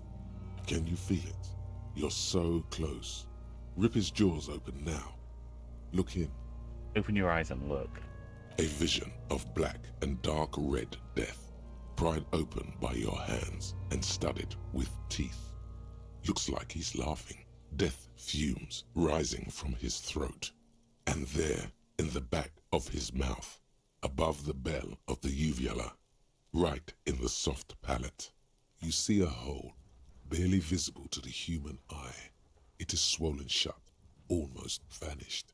No larger than 0.4 centimeters in radius, the edges appear darkened. An abrasion collar. This is what we're after. Say, abrasion collar. Abrasion collar. Lieutenant looks in. There's a pen in his hand. His notebook is open. The copy paper. Kuno is silent. Touch it with your finger, gently. A black trickle of liquid runs into his throat from the wound. Put your finger in. Your index fits right in there. A tight tunnel of flesh opens up. Tissue damage. Wide enough for 2 fingers. As you push both in, you reach through his mouth, right into his brainstem. The fuck is happening? Ah, shit, see? Brainstem. Yes, that's what this part is called. You've seen the drawings. You've studied them. Feel around first. The basal ganglia feels clumpy. What entered here has torn apart his reptilian complex.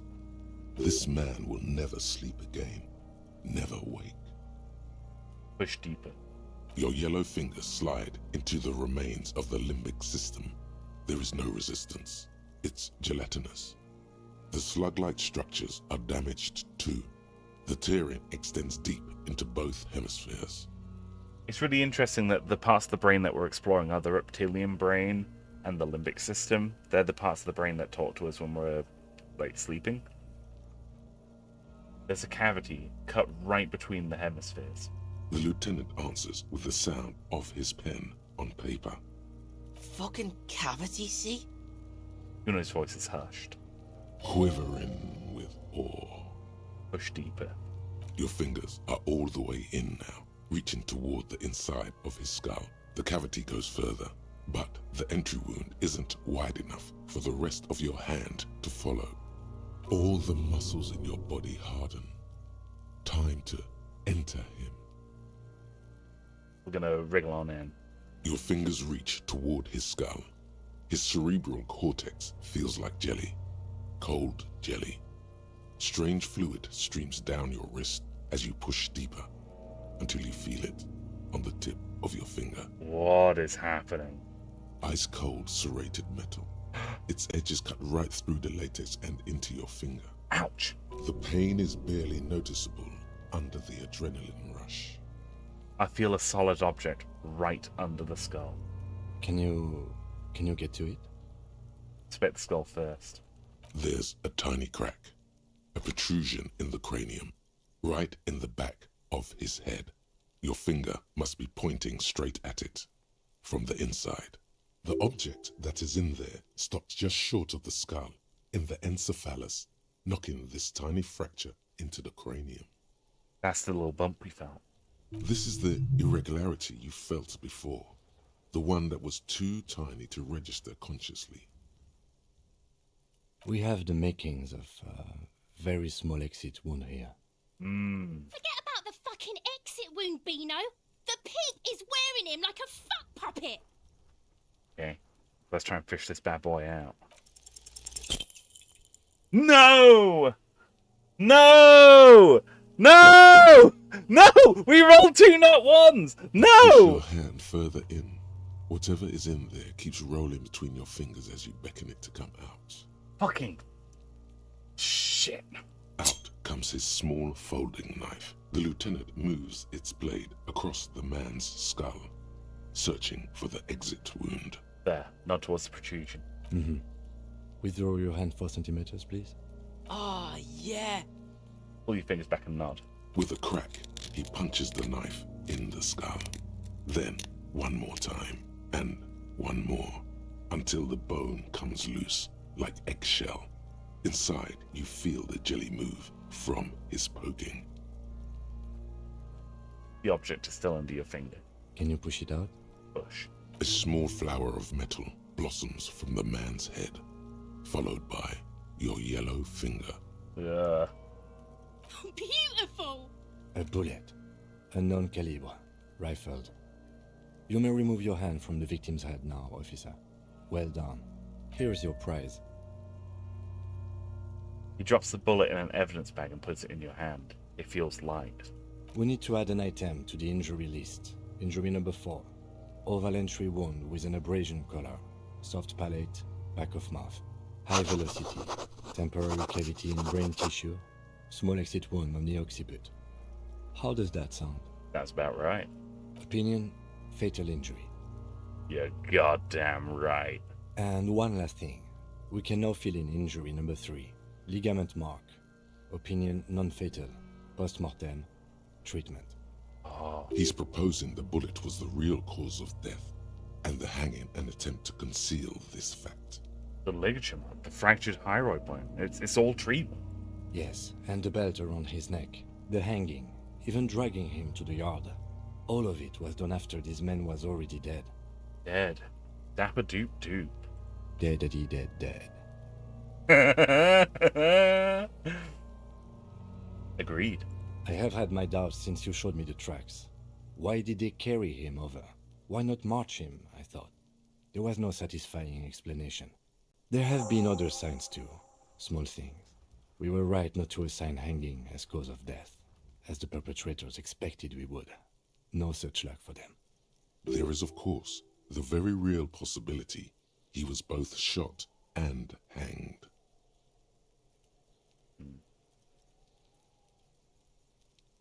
There's a possibility. Maybe they just shot him while they hanged him. To put him out of his misery? It's possible, but it doesn't explain all the other dubious things here. Yeah. Lack of struggle, primarily. I may be intellectually sloppy, but I prefer one theory at a time. And this just smacks of treatment to me. Yeah. Who would do this? That's for us to find out. But this, it will make finding them just a little easier. Why would anyone do this? To hide something. The real killer, the real motivation, what really happened here. So he was shot. He wasn't hanged to death. Like he wasn't, hanged by the neck until he's dead. He was shot. Then they moved him out here to make it look like a hang. But what? Why would they do that?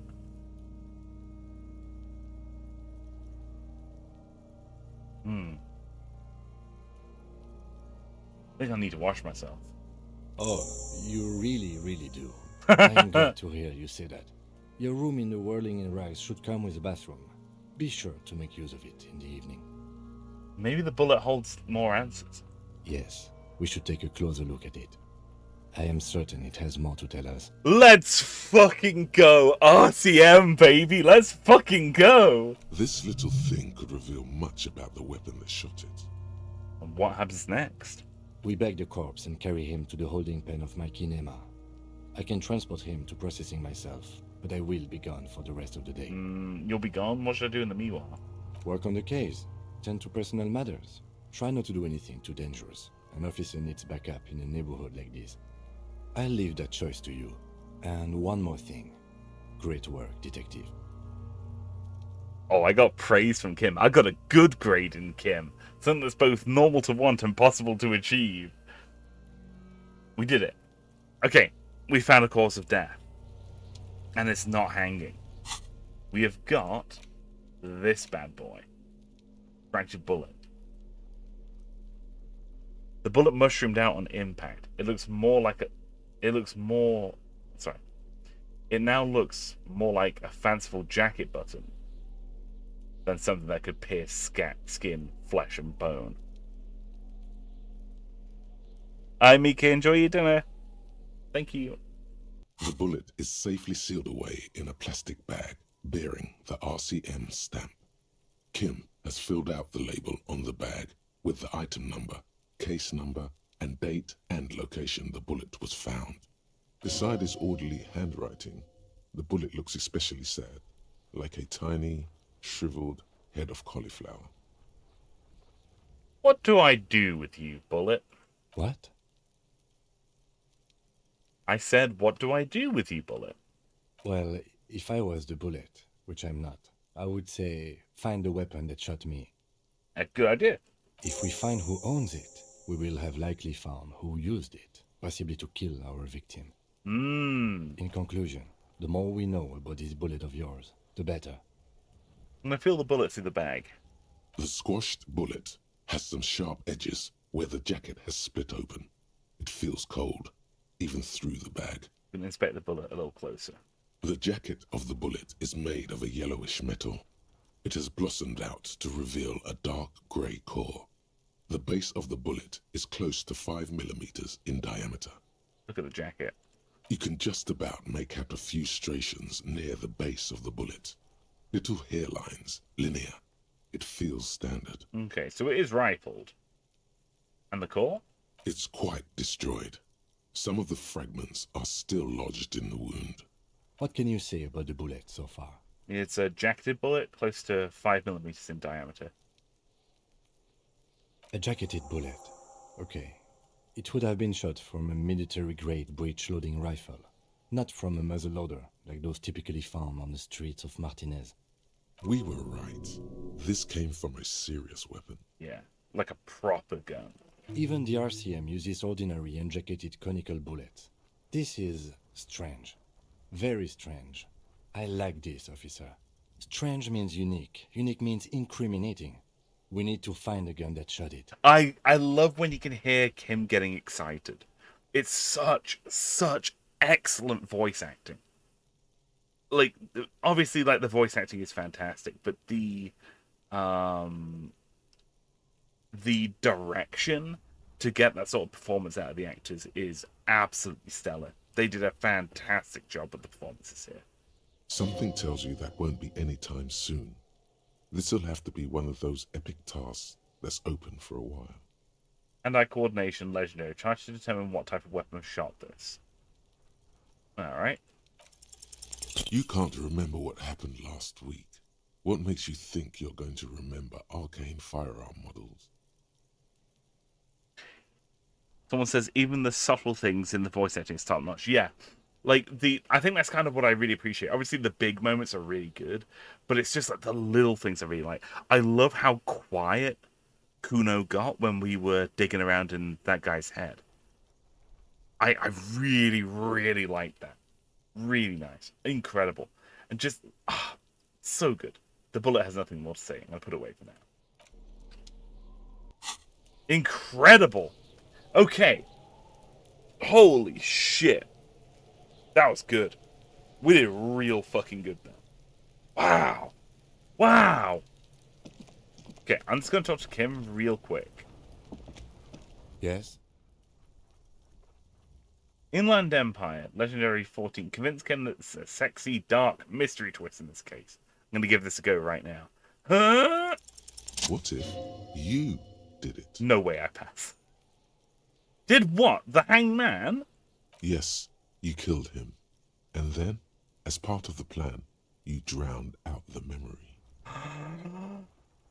Maybe this is why your chest feels so hollow. You did an awful thing. And you can't even bring yourself to acknowledge What a it. twist! Are you sure you would have the strength to take down a hardened mercenary? You're not in the best shape. Kim, I think I may be the murderer. I killed the man, then tricked myself into forgetting about it. And what has led you to this conclusion? My chest feels hollow, like I did something terrible. That is a common side effect of overindulgence. It will pass. Oh. So you're saying I didn't kill him? I find that highly unlikely. It's not unusual for detectives to feel complicit in a crime until the perpetrator is apprehended, especially when the investigation is dragging. So let's get back to it, shall we? That's pretty good. That's pretty good. All right, nothing else, Kim. Right. We made some incredible progress today. Absolutely incredible progress. I think next time we come back... Oh, talk to Kuno. Good call. Fuck does Kuno care? Okay. I need to fresh stash body. We're not going to do this yet. We need to talk to Gart. And we need to talk to the lady in Freet. Then we'll come to talk to Kuno. We want to do this as a last resort. Kuno doesn't fucking care. Thank you, Kuno. Yeah. Kuno never says anything important. That's not true. He says a lot of things that are important. Oh, before I forget, you said that there was a place over here that we needed to check out. Yeah, this place. The pile of Eternite looks stranger now that Kuno told you about his pad. Because, unless Kuno lied, you should just be able to pull the panels aside. Let's pull the panels aside. There it is. You see a shabby little door.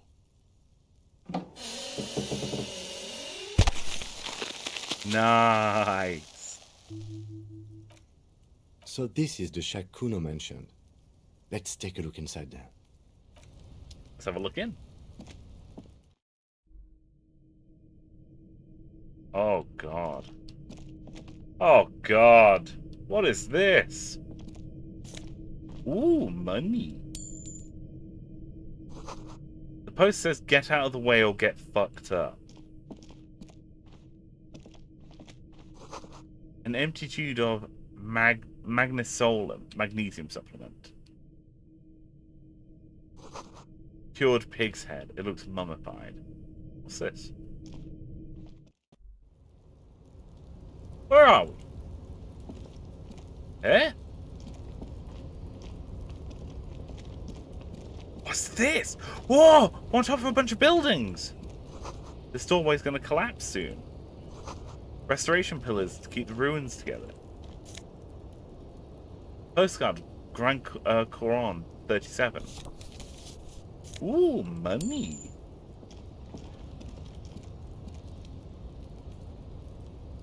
It's so normal and good in Kuno's, like, nightmare shack.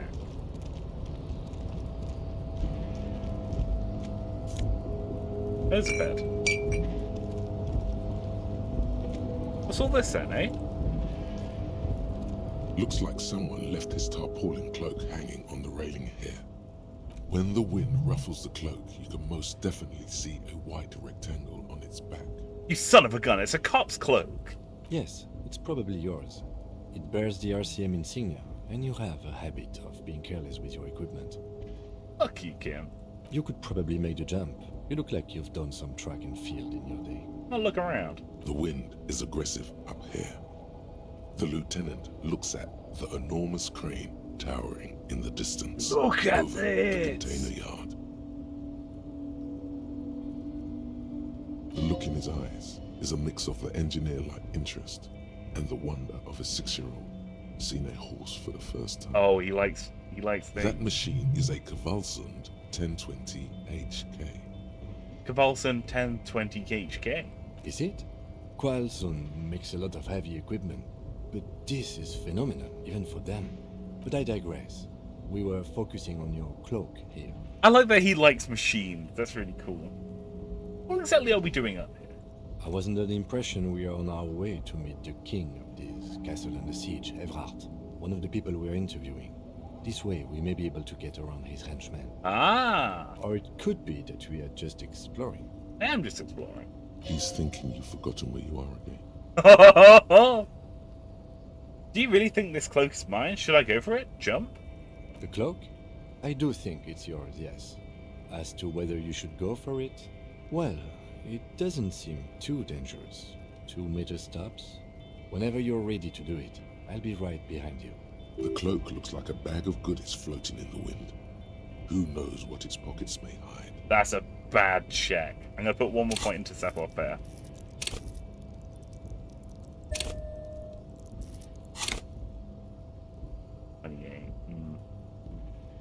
Are we wearing the right shoes for this? Hang on. We're wearing bad shoes for this. I'll take these shoes off real quick. I'm gonna do this barefoot, baby. Yeah, this'll do. This'll do.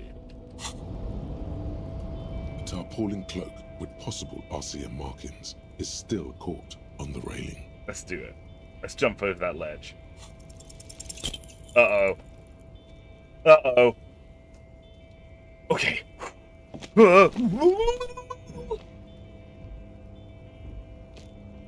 Nope, no.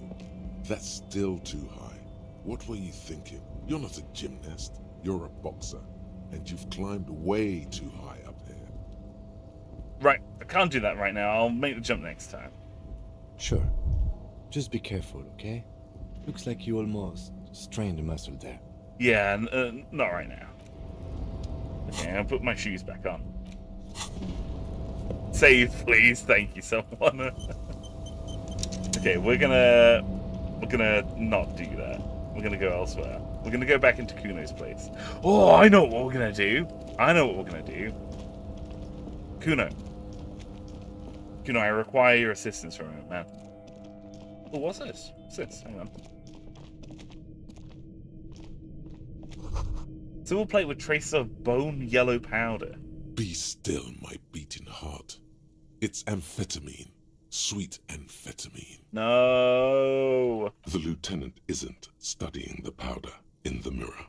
He's studying you.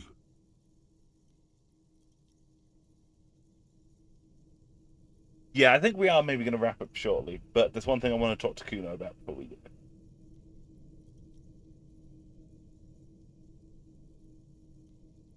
I've heard amphetamines make you a really good detective. Are you a really good detective? Someone has taken narcotics here. Perhaps the police should interfere. Perhaps not. This is below our pay grade, detective. However, points at the ladder in the corner. But that there was an interesting find. An alternative path into the harbor that the kid uses. Well done. Thank you. Thank you, Cam. Let's leave. I need to go talk to the kid real quick. Kuno. Fuck does Kuno care? I want to buy your found pants, please. Here, pig. We're fun now. Performance buddies. Kuno unzips his jacket again, pulls the pants out of the plastic wrapping. Kuno can already see you soaring through the air like a fucking eagle. Pig's in Kuno's debt now. Money debt. Kuno, I found your shack. Yeah, did you fuck in there? What was the pig head? Oh, that. Kuno decapitates pigs. That's just a Kuno demo tape. Cool pig head, I liked it. I got one too. This one, point to my head. It's shit. What? What is this shit? Fucking on yourself. This is weird level shit. Kuno doesn't go there. Fuck your shit back to normal. What is this? Well played. No one saw that coming. I found a plate covered with powder residue. Know anything about that? That's where Kuno gets his daily hit of electric.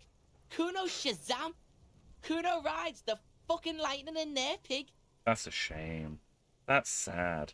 Bet you'd like to ride the lightning too, wouldn't you? You feel tired and old, but you could have that sparkle in your eyes. What's with the tube of magnolism in there, Kuno? It's a vitamin, pig. Don't you know anything? He looks at you like he just pointed at the sun, and that's what it was. You could use some. Endurance failed. It's magnesium, right? Yeah, it's the mag. You fucking need that shit to stay on top of your game. Kuno goes through like a tube a day, rips mag like a motherfucker, and you could use a bottle. Oh, don't teach him, Kuno. He's gonna use it against you, Kuno. I know all about magnesium. I rock it all the time. You're not getting this, pig. It completely takes away the hangover. It's like you didn't do anything. Like you stayed home playing with your choo-choo. I'm gonna actually use some help stuff right now. Fuck you, pig. Don't do mag. You're gonna OD and you're gonna fucking die. Is that my coat up there? I'm pretty sure it's mine. Is it? You got pretty fucked. Kuno's surprised you've still got your head after all that. After all what? Don't sweat it, drunk pig. Kuno will keep your nasty secret. Kuno's not snitching. He's saying you climbed up there. He probably saw you do it. That's really cool. That explains the calluses on your hands. You scaled the side of the building, entertaining the locals. So we climbed up there with our actual bare human hands. Yet, that conclusively explains how the coat got up there. Could I get into the harbour from the roof? Course you fucking can. How do you think Kuno made all the docky boys his gimps? Just gotta fly, pig. Tried that, didn't go so well. Kuno knows. Kuno and C saw you shit yourself. It's okay, pig. Not everyone can face the fear Kuno style. That's all there is to it then. Don't be a pansy. Just jump. I've heard enough of this. Good call, Pigmeister. Don't come and talk to Kuno about his kingdom. Alright, I'm off. Kuno doesn't fucking care. Alright. We've got some new pants. Entry-level found modular track pants, meant to get the urban athlete started down the found path. The label says hydrophobic 100%, Simon Tech, and found Morova Lab, creating an air of pseudoscientific mystery about these pants. They feel rubbery and futuristic to the touch. +1 to savoir-faire, spacious crotch, liquid fit. Physical instrument +1, performance unlimited. Put those bad boys on.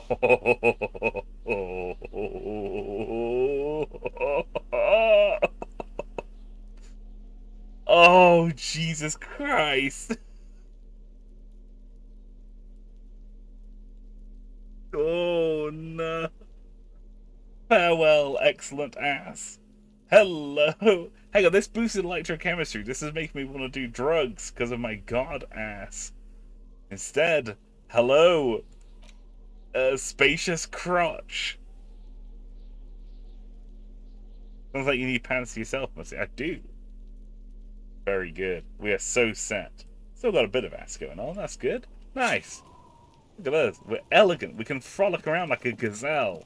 Look at us.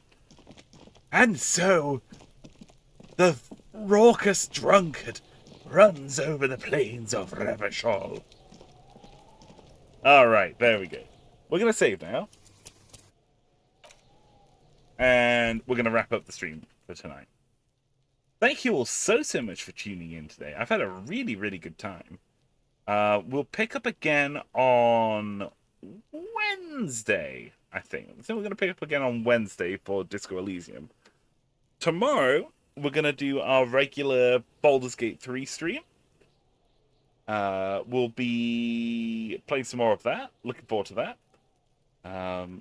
We'll be streaming at 9 p.m. as I've been doing for the rest of the week. But next week, we'll be back on the regular, late schedule.